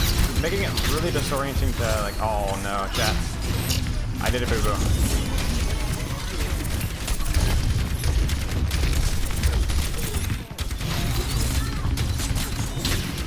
I'm not hitting a single javelin. Goodness gracious.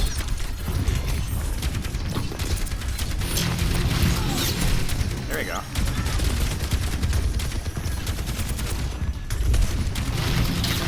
Oh, that was not good for me.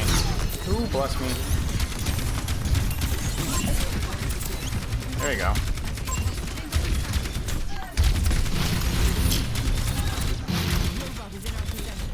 You need to be more aware of what's going on in the flank, I think.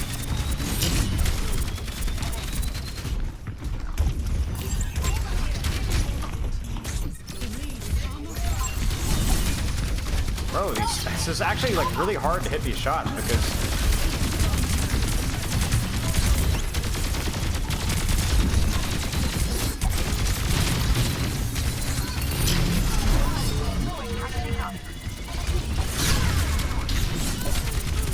I shouldn't agree to that.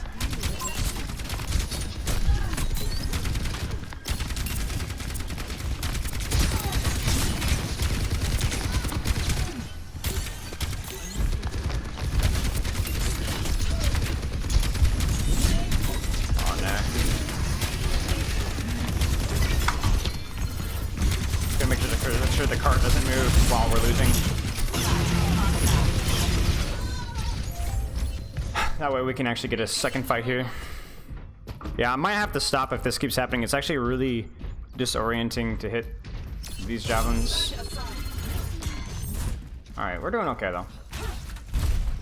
Just need to keep focusing on those jabs. That's one bubble. I might just go ahead and transition to the other corner here. Huge. Huge. Nice little zoning blizzard there. No toxicity mint. I feel like that actually should have led to a kill. It wasn't actually bad.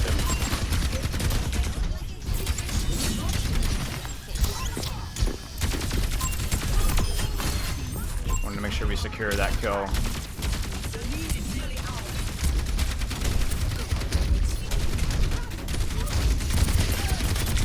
Bro, how? Like, we got it. I kind of fed a little bit there. Oh, mercy, mercy, mercy, mercy, mercy, mercy. Aha.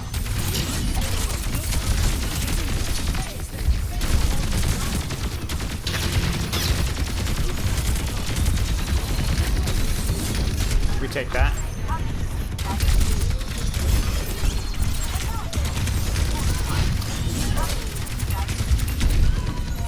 Whatever. We get lead. Die in cart, die in cart, die in cart, guys. Die in cart, die in cart. Get out, get out, get out, Mace. Get out, May. Oh, May's staggering. Oh, May's staggering hard. Means we're only gonna get one fight. Rats!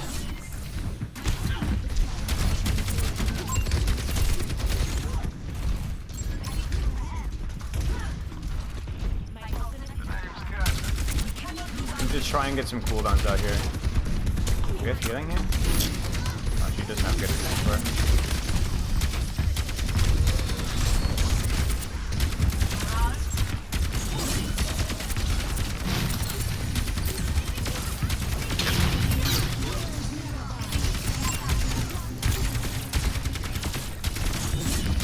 There's one. I needed that kill on the Genji. I was like, please. Please get that kill. Don't need 2 on robot. Maybe we can get a... Oh, crud. Ana. Ah.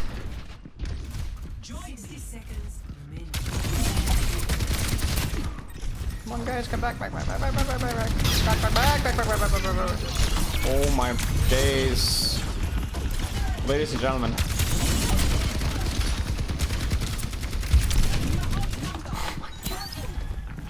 I don't even think I can hold this.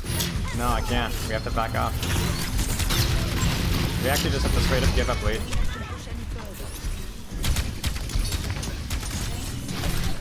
Ah. That's wild.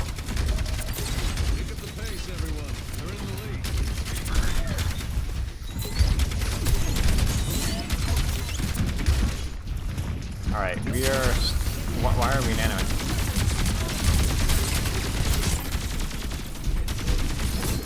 Aw, man. Oh, my bad. I'm dead. Rip.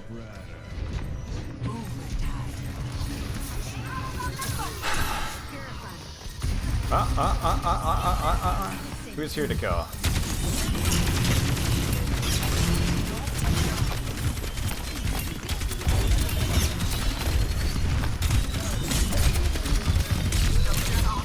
Fred. We must get the robots now. Unlucky. I forgot I need to be endorsing people.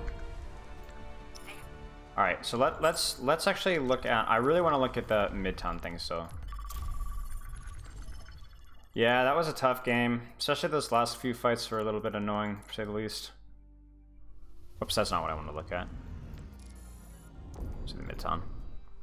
It happens, so. Like, teammates were not good that game, but it also happens. So you can't, like, you have to focus on the game that you can control, you know what I'm saying?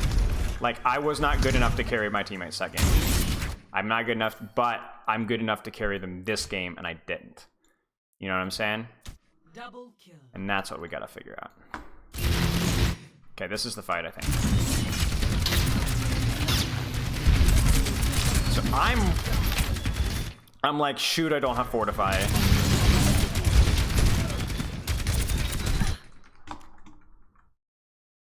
We actually get flanked. I didn't know that. I didn't know that we were flanked here. I heard it. I did hear it.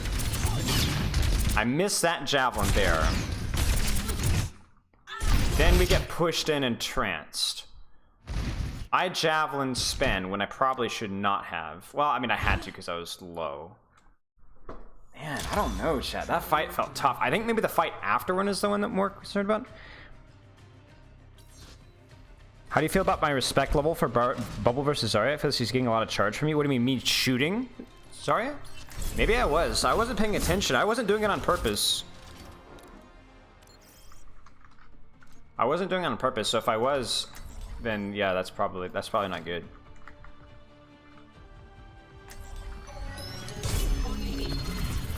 I do like that we're getting a lot of tank mirrors. I don't think we've had an Orisa tank mirror yet, have we? Which I'm a fan of. I don't think Orisa mirrors are fun at all. But she's fun to play versus other tanks. And I definitely feel like the Zarya nerf has helped the matchup a little bit because the bubbles are like less frequent, you know?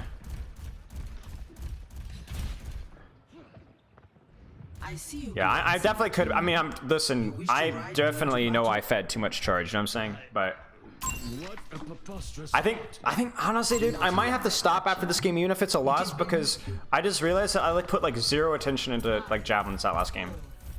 Like I'm supposed to be practicing javelins, and I was still playing, but I was like not like actually focused on javelins. You know what I'm saying? I felt focused, but not focused on what I should have been focused on, and like that needs to happen. You know what I'm saying? All right, like right here, don't use it. Ooh, we just got melted. So when I feel myself like lose focus on what I need to be focusing on, I might need to stop. I'll give myself a chance, but if I don't do better, then I call it.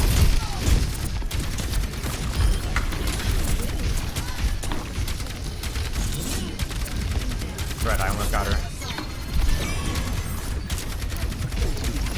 So far my jumpers have been good this game. I've not been hitting them, but I've been trying.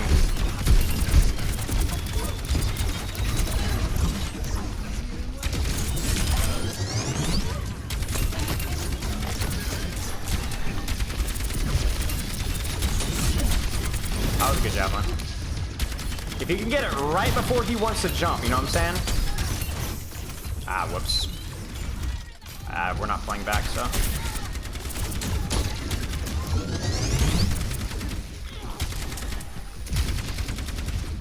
Trying to make it as difficult as I can to make him jump without losing any HP myself.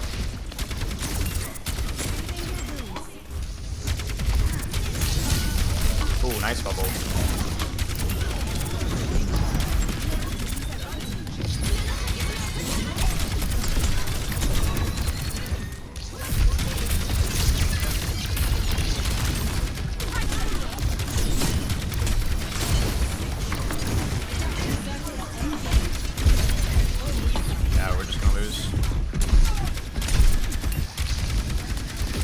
Body blocking.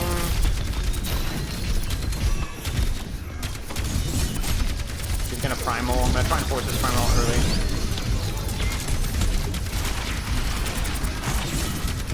Crap, man, I gotta hit that.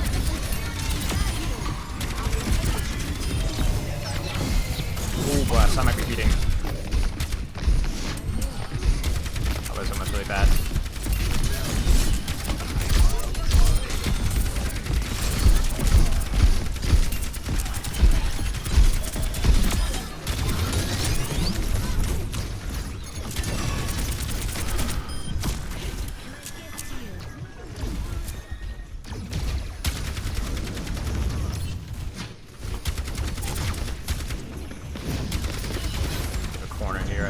Best spot. Oh, that's bad. So she's gonna dive bomb me. So what do I do here? Do I try and force Suzu? Do we go for Torb? Oh, we're primaling. I'm out of here. Backline awareness, chat. It pays off. Well, I felt like maybe some support there would have been reasonable, but I probably should have gone to the corner. Bastional doesn't find anything. And I also missed my javelin. Thank you, sir. I don't know if we have time to clear top.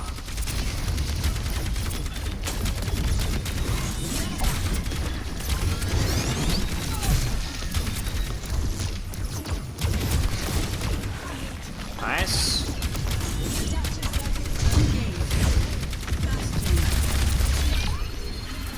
I'm busy, you know?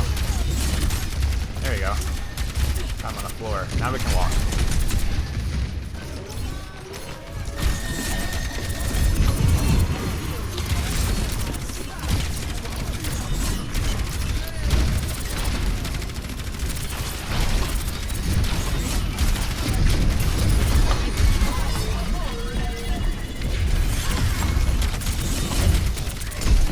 I should have pulled in that torp earlier.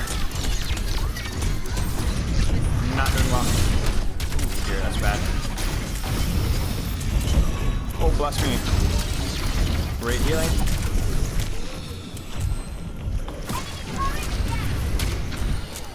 I gotta walk now. Oh, I almost hit Fortify. We almost hit Suzu. Crud, man. Right. All right. I wonder. Yeah. All right. I'll go top. I might go top here. Yeah. We got a soldier now. I'll go top of my soldier. I don't get these Bastionals, man.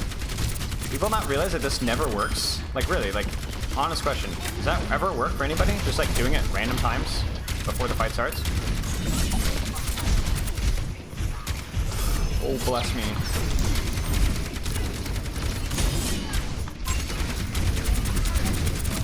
Might just dive this guy, honestly.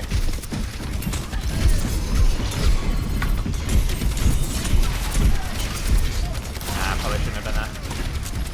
I was thinking like we're up one.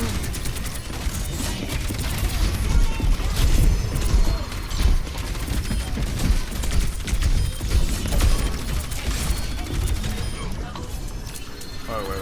Where's that go? Crap. We might have to hold here. I don't know if I want to hold here versus the Rhine, though. Alright, guys. We're good. Oh. Second there. Got a little scared. Echo's gonna try and flank. Where are we? We're not up top. That's why, again, like, backline awareness is so important.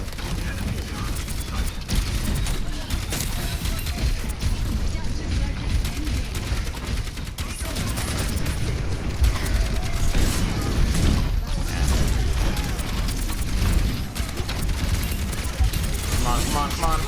Got him.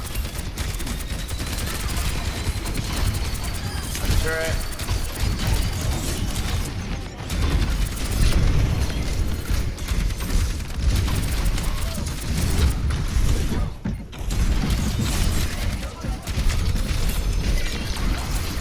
Oh, ring on the mid here. We do a little bit of filling.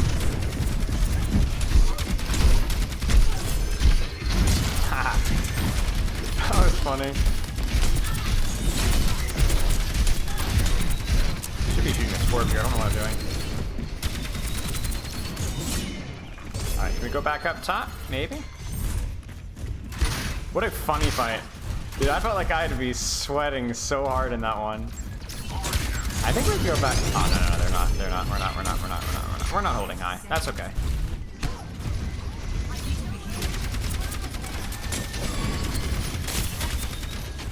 I have my ult here. I didn't think I needed to use it last fight, and we didn't.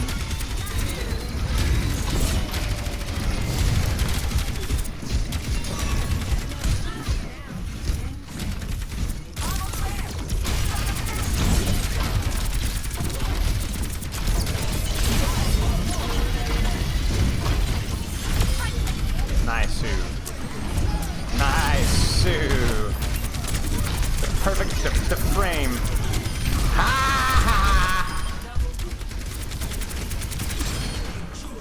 Clutch.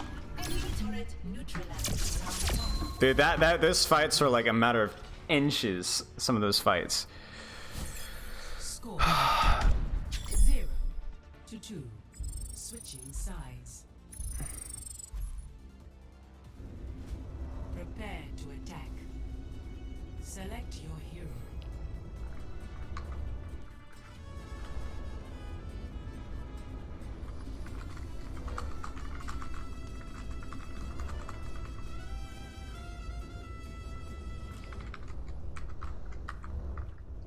Hello? Chat? Will it fix?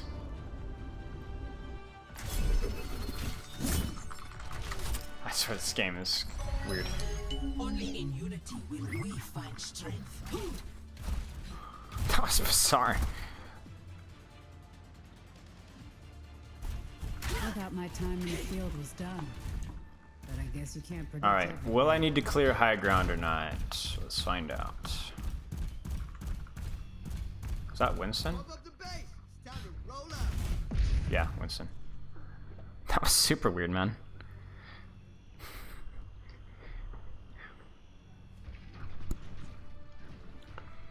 Torbjorn, Winston. So there will definitely be rewards for clearing high ground if I get the opportunity to. Echo. Bastion on our team. Mercy. So it's about risk versus reward with.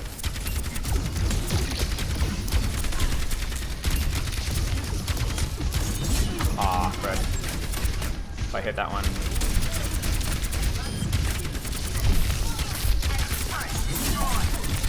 Big.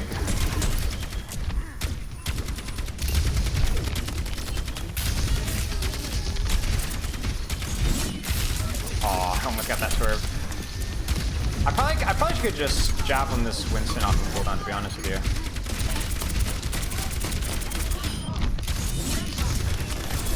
I'm gonna try and mess this guy up a little bit.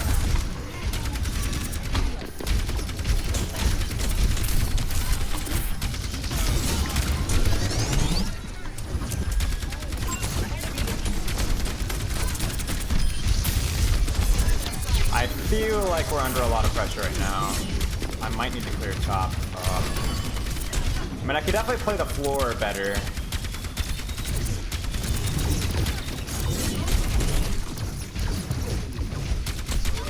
I don't know if it's... Maybe we could clear top. Oh, bless me. Rat.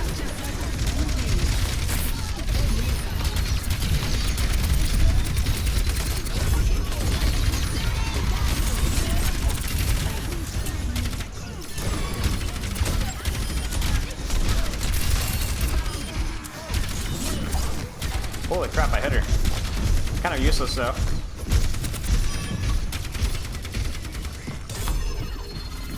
I don't know why I dropped on spin. I thought I was going to move, but I didn't need to. Nice, huge kill.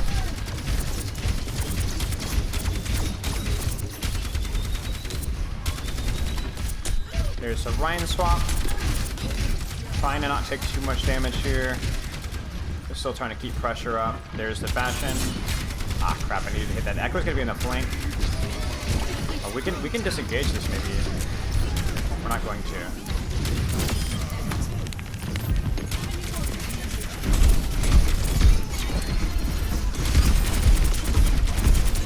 Probably should focus the Torb there, to be honest with you. Maybe I'm focusing Purple.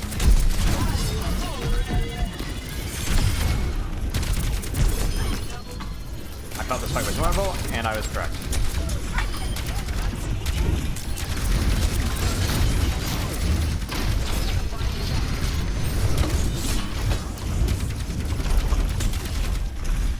Hello?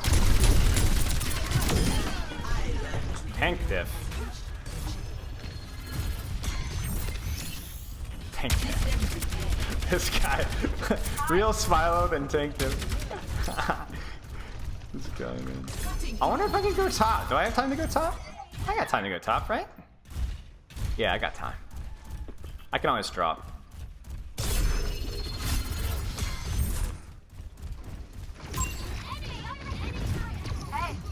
Uh-oh.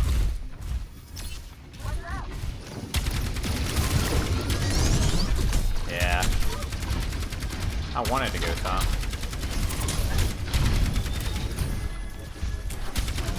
Like, you can see just like putting endless damage on Ranger. We could just wait this out, I'm not gonna lie.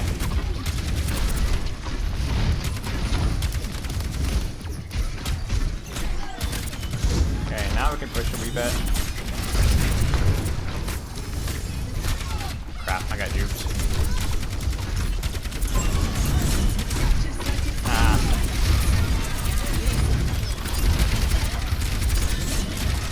He's gonna have it now. Aww.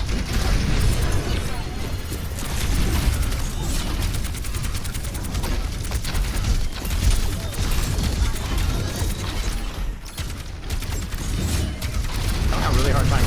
Oh man, I'm dead.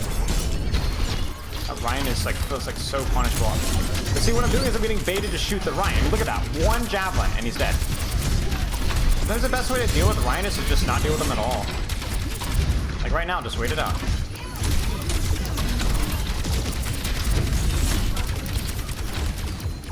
They're farming so many ults. Oh my goodness gracious.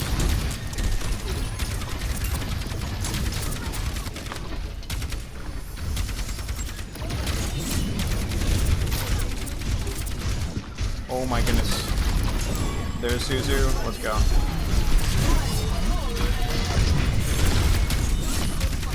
I don't know how to use my ult here. Stop shooting Ryan. Stop it. Stop it. Stop it. Stop it. Stop it. Stop it.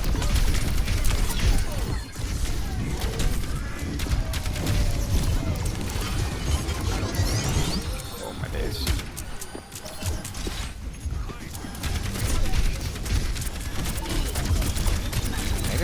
Maybe we really need to clear high ground. I don't know, man. This echo has been a demon.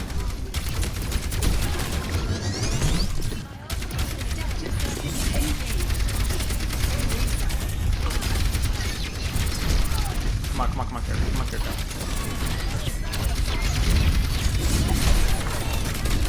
That might have been Shatter. Alright, chat, I'm not gonna lie. I feel a little bit helpless. I feel just a tad bit helpless. I feel like we're getting good cooldown trades, but it ain't mattering. Wow. That was rough.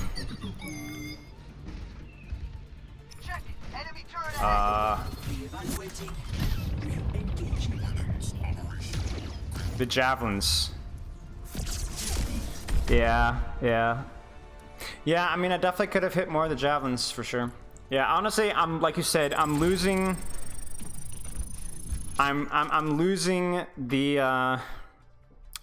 the attention that I need on the javelins. Like, I forget the javelins again, like halfway through, and so then, like, what's the point? So the way this is why I'm gonna end it. So here's what we're gonna see. Look at my replay visitors. Hear this? 1, 2, 3, 4, 5 losses in a row. Now, you guys have been watching. How many of those were me trolling the lobby and or losing because I messed up? I don't think I played particularly well in Shambali. I think I could have clutched up more in Midtown, but I think a lot of these I'm objectively playing fairly well. So I'm not stopping here because it's a loss streak. Although if I was tilted, maybe the game's like, it is what it is, right? The reason I'm stopping was because I'm no longer like actually focusing on what I need to be improving on. Like, I kept getting distracted. You know what I'm saying? I would just focus on playing the game, which sometimes that's okay. Like, I think some days out of the week you should focus on only just playing the game, you know, and not always have something to improve on. I think at least one day a week you should just play for fun or play to win. However, I'm not giving it the same level of intensity. I keep forgetting what I need to be practicing on. And I'm like trying to give myself a chance. Now, what I should be doing, okay, anybody watching me, if I'm coaching myself how to play the game, what is wrong with how I played ranked today? There was one thing that I should have been doing that might have helped. Now, there's a reason why I didn't do it, but if I was really serious about playing ranked better, what should I have been doing that I wasn't doing properly? You guys should have seen enough VOD reviews. Swaps? No. I think the hero I played, I want to practice the hero. Right, exactly, Virashi, exactly. I didn't take any breaks. I was in aim training or I was VOD reviewing between every single queue, which means that potentially what I should do here if I really was serious about improvement is I wouldn't actually stop here. What I do is I take 5 minutes, mentally reset, and try one more game. But I'm not going to do that because it's not very good streaming for me to go around and walk around for 3 minutes off camera. But I shouldn't sit here and grind and be productive between queues. That's not the most efficient way to do it. So I should have walked away for a second. I should have been doing push-ups. I'm staying relatively, like, I'm enjoying myself, but I'm not giving the javelins, for example, the level of focus that it's going to allow me to improve. So I just need to stop there. So hope you guys learned something from that. I don't think it was as much about Orisa play as it was about like how I'm approaching this. This is how I played. This is how I improved, doing exactly like this. How about swapping hero until you feel defocused again? I mean, yeah, that would be okay. But again, it's like it's the mental reset. Like I needed to step away from the computer for 60 seconds. Focusing the Ryan too much. So yeah, exactly, Never. Exactly. I even caught myself doing that. Like that Ryan felt punishable, but it just wasn't the biggest return on investment for me to do that, and yet I kept doing it. You're exactly right. Yeah. You had a tiny break getting smoked by yours truly, but see, that's not really a break, though. But you guys see it. This is why, like, when you guys talk about statistics, like, bro, how many games in today? Like, I didn't play a single game today where I had a bad stat line. You guys saw the enemy tank. Every single game, I had a better stat line. Now, here's what you could take away from that. One, I'm probably not actually plat 2 on the tank. I think that's pretty obvious. I was playing pretty decent for my rank. Okay? But the other thing is that this kind of goes into, do you guys remember the video I did on clutch, right? Where simply doing good isn't always good enough. Like, consider like that Reinhardt. Did that Reinhardt play well? No, I did not think that Reinhardt played well. But that Reinhardt did hit some clutch shatters, and a lot of times survived in really clutch ways that may or may not have helped his team more than I helped my team. So is my hidden MMR plat 2? I don't think so. I mean, the last time I played tank on this, I was like mid diamond. If I played any role for a week, I would be probably high diamond on it. Outside of DP, well, the DPS, it would depend on the heroes I'd play.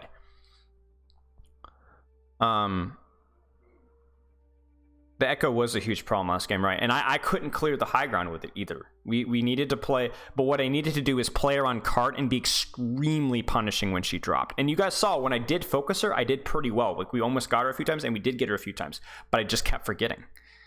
I wasn't looking at Mercy. I wasn't even looking at Kiriko cooldowns. I think my Orisa ult is another thing that I'm not good at, right? I was farming the stat line all day long. I wasn't dying. I was playing cover really well. But I just wasn't there when I needed to. So anyway, hope you guys learned a little bit from that. So that's like I said, that's exactly how I used to play when I used to train more consistently. And I wish that I could do this more often. Like seriously, I'd love to do an unranked to GM series on, because I could do it with Orisa, I could do it with Winston. I probably want to do it with either Orisa or Zenyatta or Ana, because those are the heroes that I would like grinding. Other heroes, I don't know that I would like grinding. Like somebody says, oh, play Torb or Hanzo or something like that. I don't know that I'd like to grind a GM with those heroes, or even Genji. Like Genji is really fun for me, but I don't enjoy playing them as much. But I just don't think I have the time to, because you guys saw that right there. How long have I been playing rank? Like 2 hours, 3 hours? Yeah. So tough.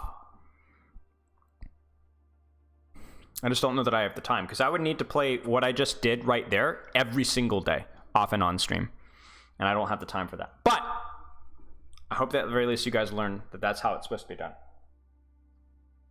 It's not nearly as flashy and funny and memey.